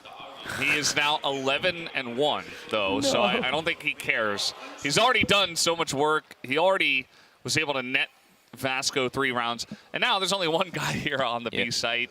If you just throw some utility in, you check at least 1 or 2 boxes, this should be a free B site hit. Not seeing a lot of utility, though. It doesn't matter. VNC just going to take his head off. Just like that, the hot hands here from Vasco continue. And it's looking like 4 rounds in a row from Blacklist. Well, bro, Wolf just looks so out of it in these first 4 rounds. I mean, granted, I do understand the long push, as, you know, Shady's going to fall, and that's not even a shot. So someone's at 10-1 compound? Well, what? 10-0 port? Bro, it's... All I'm saying is it's kind of hard to lose, like, 10-1 on compound, and at the same time, like, if you get 10-0 on port, you kind of just deserve it at that point. just go home after that map. You're like okay. I'm like, I've had enough. That's not it. But I do understand what Wolf is trying to do. With that long push, they're really just trying to force the advantage towards their side. But, I mean, I feel like Vasco was kind of expecting it. Look at this, man. Ice Cube couldn't even climb up in towards catwalk A. Wolf Empire is shaking. He just looks so out of it. Yeah, the nade stack was almost desperate, I feel like. Yeah. You guys were always having Fefe or Silva in the middle. Like, we're going to nade stack that position. But unfortunately for them, 2 nades down the drain, flushed off the toilet. Yeah. I mean, it's a pretty common angle to need, but yeah. It just makes, like, maybe because the situation is 4-0, it just makes that look more miserable in a way. Everything looks desperate, yeah. Yeah, for sure. All these Fefe timeouts has finally built up to this. All the Fefe timeouts. All the Fefe timeouts. You're absolutely on point. Like, dude, Silva's having a life day. Not even a life series, life game. He's having a life day right now, man. I mean, like, for sure, like, Silva is the one that's, like, playing out of his mind. But the reason why they can translate his current skill set being top level to a win is Fefe guiding the team to the right positions in the right time. Maybe that's the difference between IGLing, and this is the same problem that occurs on the side of Wolf. Just a new style of IGL not being able to compete against the classic style of IGLing. How we were pointing that time and time after yesterday against Evolution Power. Minnow just being able to dumpster the heck out of Wolf. I just hope that Wolf show up at some point, but it's not going to be in this round. Rambo finally goes down. Nice angle there from Shady, but he only gets the 1. And Silva just give this man a gun and an angle onto a site. He will get you there. Where's the bomb, guys? Where's the bomb? What happened here? It doesn't matter. Ice Cube, okay. Looking for more. Doesn't matter. They just killed him. Silva. What is his power? I thought all my predictions lose. Well, it's only the first map. Okay, you know, this is where we would expect. By the way, this is the round where Silva just said, okay, I'm going to go 10-0. 9-1 for Silva. Pause. This has got to be a tech pause. Yeah.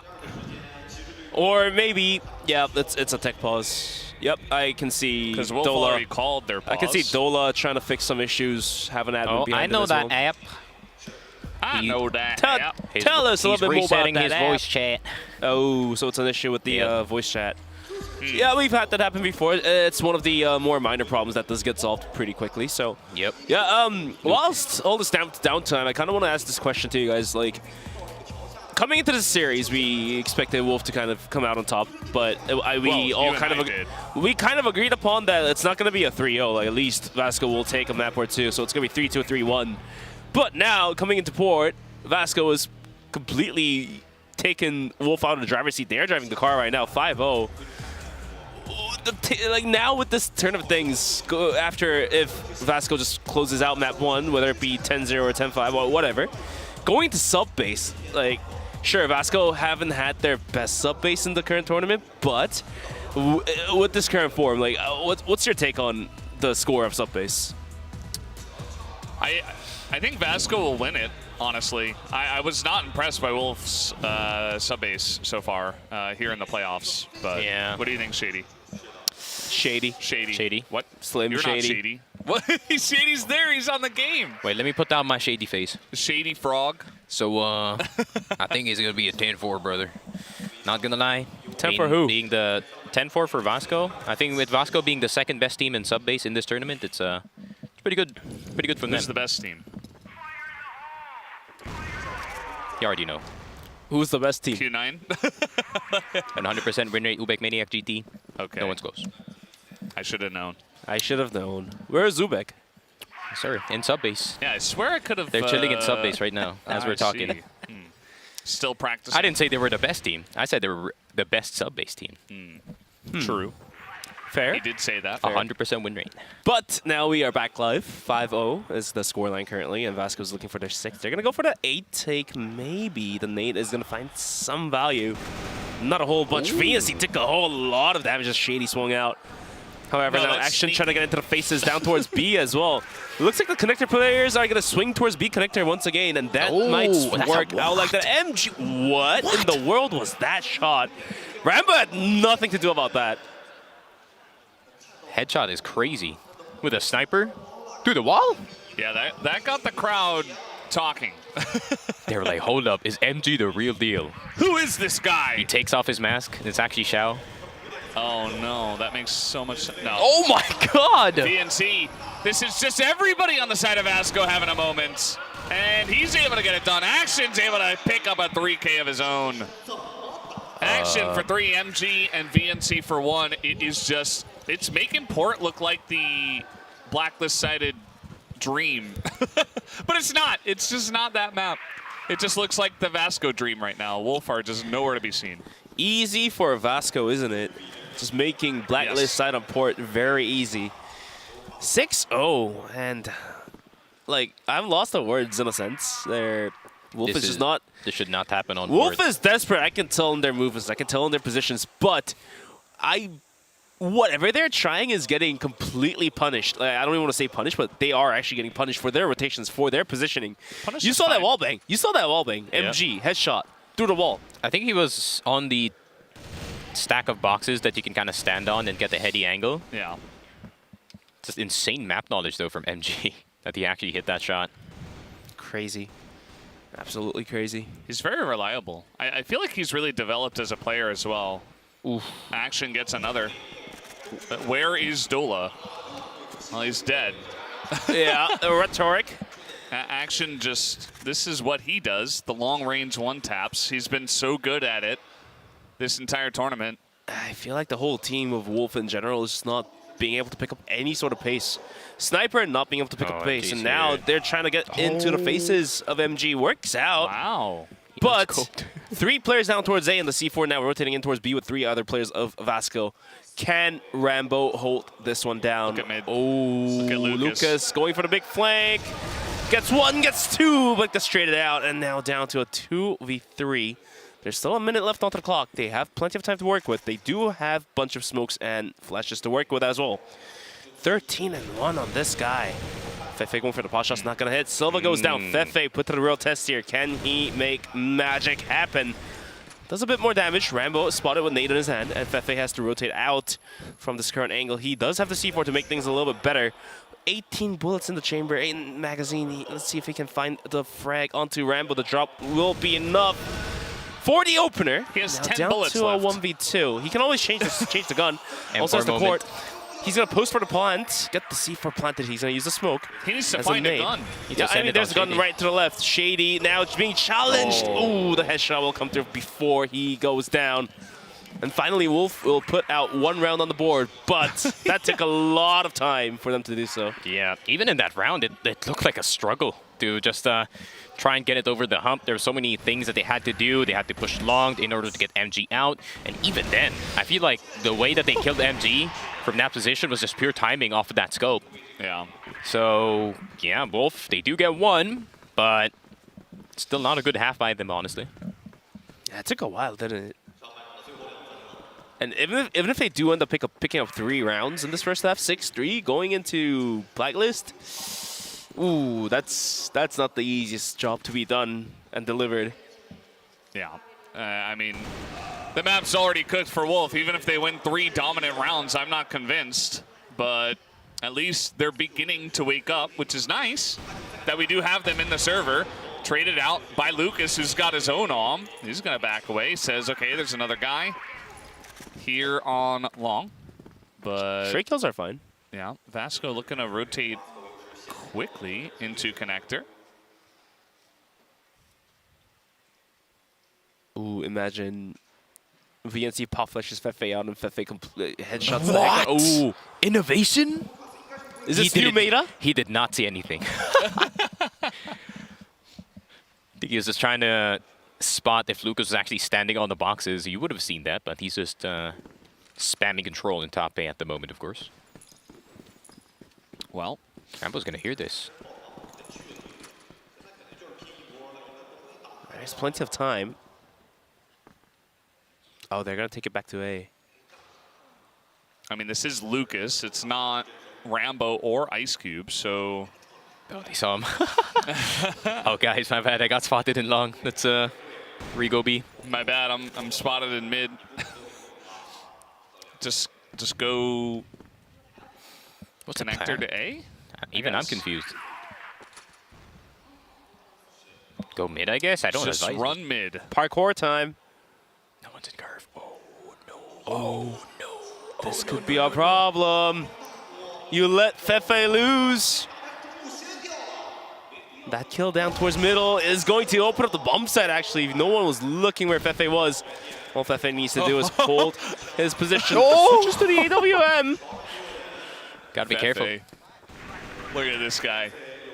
He's got, you can tell he's got a lot of confidence right now. Look at this. Oh, he's going to miss, though. Okay. But they do get onto A. They get the plant down. Still a chance here. Trying to get in, but he's going to hit the shot. Fefe will not be denied. Oh, he misses that one. Bit of an issue. 2v2. They're trying to push it wide. And VNC come up huge. They weren't supposed to win that round, but they do anyway. That's the best thing, too. I mean, when your IGL just hits 2 really good shots on the sniper, through the fences as well, and you already know if I was a fake 2, I would be screaming. I'd be like, I might be MG. I might be MG. I might be Goken reloaded. Well, I mean, that round pretty much seals the coffin up in a sense. I think it's good. At least for Port. I just don't see a 7-2 comeback for Wolf.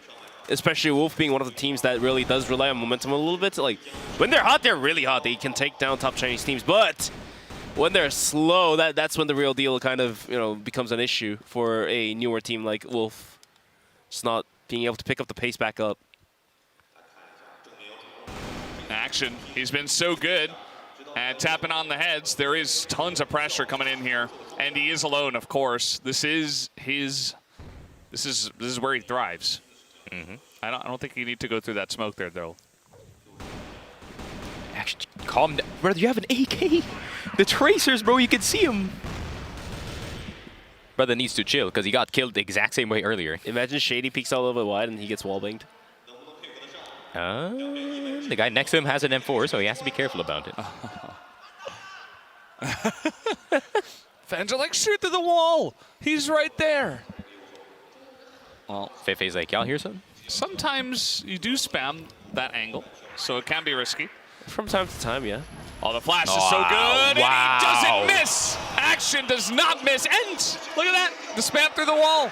He's gonna get the one. Ice Cube spotted. They know it's just Rambo here on B. They're gonna push him, flash over the top. Rambo, though, is gonna hit the shot. Gotta be careful. Here comes MG looking for the angle. He's gonna miss the flick. And now over the top, here comes VNC. Here comes the rest of the team. Easy round win for Vasco. They're making this team look bad. It's not even anything special from Vasco, honestly. They're just beating them in these aim fights. Slipping on by. Timings are just given to this Vasco squad time and time again. Wolf's form has gotten from bad to worse. I feel like that's the only way I can put it. The coach gets in there, you know. Good spirit. Yeah. Oh, yeah. Really good to see that. Well, now we do see the switch of sides, but there's not a lot of margin left for Wolf to lose here. Lose 2 rounds, you lose the map. 8-1. Mess up once, this is cooked.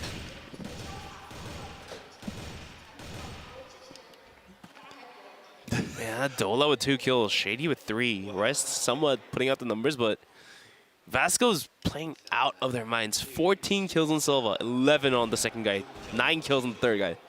Combined is already above 35, so. How do you add that up so quick? That's crazy. I got my Korean parents in me, so. Got my math, got my numbers. Yeah, I mean, it just makes you feel like, you know, regardless of numbers, you just believe that MG is Vasco are all gonna flying. win. He's got 3 kills only, and he's still. This is all hard. Yeah, you just believe that they're going to win rounds. Like, regardless of the way the round goes, you're like, no, Fefe's got this. Yeah. At this point, for Wolf Empire, we need some, like, Disney reasoning at this point. You just got to believe in your heart 100%. Whoa, yeah, you don't want to say that one for copyrights. Is it? No, it's fine. It's fine. It's fine. You're allowed to say the name. Fefe. He's getting pressured pretty big time now. Grenades over the top. He's just holding his ground. Doesn't seem to care. Holds the spray. They're getting totally wiped up here on the top of A. And now Action. Jesus. Action special. He's pretty clean with it. The Action special. Okay. Oh. Action special. It's real. Oh. He still loses. So close. But it's real. It's still real. It was surreal for a moment. I was wondering, like, what happened to MG and VNC on the right side of A side? They fell so quickly. Fefe was just standing there ready and waiting for the ladder players to climb up, and then all of a sudden he got climb buffed on. So MG, VNC kind of at fault there for just letting them through. So Wolf Empire, this could be the beginning of something magical here. I mean, they did find one of many that's needed. This has been the Fefe thing so far. That jump is so hard to do. Honestly. He does it. He hits it. You have to aim at the right pixel, and you have to time your crouch jump exactly where it is. The window is like 0.2 ms, I think. Just do it. Lucas. Oh, no! Lucas. Lucas. Having a hard time, isn't it? Now he's about to get punished by Fefe if he swings out. Yep. I like how he naded his own homie so they can bait him in. Well, kills a kill, and this round is not going to be the easiest one for Wolf, unlike the last one where they were able to just pry open the bomb site down towards A. Yeah, I mean, all in all, Vasco, after dropping that first one, they do seem to have figured out how to hold on to the bomb sites, provide the defense. Even kind of having Fefe going out a little bit aggressive down towards connector, doing the counter boost on his own. Wolf now sending the gears and turning their car towards B. Gonna be a 4-man push, but that's only VNC holding this one down. This could be a bomb plant. They got Action coming over as well. They're actually not committing to B just yet. Maybe looking to go mid with this one. And look at the timing on this from Silva. The guy, he is back on the server. He picks up 3. And just like that, the round might be cooked. 40 seconds, Dola. Nice little angle here, but VNC now is going to shut him down. 9th rounds here for Vasco. looking to close it out. The whole time we had the camera on Silva. The whole time. It finally is going to pay off dividends, and a huge amount as well. I mean, Vasco is definitely getting some Chinese fans. I mean, the amount of oohs and ahs that I've been hearing. Oohs and ahs. Where are the e's? Later, when they mess up. That's safe for the mess up. The ew. Ew. What if they just don't mess up? It's like, damn. So far has been a pretty solid rounds. Even for the rounds that Vasco lost, it wasn't like they lost it bad. It was a understandable loss, and VNC gets sprayed the heck out of that one. Oh, Silva. Bro has 200 HP. Oh, chill. Yeah, Silva's gonna slow down. Action's not slowing down. He swings, gets one, looking for Dola. Almost gets Dola down before going down. Damn. The fast taps with the AK. You already know that he's maining that weapon, but it seems like Silva's gonna fall. He necessarily didn't have to take the fight. Now you gotta fight. You're Brazil. I mean, they've been going pretty fast. That last series was quite fast, so you could say fast and furious. Oh, trying to keep with the pace, I guess. MG 1v4. He is okay. Oh, C4. C4. A minute 10 left. MG special. MG special. Oh! The flank. Nice try. Nobody on Wolf is happy. Yeah. I'd be depressed too if I was 3-9 and it's the second half and I'm playing GR side. Yeah. Look at this. Look at this scoreline despite everything that Wolf is trying at the moment. Like, it's really just an unbeatable fight. In port, just like how I said, it's going to take a miraculous comeback. Yeah, it does take a turn, isn't it? They're going to test long too, man. They're going to give a faster aggression. Wolf is going to have 3 players out towards long 2 and connector. Going to be nading it. They know Fefe was up there a couple rounds ago. And now MG up top of an A, going for some pot shots. The nades are going to take away a bit of health. And now here comes the real MG special. Let's see if he's got it. Oh, Silva just took one of them. Shady is going to get one, and Shady's going to get another one. But here comes some Faye from the side with the help of VNC. They do get Lucas, but it is a 2v3.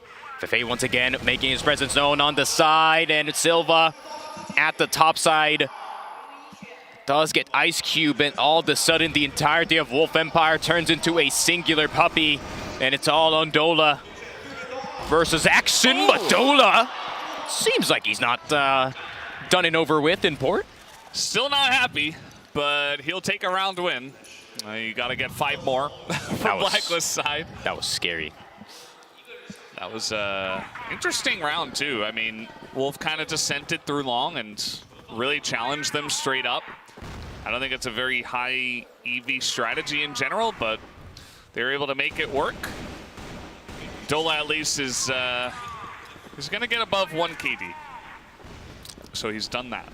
MG wasn't able to find any shots on top of the A bomb, so he basically got sprayed down with an M4, so not much value could be provided by him. Well, Action's gonna take a bunch with the nade, landing right by his feet. And apparently, exchanging his health bar for the time, was able to put out some good amount of delay. And Wolf will have to hit the brake and slow down for a little bit, but as I say that, they're thinking about going for the setups. Shady, brother, press shift. They can hear you. No. Not about that life. Just run at them. You just hear the loudest footsteps coming in from B house. I was like, what is this brother doing? One guy's trying to bait. The rotations. VNC must enjoy like bouncing on windows, man, because it's like this is what I see him doing 24/7 in the B side. To be fair, well, it's either that window or the one window in the right on top. Entrance, yeah. One of those two. He's always bouncing. Such a funny visual. There's also the angle on top of the roof, right? Where you can kind of like look down. It's a hard boost to do, especially underway. But Shady Let's see if they can get the first one in action. It will get the first kill, but Ice Cube and Rambo will get the trade going. But Silva needs to be careful from the curve position because Lucas is there. But Silva, somehow, some way, is still alive at the bottom side of the B site. Ice Cube, the only one left alive, and it seems like Vasco is going to take port in a very dominant fashion.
Well, we already had one map down, and Vasco is on top once again. They are now 4-0 today, and of course 1-0 versus Wolf Empire, who came out extremely slow. Their GR side of port looked abysmal, and they didn't look great. At the same time, Vasco looked great. Like, it seemed like they could do no wrong. Silva went 10-0 at first, and Fefe had that big clutch the one time, and just felt like you always believed that Vasco were going to win regardless of map or side or whatever. They were always just taking names, and they got a massive lead, and they could not lose that map.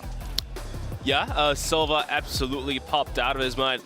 10-0, like you said, and I feel like after that win, he's still comfortably sitting well above 3.0 KD, I feel like. So even that last round, he was able to find a double kill for himself, so he was just upping his numbers, followed up by action, popping headshots here and there. Fefe having a clutch moment. MG was a little bit quiet, but at the end of the day, a win is a win. And Port will go back into the hands of Vasco. It was their map pick, and now we're left with 4 more maps, which is sub-base coming up next. Yeah, it kind of just felt like they're just taking turns who's gonna pop off in what map, in what series, and it seems like Action said, "Hey Silva, it's your turn, brother. You gotta drop at least 20," and it seems like that he did with a 2.62 KD, 148 ADR, which is insane. They have 3 players on 3-digit ADRs, and the multi-kill for Silva is 50%. So half the time, Silva is just getting more than 2 players. And Wolf Empire, they're just going to take it. I feel like they just got outshot. And this goes back to my point here at Valdez of Wolf Empire is good as a team, but Vasco has better individuals when it comes to just pure mechanics. And it seems like they just got out-mechanicked here. Yeah, and it feels like everybody's got their moments, right? And they were able to get it done. Silva's going to pick up the MVP here for sure. Even looking at headshot rate, Action was at 80%. VNC was almost at 90%. So he didn't have a ton of kills, but he was almost always clicking on the heads. It just really feels like everybody's locked in. Like, they're all in their flow state. They have that first map win. Now, it is their map pick, and I think that, you know, Wolf, you got to give them a little bit of leeway where it's like, okay, it's your first map. You play Port. They're feeling really great on the opposite side. You can go at least into the next map and try to reset your mental and go from there. But it's not going to be easy, to say the least. Silva 6-1 against Rambo, 5-0 against Shady, just farming these 2 players by himself. And the sniper duel, of course, is going towards Ice Cube, but not a lot of kills being put out because the snipers won't have many chances to fight against each other. Yeah, for sure. I mean, I feel like there wouldn't be much clashes between the 2 snipers, considering how different they actually play. Just like I was saying, Ice Cube's more of the kind of a star player, more of the Ronaldo kind of guy, being the star player of the team, and MG is more of the support-ish kind of role. Yeah, he does pop off from time to time, but it's not his 9 to 5, basically, for the squad. So sub-base for map number 2. Judging from how map number 1 went, my confidence for Wolf Empire is slowly waning, but you know, just judging from the history of Wolf, man, they need to figure out all the issues that they had in group stage and try to see if, you know, it's fixed in this series because, you know, just like how I said, their sub base didn't look that good. Yeah, I mean, sub base, I'm not too confident for Wolf sub base either. They do have a lot of wins on it from the CFVL, and they've been decent on it at this tournament, but especially that loss they took against Antisocial yesterday, that was where I was like, what is going on? They like didn't do anything. It's almost like they just kind of let Antisocial win the map. So yeah, I was not very impressed. And then if they lose this, you go into Ankara, which Vasco won against Goken, who got 10 first kills. So really backs against the wall here already for Wolf, I would say, even though they've only lost one map. So gotta get it done on sub base, otherwise I do not have a lot of hope. Even with Ankara, you know, what you want to say with like the Vietnamese region and this team, etc., Ice Cube. I don't know. I would, at that point, I would just assume that Vasco are so locked in that the stats don't matter. But that's just me. I'm on your side as well when it comes down to that topic. Dropping ports, going to subbase, you drop subbase. I think it's already a done deal at that point. Sure, they maintain Ankara, but Compound is coming up, and then, you know, Mexico is not a bad map, not a half bad map for Vasco as well. So the chances are becoming slimmer and slimmer, not by the maps getting dropped, but by each and every single round they drop on subbase is going to be my answer to that question. What do you think? Yeah, this sub base is definitely droppable by Wolf Empire, but I feel like if it is any map to come back into the swing of things, this is the one to do so, especially for the Riflers. I think Dola is a really good sub base player, holds machine room very well. He also pushes the middle area from time to time. It's just about where the Wolf Empire squad actually places their pressure. Like, is this the right decision to place pressure on woods or machine room or even on the outside? Because you need to make Vasco very uncomfortable in this map if you really want to make you know, the comeback happen in this series. I know it's only 1-0, but all the momentum just feels like it is in the way of Vasco. But I mean, knowing any team in this tournament that can do a successful mental recovery, it is Wolf Empire. We didn't see it in the series against EP, but against any other team, I would definitely bet on them. Well, we're back in the huddle here, and Bench, I want to ask you, you know, you were casting yesterday Wolf up against EP. Do you feel like a lot of what led to them not playing that well was a mental thing? Do you feel like potentially they might be a bit mentally crushed after the way yesterday went? On the surface of the things, it's mental. In the deeper parts of the game theory, I feel like it's just IGLing, failing. Whereas, like I mentioned this many times, Wolf definitely plays the newer style of CROSSFIRE, whereas teams like Evolution Power led by Mino or team like Vasco led by Fefe, the IGLing style is definitely more on the classic side of the things. Gain ground control, use that advantage to yourself and try to pressure your enemy into their, you know, weaker spots. And that's what exactly happened to Wolf yesterday, and the same thing repeated on port today as well. And if Wolf isn't able to kind of adapt to how to fight against these classical ways of playing CROSSFIRE, IGLing, then they might just persist. What do you think, Sneaky? Yeah, I mean, I think you do have a point. More traditional way for the Vasco squad. I think they're just a little bit faster. It's like traditional but Brazilian. So it's kind of different pacing for at least what Vietnam is used to. Yeah, because Vietnam is more of like crawl-ish pace, wait for 30 seconds, and then execute and hope for the best that you could not be hit by the flash, and hopefully you do hit your shot. So yeah, maybe we need more innovation from the side of Wolf Empire here, man, because just like I was said in their prior series, I think it was EP, right? They're getting a bit more readable here, bro. Yeah, I mean, if you show your stuff enough and teams are really focusing as you should in a playoff scenario where you feel like, okay, we might even have to play this team twice, which could even happen if Wolf Empire do somehow, you know, come back and have to play up against CP.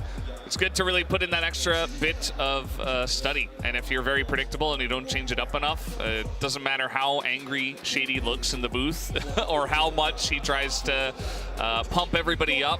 It might not be enough. I do think also in that first map that individually Wolf Empire were not that impressive. You know, it might just look that way because the guys on Vasco are really rolling and maybe the strategies weren't looking that good as well. Maybe they're still a little bit cold, but whatever the reasoning is, I'm still looking for a bit more individually from guys like Ice Cube. You know, Dolo was at least able to put up, I think it was slightly above 1 KD on that last map, even though it was a total disaster of a map. Like, at least he was able to like come back a little bit and do something. And then you need at least one other rifler to do something as well in order to come back on this map. So still waiting to get going. Maybe just giving some extra time for Wolf Empire to just yeah, I think this will be tragic, right? I mean, Wolf Empire, I think the second half of the year was got to be, you know, one of the funnest parts of CROSSFIRE Esports in a while, right? Because we had, you know, China dominance for so long, and it's now second half of the year. Everyone's excited. Anyone can win the tournaments, and then, you know, the #1 team, or the touted #1 team coming into this tournament, they do good. They go through group stage, no problem. They go through playoffs almost with no problem, and then losing to Vasco, who's not had the best year. Granted, you know, that's going to be a hype storyline, right? The comeback of Vasco Esports, who didn't have the best time in Vietnam, now does it here, possibly in China. But this would just be tragic, man, knowing the peak of these players. Well, we know what they're capable of. We'll hope that they can show it as we hop on to game number 2. Subbase is the map.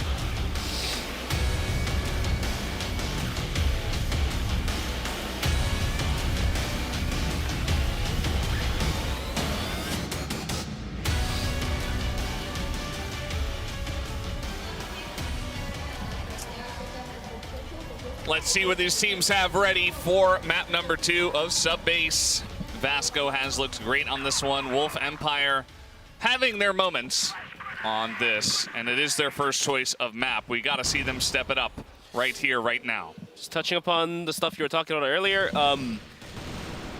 Subbase is the map where the snipers could just go a little bit quiet and not get punished for. This is the map where the riflers are going to be the ones that really put out the work, put out and do the dirty work. And so far, and by far, it's Vasco's riflers coming seemingly online, whereas to the side of Wolf, it's only Dola that's just putting out some decent numbers. Well, not even decent, honestly speaking. Best of the rifling core of his own team. So definitely need to wait and see if the rest of his team can start providing. Otherwise, this will yet be another landslide where Vasco just completely dominates on top of Wolf Empire once again for a 2-0. Yeah, I mean, Vasco, obviously the entire Brazilian region is really good at keeping momentum in between maps. But at the same time, Wolf Empire, despite what they saw in map #1, I think they're still one of the teams that is hardest to tilt, knowing how good their mindset is, how good their mental fortitude is in some of these series. I mean, you may not necessarily show that you're tilted, as in like you're not hitting the shots that you were supposed to hit. You're mentally tilted, and yeah, they might actually be internally. It doesn't show, but like internally, it does really get you, and it does really hurt you. So it's like at the back of your head. It's like more psychological more than anything. You're trying to think, I'm not trying to tilt, but I'm still mad. I'm still seething from that last game. And basically what happens is your response time gets a little bit slower. But whilst all that, early aggression from Shady gets him absolutely punished by MG. And with about 40 seconds, Vasco, with a man advantage, where are they going to take this fight towards? They do have to C4 machine room, and also another player kind of peeking down towards middle. Silva already doing bunch of damage in towards middle as well, but the B aggression seemingly halted, but Action and MG says no, picks up a piece each, and now Rambo's dead, stuck in middle. Silva gets a swing, gets a bunch of damage out. Lucas in a 1v2, but the C4 is now getting planted with MG having an angle. Oh, Lucas some way, somehow gets some damage through, and now there's still a frag grenade on MG. Action's gonna pop a smoke and a flash. Lucas on a 1v2 retake. The C4 timer is ticking down, but he has 2 players to go through. MG! The distraction is real, and now somehow Lucas gets one. He may hold on to the C4. He taps it. MG peeks out. Oh, the timing. MG cooks the grenade. The nade is going to come through. And that's a potato kill coming through at Vasco.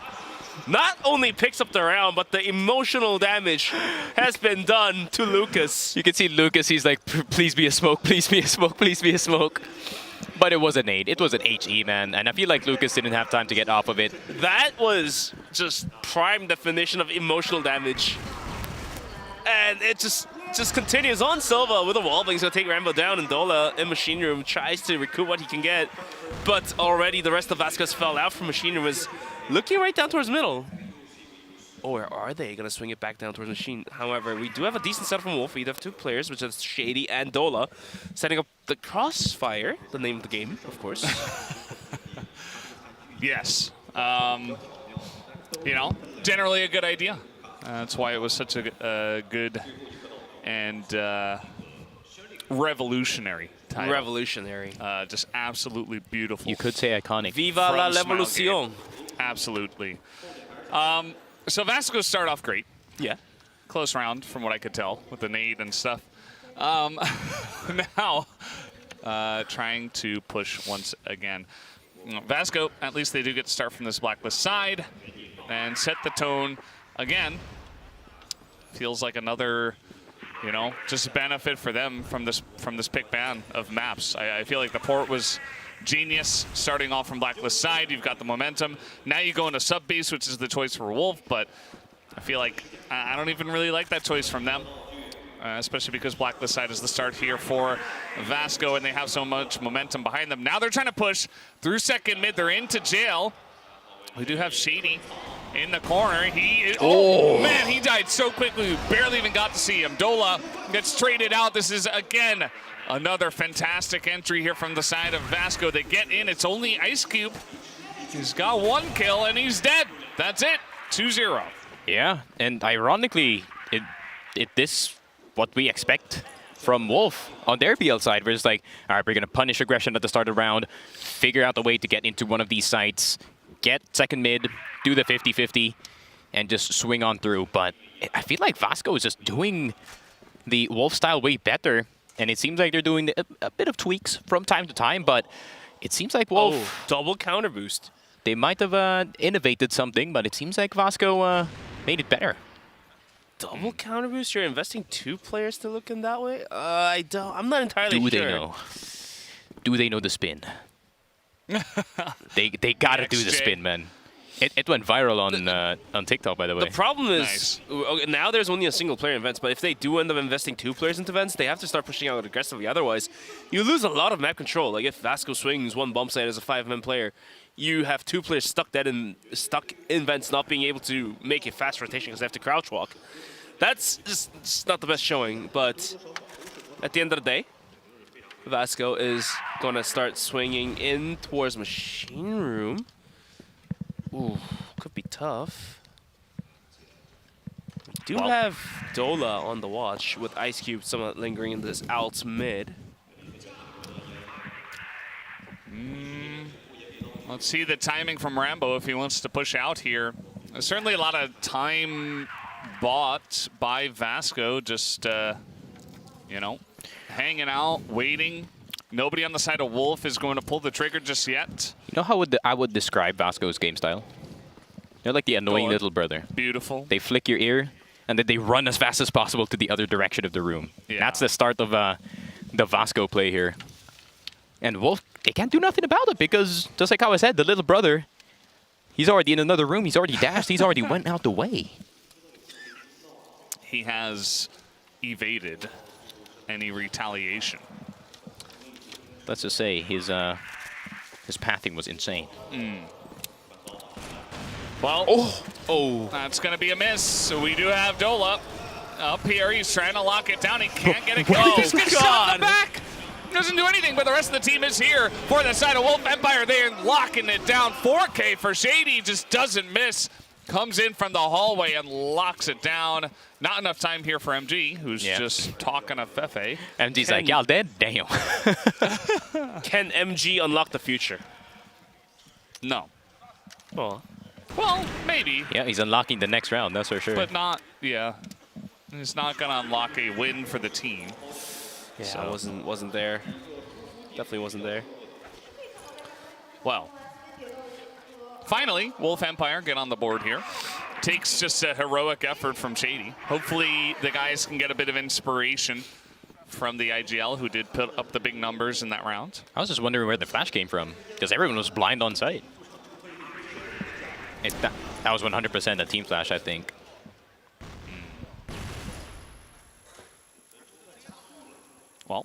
they're in. We're in, boys. They all rotated over to B. I mean, there's 4 people towards B. I think there's a guy in vents. Poor yeah, Rambo. Lucas, bro. Oh, God. Yeah, Lucas is just hide, buddy. Oh, God, he had no idea. Bro. They're like, guys, no one's watching second mid? Come on. It's just free. Okay, well, so is this push. And out comes Rambo, and he dies also. Gets 1 trade kill. And that might be all that they get in this round. Vasco continue with their pressure, moving into the second round here, looking much better. And again, just definitely a mistake from the side of Wolf. And really it just comes down to a flash and a big play from Shady, 1 by 1, chopping them down. Other than that, Wolf getting nothing. Yeah, and I already know that Feifei, he's hungry to get back into the playoffs, to get back into the grand finals with a different team, different banner this time. I thought Action was just gonna like run in. He looks so ready to just go. Oh, is he gonna dare? I think you do. Yeah. Oh, wait, Tilo, please do it. Do it. Do it. Do the spin. Please. Oh, you're just wanting it at this point, aren't you? Man, I swear if they didn't see it. All right, come on, Tim. Oh. I mean, he's doing it. It's a half spin, but it's fine. All right, yeah. This is more of the ZYK more than the XJ. But if you get hit in the back with the what would happen? You survive. I think that's when you're crouched. If it hits your butt, I think that counts as a leg. Not sure. We're gonna find out. Yeah. How far up the butt does the shot go? Is it like your lower back, or is it, you know? They'll say right on the butt, the buttocks. Yeah. This is probably a leg. Not 100%. Oh, I didn't send it. Come on, man. I wanted to see it. Yeah, I mean, what's the point of doing all that if you're not gonna do something fun afterwards? Just giving us false hope. Instead, they're just gonna play like Vasco. Who would have thought? All right. B split? Wait. A split? Wait. All right. Silva's gonna smoke B site. And they're going to assume that they're actually going to come from the locker's position. No one has info on Wolf. What is this? All right. Dun, dun, dun. Lucas, at least they've got him up here, but now he's on the run. Everybody just pouring out of the vent, and here comes Rambo. Rambo! Rambo! Where are you, buddy? What's he doing? He can't hit anything. It's a flawless round. 5 people alive for Vasco. And Rambo just not... Rambo was lost in the sauce. He can't run fast enough. I was just saying, like, how did he miss all those shots? I don't know, man. And he had the M4 too. That's basically the best run-and-gun rifle you could ask for. Bro, I feel like... I don't know what's next happened. round. Yeah. Pause on. I don't know what happened, but somehow, some way in this series, Wolf is super unlucky, bro. Did someone did a Black Cat pass, or was that... Someone broke glass. Walked under a ladder. Walk under a ladder. At the same time, step on the crack. Well, you got to create your own luck at a certain point. Like, Rambo should have at least been able to kill one person. Luck is part of your skills as well, if you think about it. Yeah. And Wolfus is not having any of that for now. So, yeah, I mean, that last round was just disastrous, I would say. Something felt very off, and coming into round 6, gonna be having VNC kind of post it out towards Machine. Or are they gonna send it is gonna be the question. I don't believe that. I don't believe they're gonna do anything until like 45 seconds. I just okay. Well, they're gonna send it. Ice Cube does get 2. That's more like it. All right. MG wanted the trade. He's not going to have it. And instead, it's just 2 kills to Ice Cube. Fefe also spotted. That's a lot of damage into him. VNC still around. They're trying to push in. VNC, no health. Trying to make it happen. Fefe alone, 3. He's going down. And finally, Wolf Empire gets something. Oh, and they time out too. Tragic. Tragic. I mean, man, Wolf, just like how I said it, man, they are being So unlucky, bro. Well, Dola's starting to feel the feelings, man. Like, he is not happy, and I can feel why. I mean, I would be saying, guys, we are better than this, man. We are better than this, and you know, I know. You know, I know that they are better than this, bro. They beat Vasco before. They are. And Dola's sorely disappointed with the level of play that is happening on his screen too, man. I mean, what can you say? It's, they have just not shown up yet today. Like, yeah, getting rounds here and there, doing a little bit when you've already lost port, like, that doesn't convince me of anything, right? Yeah. Like, if you're going to actually be a contender, show me that you can compete, that you can actually play to the level of Vasco, because so far I just haven't seen it. I like the stark difference between the face cams. It's like Dola's like absolutely getting mad, and you just see Silva on cam is like his hairline's clean, his beard's clean, and everything. Like the vibes are so different, and we already know how important vibes are, man. Vibes are everything, basically, you know? You can say, oh, we're really good at the game, but if the vibes are in the dumpster, you're going to get beat by another team that's really good at the game with the vibes. Yeah, Feifei's a vibe bonter. The vibe, by far. A vibe. The vibe check proposed by Vasco. Wolf is not being able to pass the test. Well, I mean, they were able to put up 2 rounds on the first half, whereas in the previous map they weren't able to do so. So maybe this does change up a gear just a little bit more. There's a bit more hope, but yet it's still pretty dim as well. I thought Feifei had the sniper for a second. For a second, yeah. Yeah. He does it from time to time. Doesn't have to. Generally it's Silva, but I've seen him do it. I mean, we've seen Action pull out the sniper for some reason. And he was not half bad on it, not gonna lie. I'm not convinced. He's so good with the AK. VNC it's is like, why? When's my turn? Yeah. I mean, I've seen that too, like once. But he's definitely got the balls to try that on the grand final stage, right? So for sure. Do it against EP. Love to see that. Do it against XQQ, the rookie who's not nervous anymore. The unnervous rookie. The calm rookie. Yeah, I'm so glad that he's not like he's not shaking and quaking anymore, bro. Because I've been saying XQQ is good. He's just got spaghetti, bro. You know, mom's a sweaty, mom's spaghetti.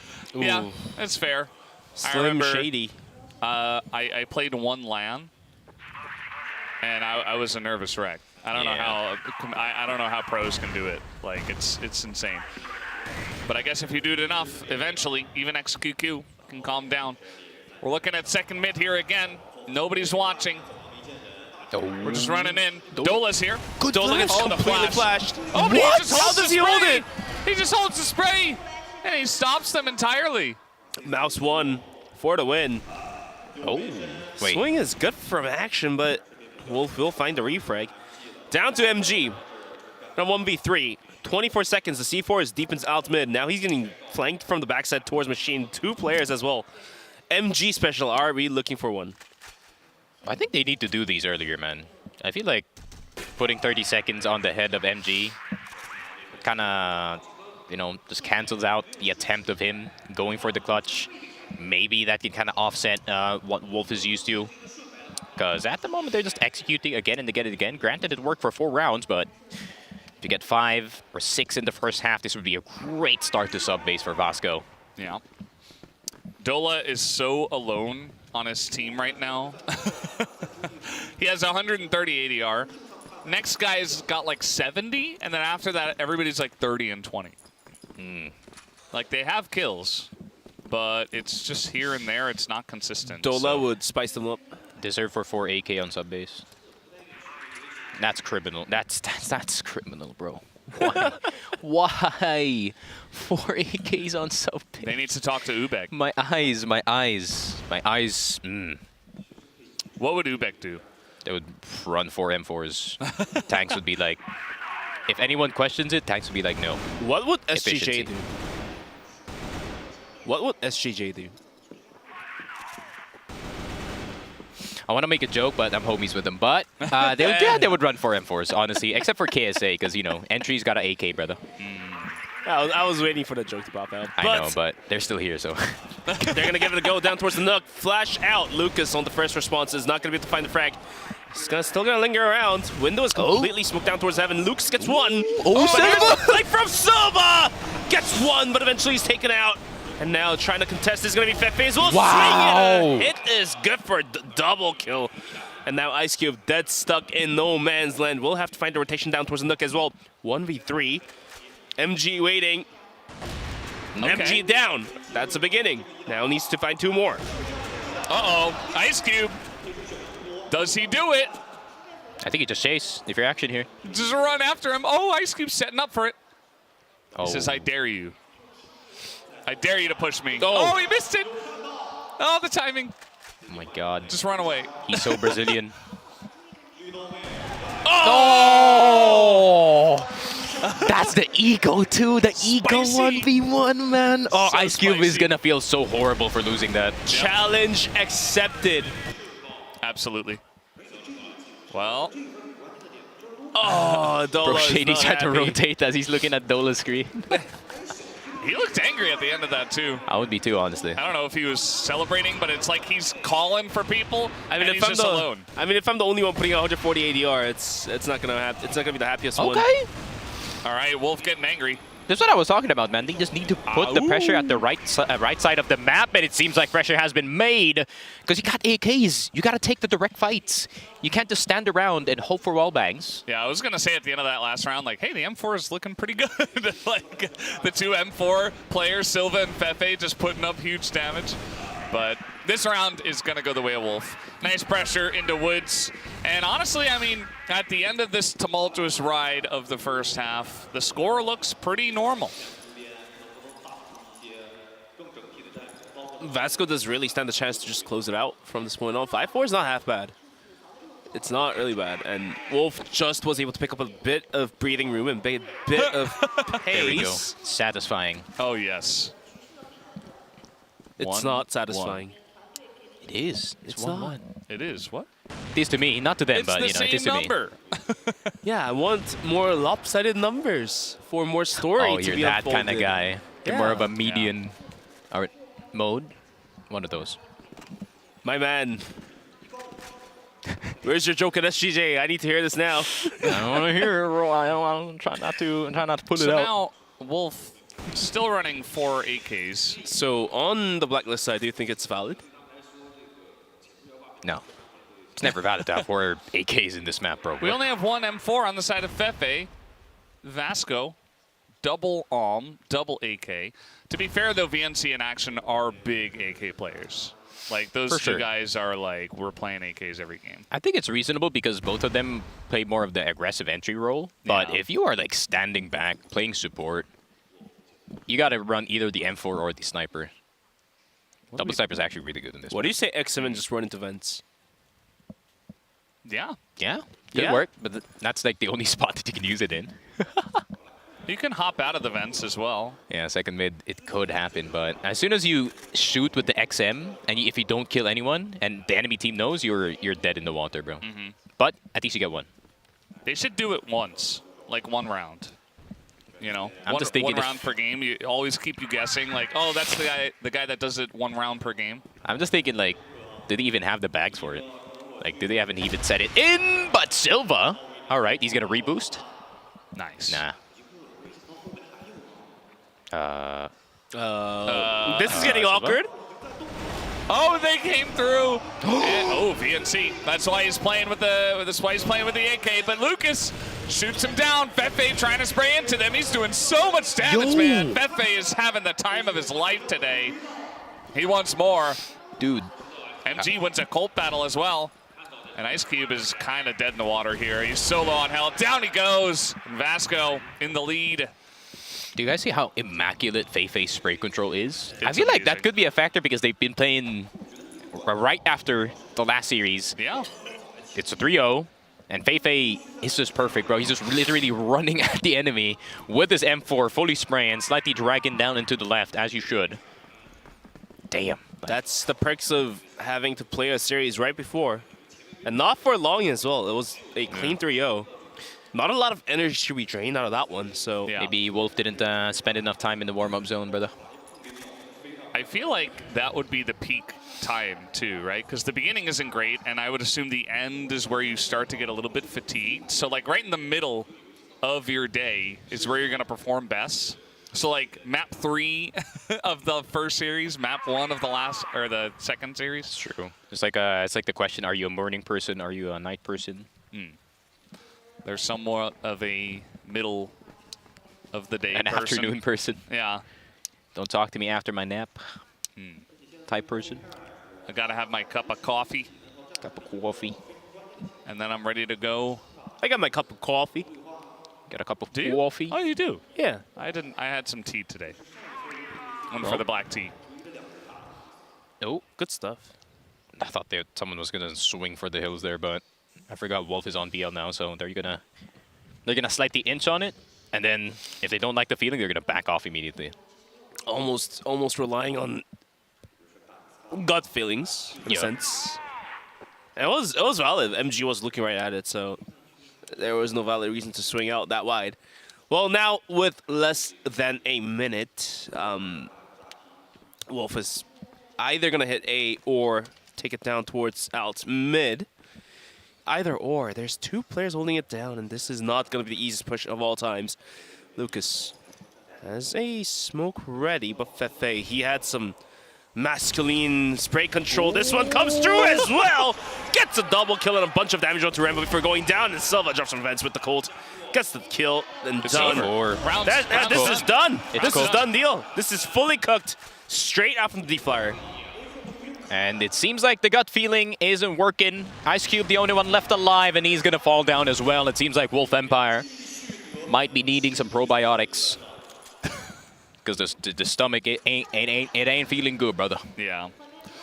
The vibes, not good. The stomach, not good. The round score, not great. Not great. They got 4. I mean, it's doable. They just haven't showed anything here on Blacklist. If they get put into 2 410s, it feels like a nightmare. Yeah, it feels like a message, you know? Like, oh, I guess, yeah, 410 is our destiny. What if Vasco was just hiding their strats this entire year just for this moment?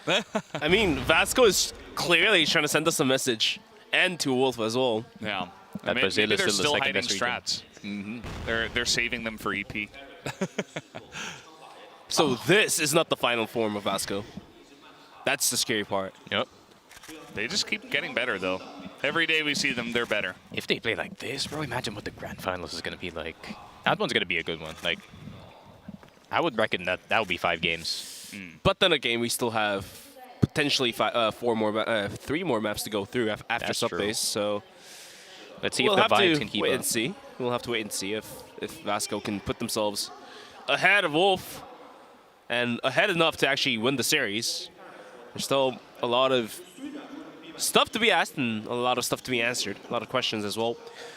Whilst all that, Wolf, their playstyle of playing slow is not granting them a round just yet. I mean, it may work out later into the rounds, but they don't have a lot of margins to play with. Vasco, only 3 more rounds to be picked up to close the map out. Finally, Wolf, with a minute left, they're going to toss out a couple of nades here and there. But Vasco is not entirely startled by the setups being thrown out. They're going to maintain their position down towards A, down towards B. And as far as I know, each and every single player individually, mechanically, is able to hold their position before going down.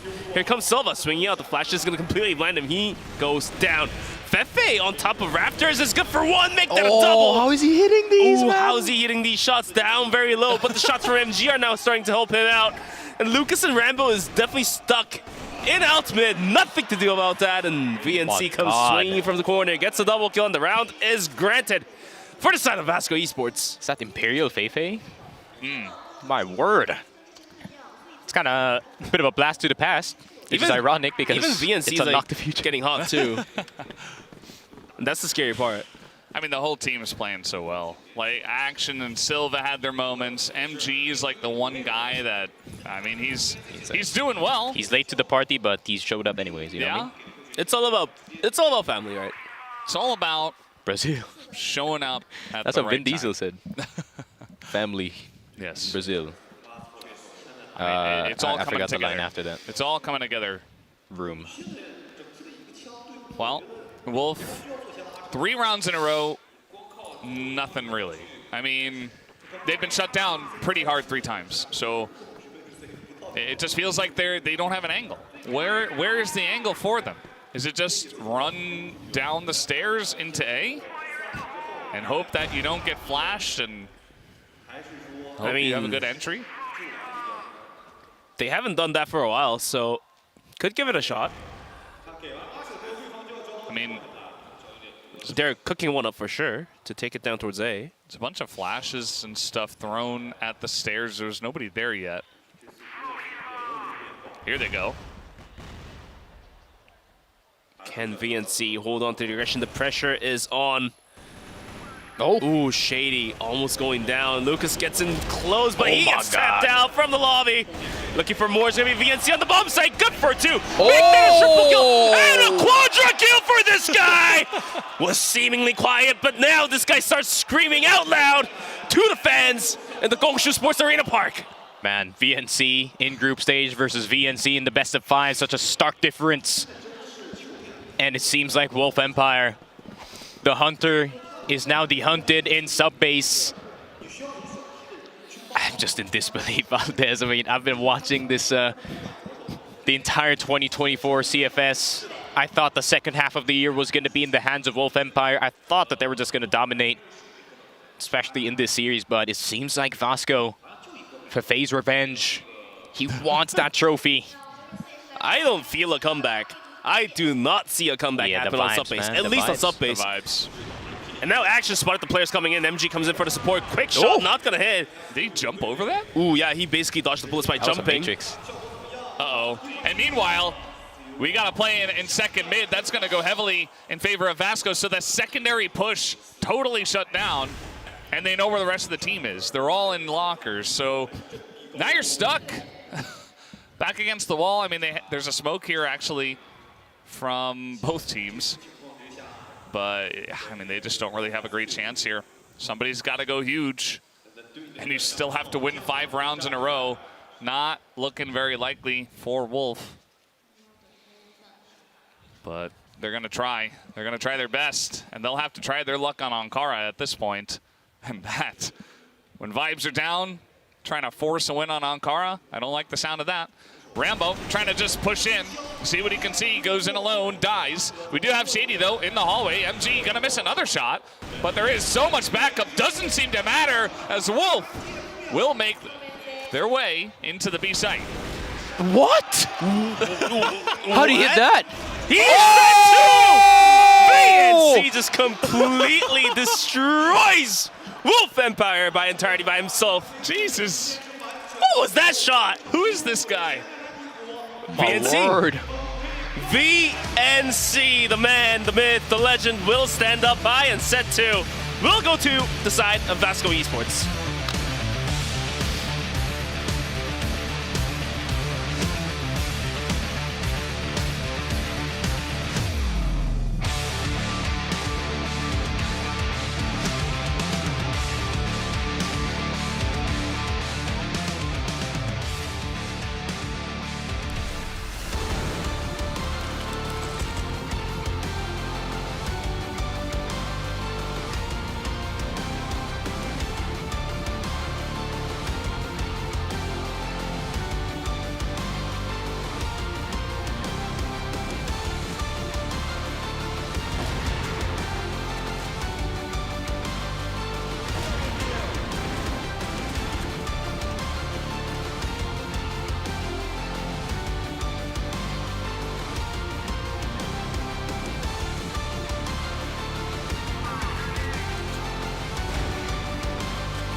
Here we are at the desk after map 2 goes heavily in favor of, well, you guessed it, Vasco, and it's 10-4 back-to-back, right? They won 10-4 on that map, I'm pretty sure. They won 10-4 on Port as well. Vasco trying to send a message to Wolf Empire, who seemingly have still not woken up. We have not seen the same Wolf Empire at all here today. Guys, what are we expecting on Ankara? This is a 3-0 from now? It's all about sending a message, and Vasco is doing a great job in spreading those messages, and Wolf most likely have heard that. And like you said, 3-0 is definitely proficient. It's imminent, let's say that. It's coming. Yeah, I mean, judging from how tilted Dola was in that last game round, which understandably so, because he was performing so well, despite everything that we have seen, it seems like it's not enough. I mean, Shady does have a .90 KD, but look at this roster. It seems like they're spreading the riches now for the side of Vasco, and look at Silva once again, another banger of a game. 1 kill per round, 21.4 multi-kills with BNC, who is, just like how I said, he had a bad group stage. Now he's in the best of 5s. He's dealing a lot better, but let's talk about Feifei too, bro. He is hitting every single M4 spray, multiple kills on point, having the highest multi-kill percent actually on his team, and that M4 play is crazy. So you know how we were basically saying VNC is one of the slower players, and now he starts popping out. The MVP is going to be taken by Silva, but it's also well-deserved outside. Yeah. Our main guy, the only guy on camera for the homies over at Vasco. He's getting every spotlight. You gotta see the shape up, man. The shape up is just clean. Look at how clean the fade was. His hairline is crisp. Do you think he does it himself? I mean, I want to know his barber. He's been here for 2 weeks. That's true. He didn't go to a barber. Maybe he did. Maybe he did. Maybe he did. Yeah. It's all about sending a message, and his hairline clearly sends a message. And this is so hard to maintain, bro. You have no idea. So I think it's just him. You gotta look good, and you gotta perform good. You look good. You feel good. Vibes. Vibes. You play good. Immaculate. Yeah. Vibe check. Silva 5-0 against Dola. Ooh. 5-2 against Rambo. 0-4 against Shady. What's that about? Finally met his opponent. Let's say that. Because I feel like on Port, if I'm not wrong, it's just right about here. What happened on Port was Shady was completely dumpstered by Silva. I think it was like 4-2 or something like that. So, well, finally trying to pay some dividends back, some depths back, but apparently wasn't enough to win the rounds and win the map for his team. Shady does go down at the end of the day. Yeah. Well, we're still waiting for Wolf Empire to wake up. Dola's still tilted about it. The team is not playing well together. Nothing's going right. Dola didn't look too happy. It's not even just that, but it's also that Vasco are playing their best CROSSFIRE. Like, they're playing so well. They beat ANTISOCIAL. They made them look pretty weak, and now they're making Wolf Empire look silly. So, yeah, I mean, the momentum, it's crazy. It's just that, like, this doesn't feel good. I feel like Wolf is now starting to feel the pressure that they didn't feel from their prior tournaments. I mean, you have the expectations of an entire country on your back being the best team from there. Granted, they're the 2nd seed, but, you know, they're both 2nd seed, right? This was supposed to be, oh yeah, I just realized they're both 2nd seeds, but this was supposed to be Wolf Empire's era. This second half of the year is supposed to be them, but, I mean, being down 0-2 in this series is going to take a reverse sweep to kind of bring this back into the fray. It's not going to feel good, man. Well, guys, we are still waiting for Wolf Empire to show up. Vasco, they're hoping that they don't. Even if they do, probably still going to win it. We'll have to wait and see, guys. We will take about a 4-minute break, and we'll be back for map number 3. Don't go anywhere. Here in the knockout stage, well, the winners, they will progress on their journey to glory. 有想过我们能进4强，但是没想到进了4强之后就剩1支中国单元。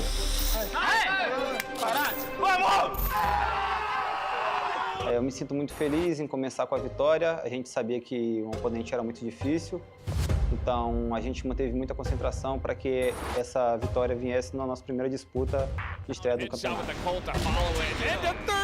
Eu acho que a gente foi bem na fase de grupo, né? Acho que era pra gente ter ganho aquela México contra nós, a gente acabou sem escapar e depois ficar mais difícil. Se não fosse aquela México, a gente provavelmente passaria em seed. Cảm xúc của em thì em nghĩ là khi mà vòng knock out thì đây là một cái cảm xúc rất là tốt. Tinh thần của team chắc chắn sẽ đi lên và cũng không nói trước được điều gì, tại vì vòng knock-out nó chỉ còn một cơ hội, mình cần phải chắc chiêu thêm, không được để xảy ra nhiều lỗi.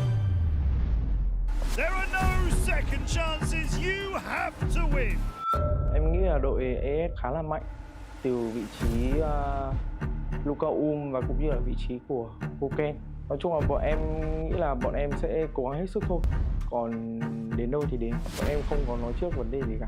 He's got to win this duel. He does, but now has to turn back around. Goken! It's a Goken moment. São ótimos jogadores, eles têm coletivo muito forte. E acho que é isso, o coletivo deles é muito forte. 打完之后一组，勾了，连丢勾了，小道这边。VNC 还有 AKT 啊，都挺厉害。 This adjustment to CBL, instantly they rotate 3, but it seems like... Q9 é um time muito novo, mas um time com muito talento e muita mira. 一个，另外一边的硬汉又补回来了，硬汉大一个，硬汉大一个。 Bọn em thường truyền cho nhau một cái tinh thần, tại vì khi thi đấu tinh thần là một thứ rất là quan trọng. Tinh thần mình phải tự tin thì mình mới đánh bại được một đội tuyển mạnh. Para eles treinarem muito, porque enfrentar a gente será algo muito difícil, quase impossível de vencer. 我们的预期是要么不打，要么怪敌。 A gente sabe que a IP é um time muito bom, mas a gente está preparado para esse jogo e iremos vencer.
Hello and welcome back. We are here in the midst of Vasco Esports now. 5 maps in a row, just dumpstering everyone they face. It's not very close. They got 10-1s earlier on against ANTISOCIAL. Now they're here up against Wolf Empire. It's 10-4, 10-4, 10-4. All about sending a message. Are they going to do it again? What's going on here? Is Wolf Empire going to wake up? What do you guys think?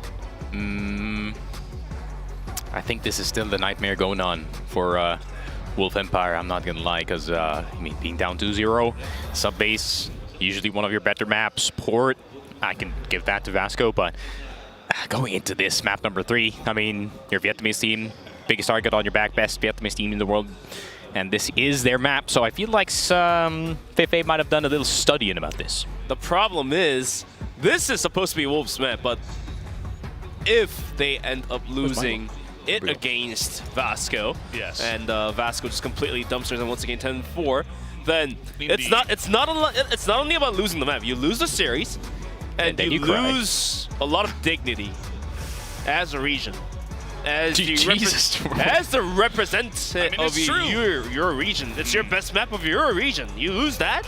Yeah. There's a lot at stake. There's gonna be a lot of people saying this was supposed to be Vietnam's year. Was supposed to be. We've been saying that all day. Sneaky, you said that like 5 minutes ago.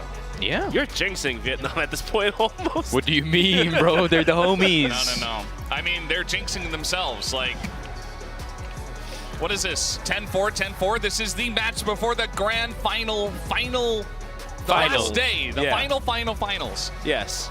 all of the finals you can think of. This is the last stage. You've made it to this huge arena, and it's just the vibes are in the toilet, right? I think maybe just a little bit too many losses yesterday. Even dropping the 2 maps to Antisocial maybe got to their head. Then they go up against EP after getting cold. They look not great. This is not the Wolf Empire we are used to, and we're going to have to wait and see if they have what it takes to turn this ship around, or if Ankara goes to Vasco again.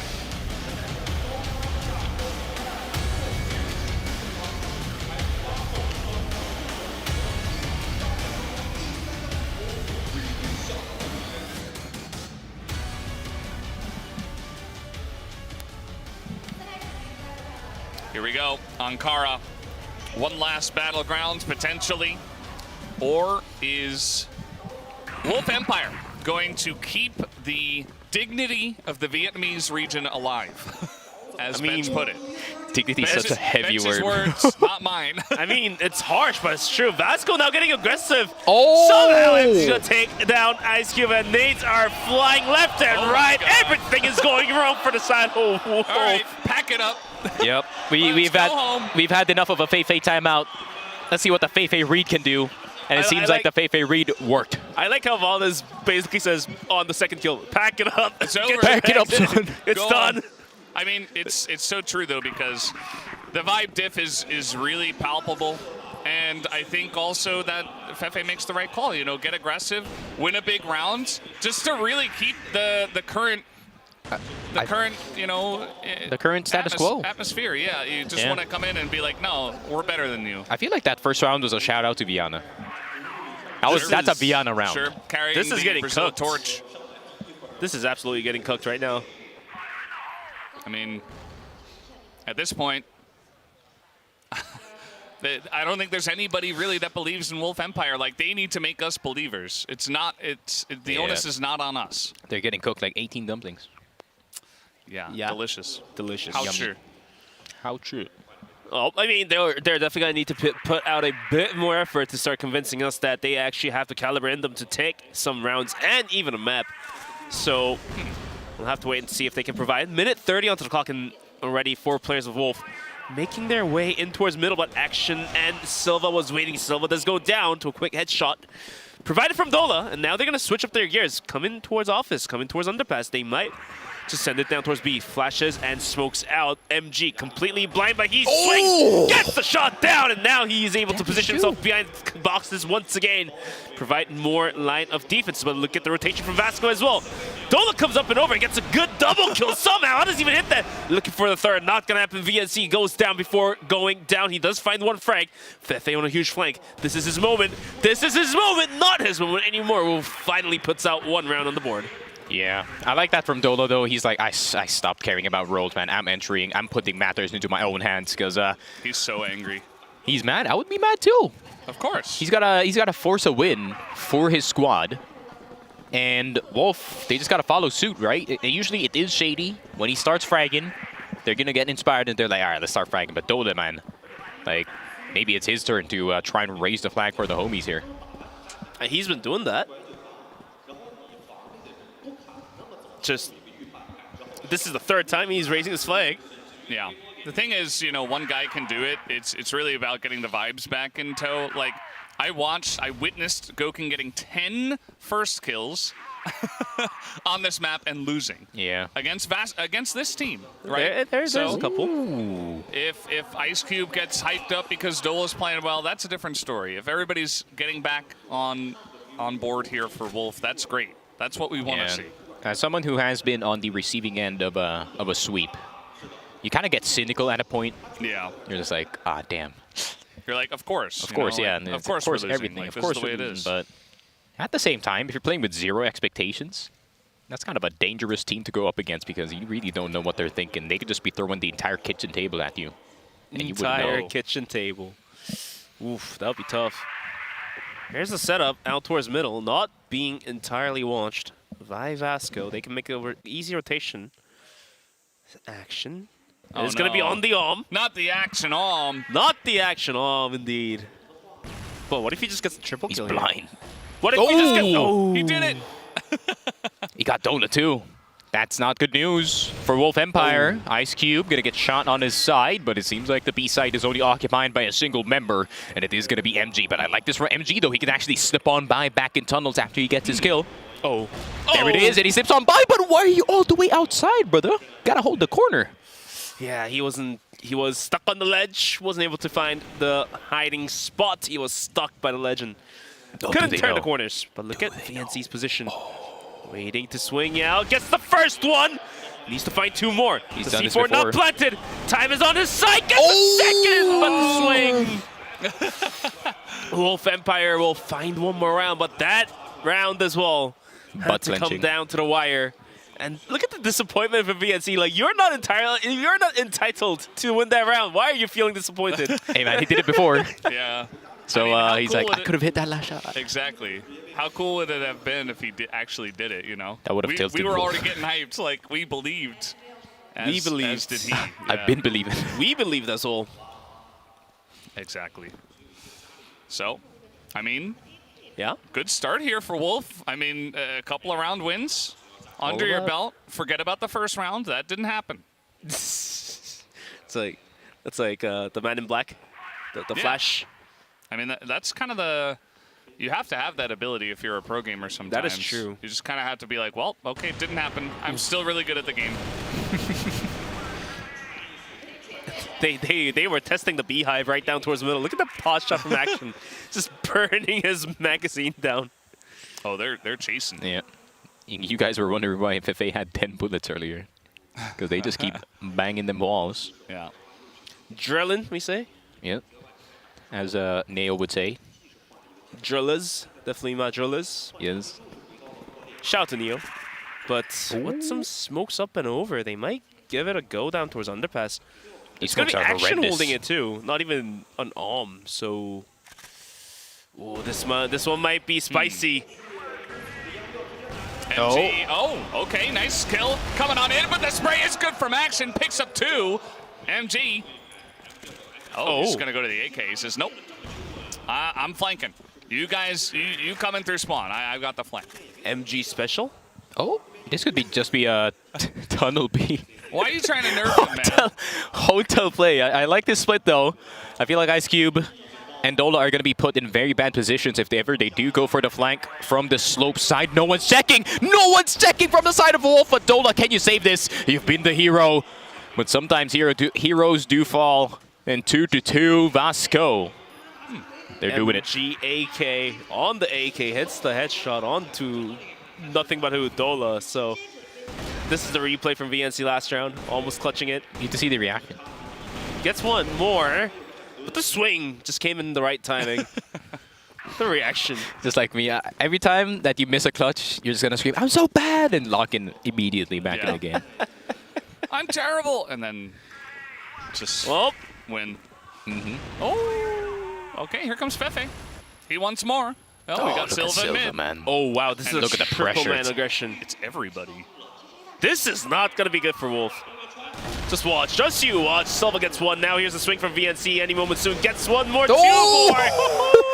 Where's the 3rd swing with the pop flash? Here comes another swing. Action. Getting the job done is going to be Fefe, though, with a double kill of his own. Wow. And this is what I was referring to earlier, right? It's the same concept as sub-base. You just gotta know where to pressure. And it seems like multiple points of pressure, they couldn't take it, bro. Yeah, it's getting a little dicey for the side of Wolf, isn't it? I love how Vasco are playing so aggressively after, you know, a couple of iffy rounds. They get a clutch one, and then they immediately start swinging again. Even from GR's side, it's not even about sides. It's not even about maps. It's just...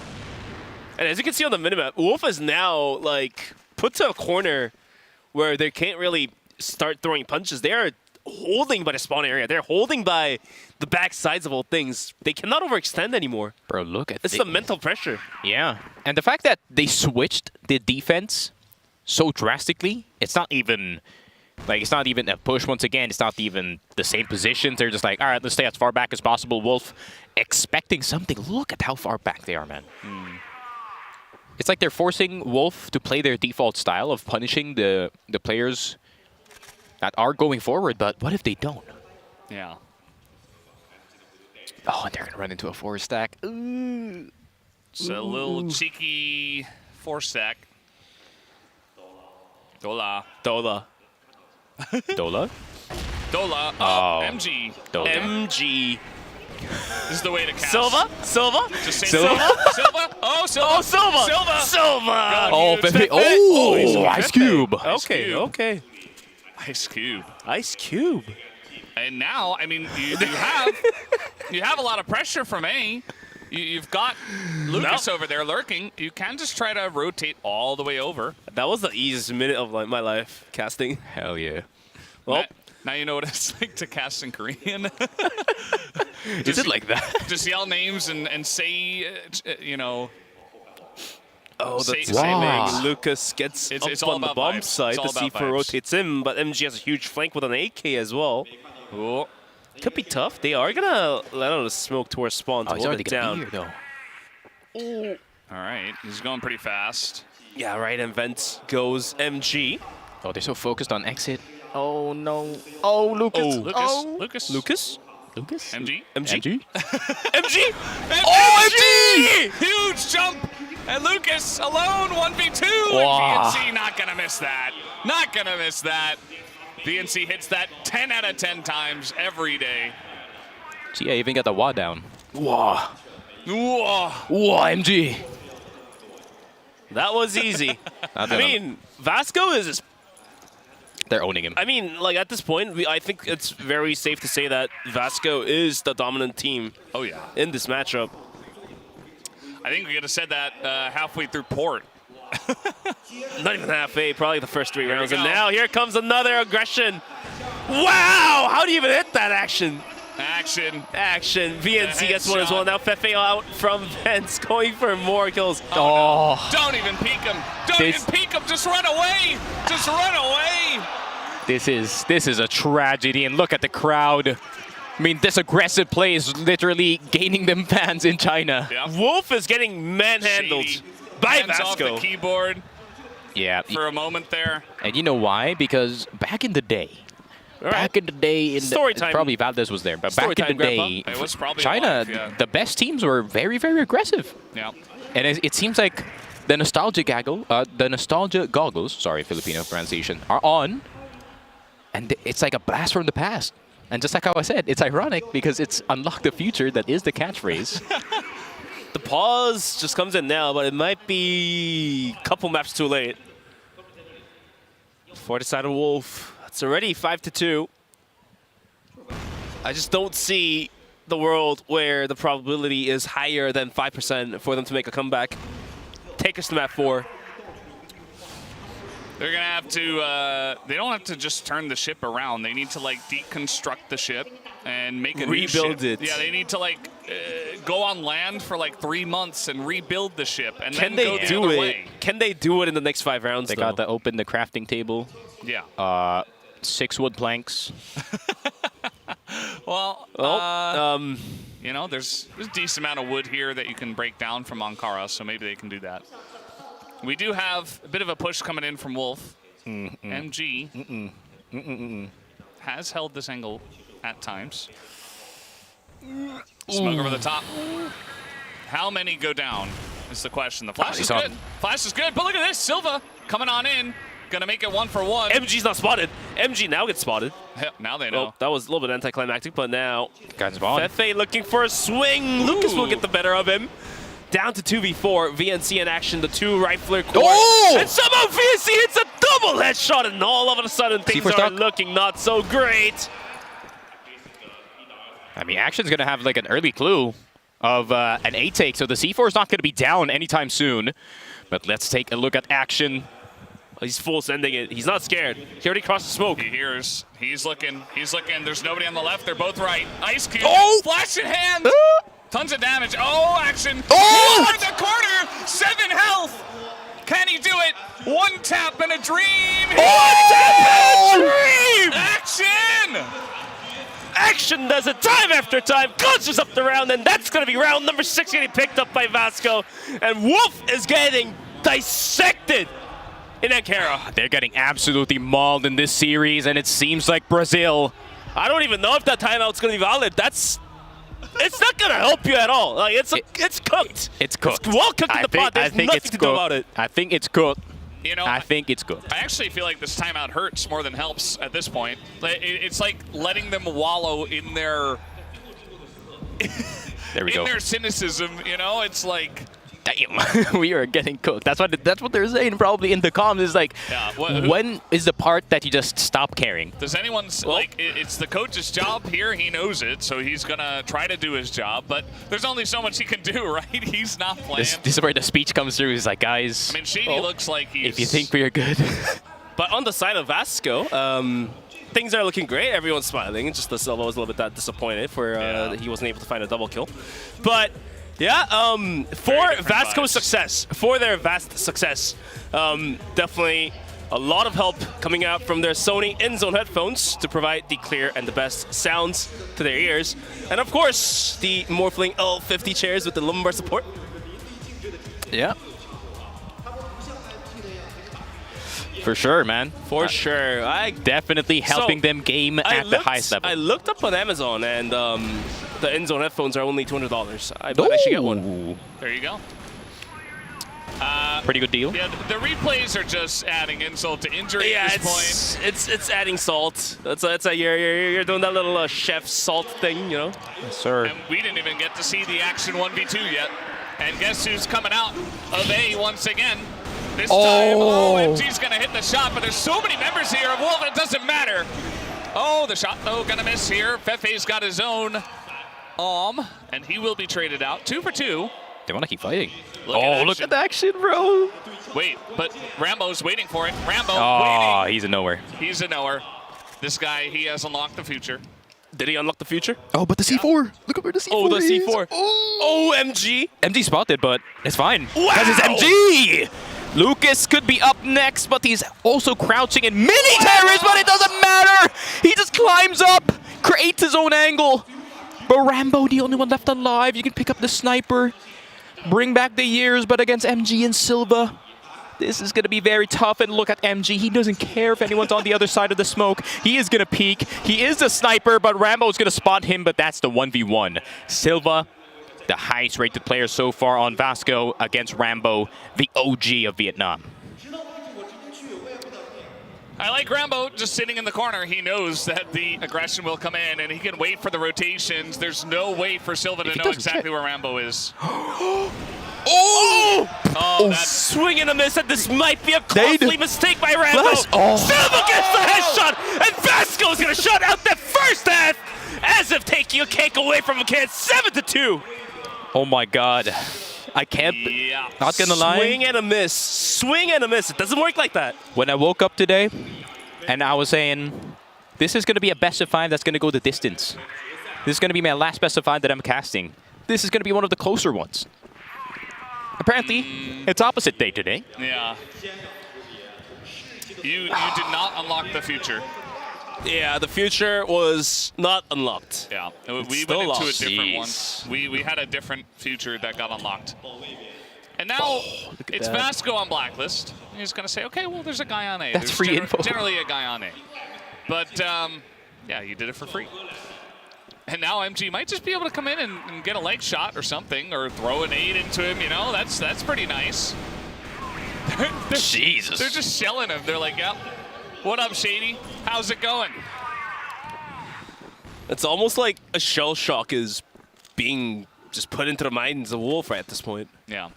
I'm glad that we here on this broadcast can be very, you know, just cheer for whoever's winning. I feel bad for the Vietnamese side because this has not been their day.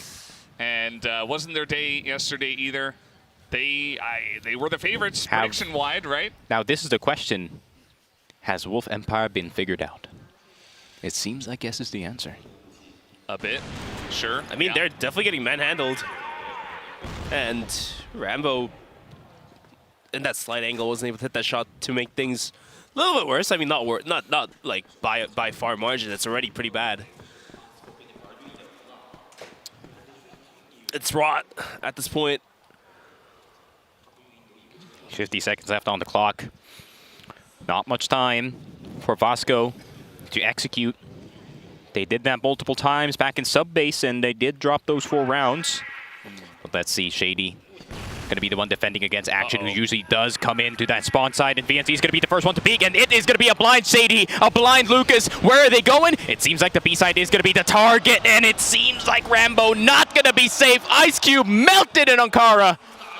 Oh my word, Adola, the only one left alive, the only man who's been fragging, does get a 1-tap on VNC, but they know exactly where he is. That's a plant, that's a crossfire. I don't even know what to say at this point. Dola, I can't even imagine how angry he is. He's seething. Yeah. Malding, maybe. Once more. He's jumping out of a window to challenge a sniper because at this point, it doesn't matter. Silva snipes him down, and we get the Silva cam as always. It's just Vasco's day. Oh, there we go for fake cam. I'm just waiting for Vasco to pull a timeout at this point. Like, just to rub it in there. They wouldn't do the SGJ. What is that about? Headshot 25, what? I mean, they did that, right? You know, that I'll pretend like you didn't say that. I'm just wondering, why does MG have a 25% headshot percentage as a sniper? Well, let's go back to that one, you know, pause one. You know, they did get 2 headshots. MG, yeah, he has 4 headshots, I guess. Yeah. I mean, there was like a couple over the wall, right? Yeah, mini terrace. Maybe some Colt shots. Never know. Could be. Well. Oh, the vibes? Vibe check? What vibe check? There is no vibe here. VNC, he looks so happy in the way he's running around. He's like checking every single angle. To be fair, if I was 8-2, I'd be doing the exact same thing and just risk as much as possible as a player. And if anyone makes a single mistake, misses 1 shot, that's free map control. It is. The entry's mindset. True. Now, Action just checking, poking, prodding in towards middle. Who's going to grab the bomb here? Maybe not a full commit. Will they just try to clear hotel and go from there? I like the change of tempo, too. Taking this one slow. I mean, Rambo's just going to do what he did last time, just throw a bunch of stuff and back away. They're not actually going towards B with this bomb, not with them. So they fake in a hotel, force 3 people on the B side. Nobody's in mid to spot it. They're going to pick up this bomb and just go A. And they're going to rotate another player out. This is a 4th player. This is not going great for the side of Wolf. Only Dola is holding on to it. And probably the worst position possible to have a 1v5. All right, well, let's see. No. He's just dead. He's just, that's it. The A site, just like that. In Action, they forgot about him. Oh, they did get him, but... Could have been much worse. Yep. Shady trying to peek. Lucas. Where's the plant? Yeah, they should try to plant here. 15 seconds, waiting for the push to come in. Silva good for 1. And there's the plants.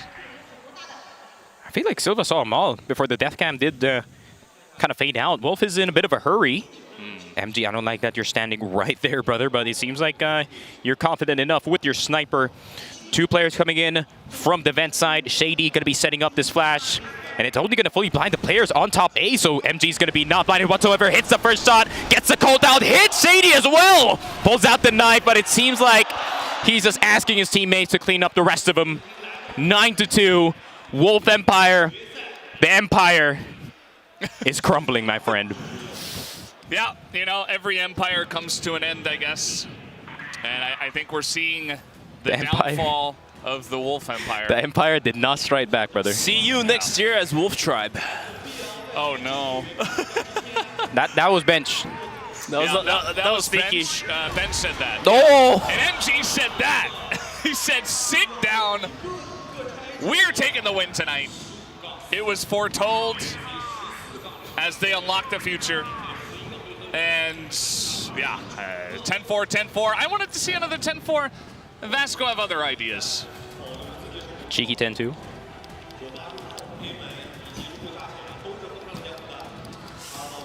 I mean, as much as I would love to see 10-4, Vasco wants to close this one out as soon as possible.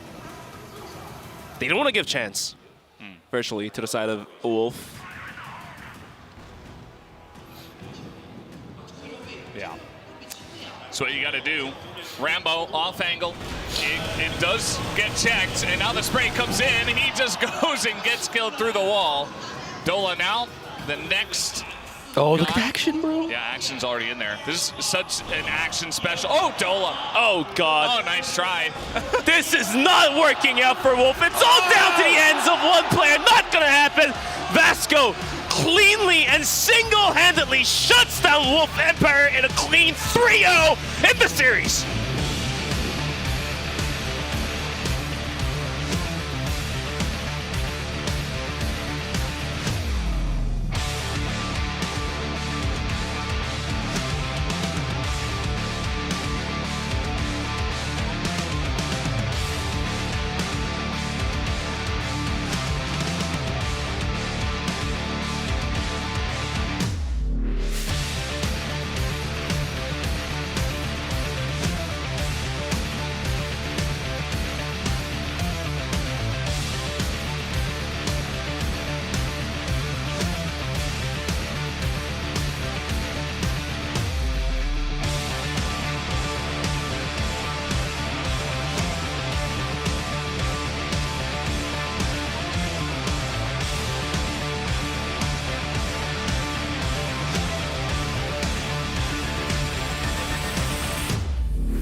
Well, we came into today not knowing exactly what to expect. I can say very convinced by Vasco today. 3-0, 3-0. We had some people voting for Vasco.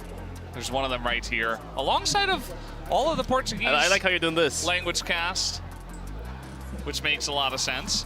I was right. Not only... Not only was it a win, you know, you could say, oh, I think Vasco's going to win, it's going to be close, you know. Sometimes, you know, instead of just team predictions, we do like score predictions as well. If you get those, you would probably have a lot of like 3-2 Vasco, 3-1 Vasco. I doubt you would have anyone really saying 3-0 Vasco. And not only was it a 3-0, but it was also like one of the most one-sided 3-0s we've had all tournament. We finished at 732. We were projected to finish at like 9. Yeah. I mean, deliberately just... This map 3. God. What is going on with MG? 4.25. He was farming half the lobby by himself. Yep. That I don't even know what to say. They got smacked. 9 rounds in a row. 9 rounds in a row. 0.79 headshots per kill on VNC. This kid is so bad. Well, like at this point, I feel like even if Wolf goes back to the drawing board, like, I just don't know what needs to be fixed here. You just gotta forget about this. Go next year. Yeah, just pretend like this didn't happen, because go into hibernation. Unfortunately for them, I don't think a lot of people will let them forget that this happened though. 5 first kills here for MG. It's not quite, you know, the 10 that we had from Gokun, but MG at least has a team behind him, and he is also putting up ridiculous KD as well. It's not just 5 first kills. I like how you're just rubbing it in there. In what world that we're in this tournament? Probably day one, everyone's thinking this is going to be AG versus Wolf Empire. This is going to be Do versus Ice Cube. But then now we're in the last grand finals. Who expected MG versus XQQ for the matchup? It's just, I can't believe what's happening, bro. Well, I love this game. In terms of sniper battles, 5-0 from MG over Ice Cube. Ice Cube mostly just absent today. Yeah. He never really had he had like 1.5 rounds. I mean, you can't really pin it only on Ice Cube though. I mean, it's really just a team, everybody on the team not really playing except Dola, I guess, who individually was pretty decent. Yeah, I mean, if we're talking sports talk here, man, that means MG owns Ice Cube, bro. He does. He does. He really does. I mean, not just MG, but I feel like the whole rifling department of Vasco was superior over that of Wolf Empire. So just in every single angle possible that you can think about comparing these two teams, Vasco just came out on top. And by it's shown on the score as well. 10-4 on port, 10-4 on subbase, and 10-2 on any other mess. It's gonna be Ankara. And you know how before going into Ankara, we were like, okay, Ankara is Vietnamese's region's best map, and we were yapping about that. No! Apparently, Brazil's gonna say no to that, take a 10-2. Now the question's gonna be like, is Wolf gonna stay together after that one? Like, that's gotta be a disastrous end to the year. I know it's not too far, in all honesty. I mean, it's a breakdown of the semifinals. Like, Dola looks tilted. I feel like... Are we allowed to yap about breakdowns? Team breakdowns? Yeah. Okay. It's not really a breakdown per se, bro. Yeah. I'm saying the team broke down in the series. Yeah. Will they trust each other in bigger series right after this? I'm not saying they're probably not. breaking down. The issue is, you gave me the signal. I'm gonna give it. Yeah, no. No's the answer. I mean, the issue is that in terms of talent across the region, it's like... It's not much, right? This is supposed to be the best talent across the region, so... It's like, who you got for top 3 snipers? You got Ice Cube, and then it's like Ice Cube, Rambo, Tom, and then PM. Like, PM's around here. Yeah, so you're not going to say, okay, well, we didn't have good vibes in that best of 5, so we're going to replace Ice Cube with PM. I didn't say No, I'm not replace saying that. Ice Cube. But essentially, you're saying... Bro, you guys are putting words in my mouth. I didn't say that. You said that. All I'm saying is, I'm not so sure if this team is going to stay together. For sure, they're going to keep Ice Cube because they still got the contract down. Brandon's throwing him under the bus. I'm just saying, I didn't say anything it's not the about best Sneaky performance. It's not the best performance from Shady. It's not the best performance from Lucas. I feel like Shady, this has got to be not the best calling from him going into playoffs. And just like how I said it, the system is starting to become a lot more readable for Wolf. Yeah. So I think at the end of the day, you probably just have to stay together and try to innovate in the future, right? I think, you know, this will be a disappointing loss for all of Vietnam, but, you know, still a long year next year and another chance potentially. Like, I think individually and as a team, they still have the ability to get it done, and we'll have to wait and see what that looks like for them. For Vasco, they move on, and not only do they move on, it's a 6-0 on the day. You know, they 3-0'd Antisocial, they 3-0 Wolf Empire. They're going up against EP, who they lost 0-3 to. So now they're going to have to try to tell a different story and say, okay, we're at our full peak now, because they really are peaking at the exact right time. I mean, based on how they were able to turn the things around from the group stages coming into the playoffs, just being able to have a 3-0, 3-0, 2 series consecutively, that definitely tells a different story in the group stage. And now, being able to compete in the grand finals, the finals, as you were mentioning, against Evolution Power, of course, not the easiest opponent, but now with the superior form that Vasco is putting out, I feel like the chances has definitely gotten higher. Let's say that. Like before, with the form in the group stages, not there. Now it's telling a different story to me, and I think it's gonna be quite even. Yeah, we'll have to wait and see. Sneaky, what do you think about this final, Vasco versus EP, the rematch? I think it's got to be probably... I did say this about the series. The series was going to be one of the more equal ones, but, you know, 3-0 happened. So this time, for real, I think this is going to be one of the closer grand finals. It's going to be a treat for everyone in the crowd because, you know, it's going to be a roller coaster of emotions, potentially. I mean, you got hella rookies on both sides, so it would be nice to see if, you know, anyone would perform very, very well. I'm trying to see some back and forth. Absolutely. Should be a lot of fun. But, guys, we are going to have the interview on the stage right now with the man of the match. Let's drop down there right now.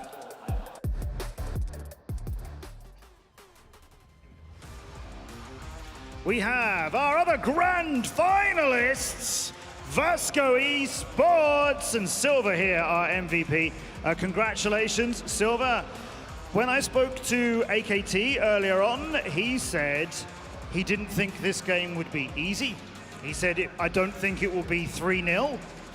So what happened? How did you win that game so quickly? Então, e agora o seu time conseguiu a última vaga no final e você também foi eleito como MVP.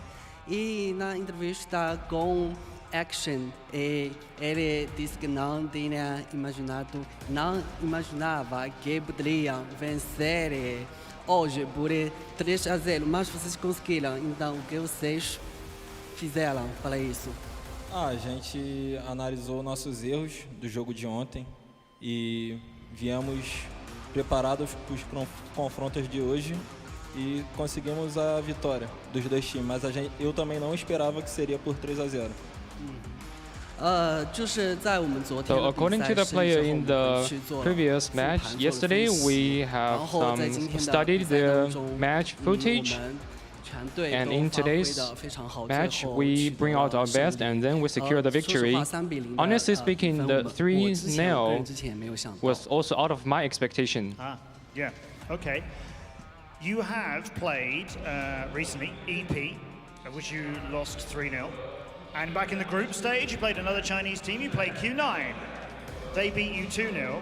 Tomorrow, you will be in the World Championship, the grand final right here, but playing EP again.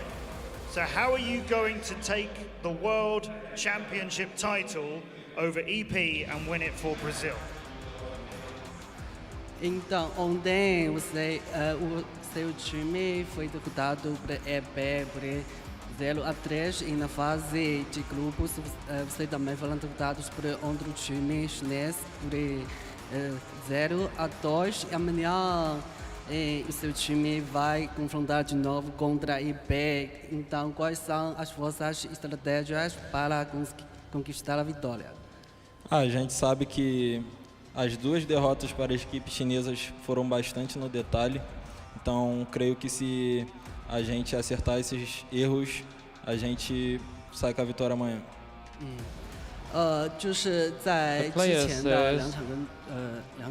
In the previous two matches with the two Chinese teams, we failed, but also we studied the match footage, and for today, we bring out our strategy into today's match. So I think for tomorrow, we'll also do the same. All right, we will see when we get to our grand final.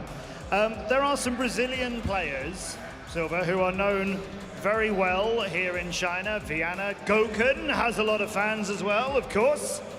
Do you feel it's your time, it's your turn as a team to be better known for Brazil? And also, do you feel like you've been overlooked because of the other players? Então, como você também sabe, Gokun e Viana são os jogadores bem conhecidos cá na China.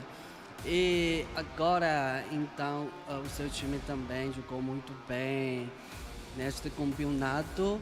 E antigamente você também achava que teria que ganhar mais atenção do público chinês? Acho que o Gokun e o Viana são jogadores bastante renomados. Por mérito deles, são realmente muito bons. E acho que sim, a gente tem que ter mais atenção do público pelo trabalho que o nosso time faz. Yes, and just like Gokun and Viana, they are very good players. And for me, I'm still working hard to let more Chinese people, Chinese audience know me. They may well know you tomorrow in particular. I have one more question for you, Silver. You've played 2 BO5s today, you've won 3-0, and you've won 3-0 again.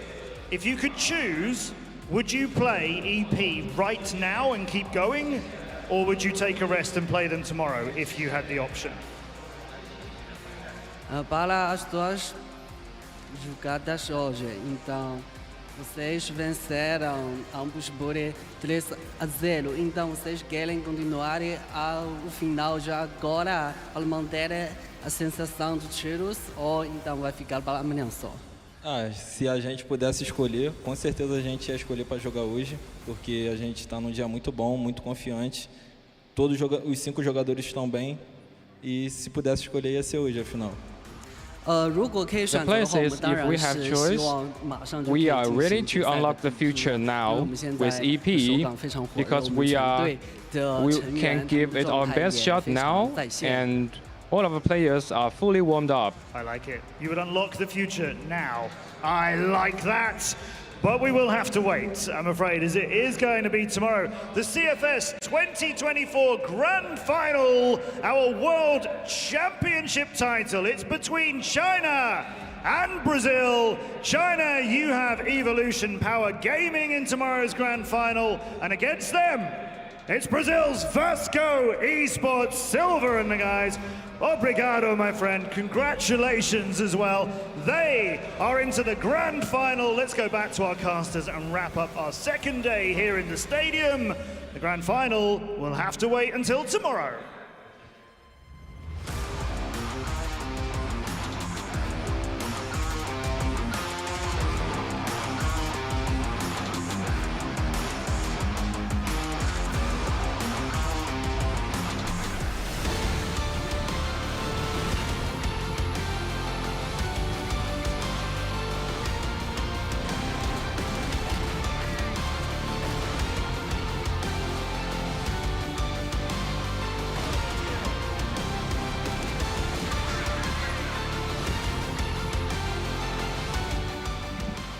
Well, thank you, Matt Andrews, and thank you, Silva, and thank you, Translator Guy, for that wonderful translation, and also the interview, of course.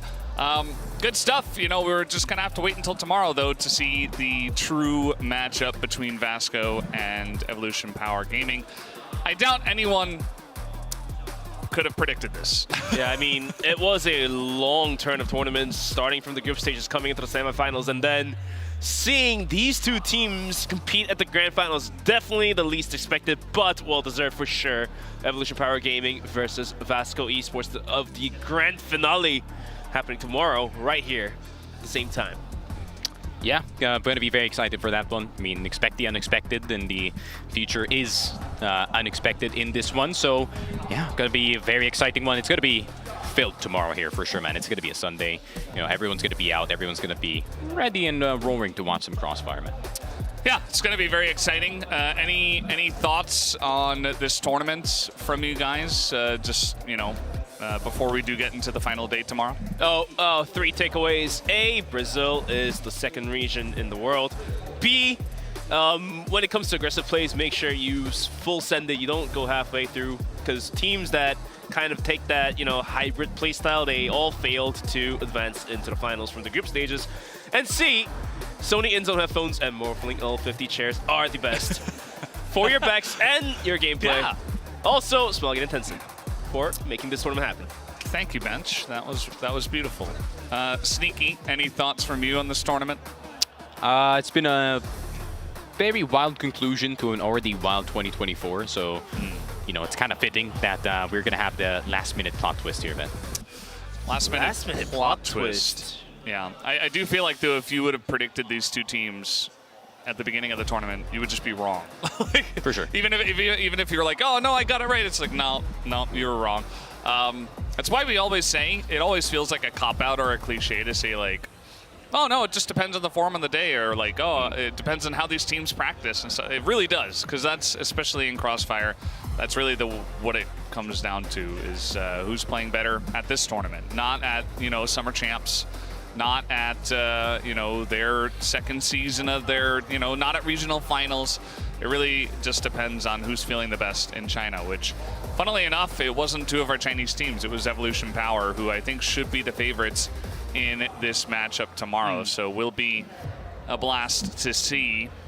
For Vasco, you guys don't agree? I mean, for Vasco, they did already lose to EP 3-0, and now they have to play on the home turf of Evolution Power Gaming. The whole crowd inside the stadium will be cheering for EP, and Vasco won't be having much of it. So we will have to wait and see if the away team is going to be able to pull out some clutches like they have done today. I think you guys forget get some that rounds in there. You guys forget that Vasco's Brazilian, so they're gonna take the energy, all the boos, man. They're gonna shout at us. That's a good point. that is a valid point, because you know the whole region usually goes around the They go country all or to play nothing the with their games. fans, man. That's for all sure. Or nothing. That's why I love Brazil. All or nothing. I love Brazil.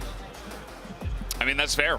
And they haven't, after that 0-3 loss, at least, they've made a lower bracket run. And generally, teams that do make lower bracket runs are kind of powered up, you know, Yeah, especially when you can do it in this fashion. So I don't really even remember like a time where we've had it be this one-sided in the lower bracket. But guys, we're done here on the cast. Thank you so much for watching once again, and we'll see you tomorrow for the final day here for the 2024 CFS Grand Finals. Have a good night.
Struggle feels like an endless fight, but the flame in my heart will burn bright.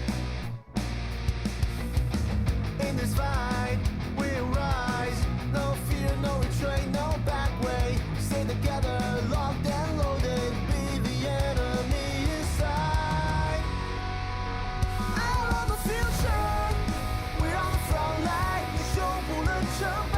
I love the future. We're ready to shine. 现在解锁未来，放下失败的过往，不再彷徨，勇敢去飞翔。I love the future. Whatever it takes， 放手去追。This is our life. Stars are falling, tracing dreams anew. Even when I stumble, I'll rise too. We stand tall.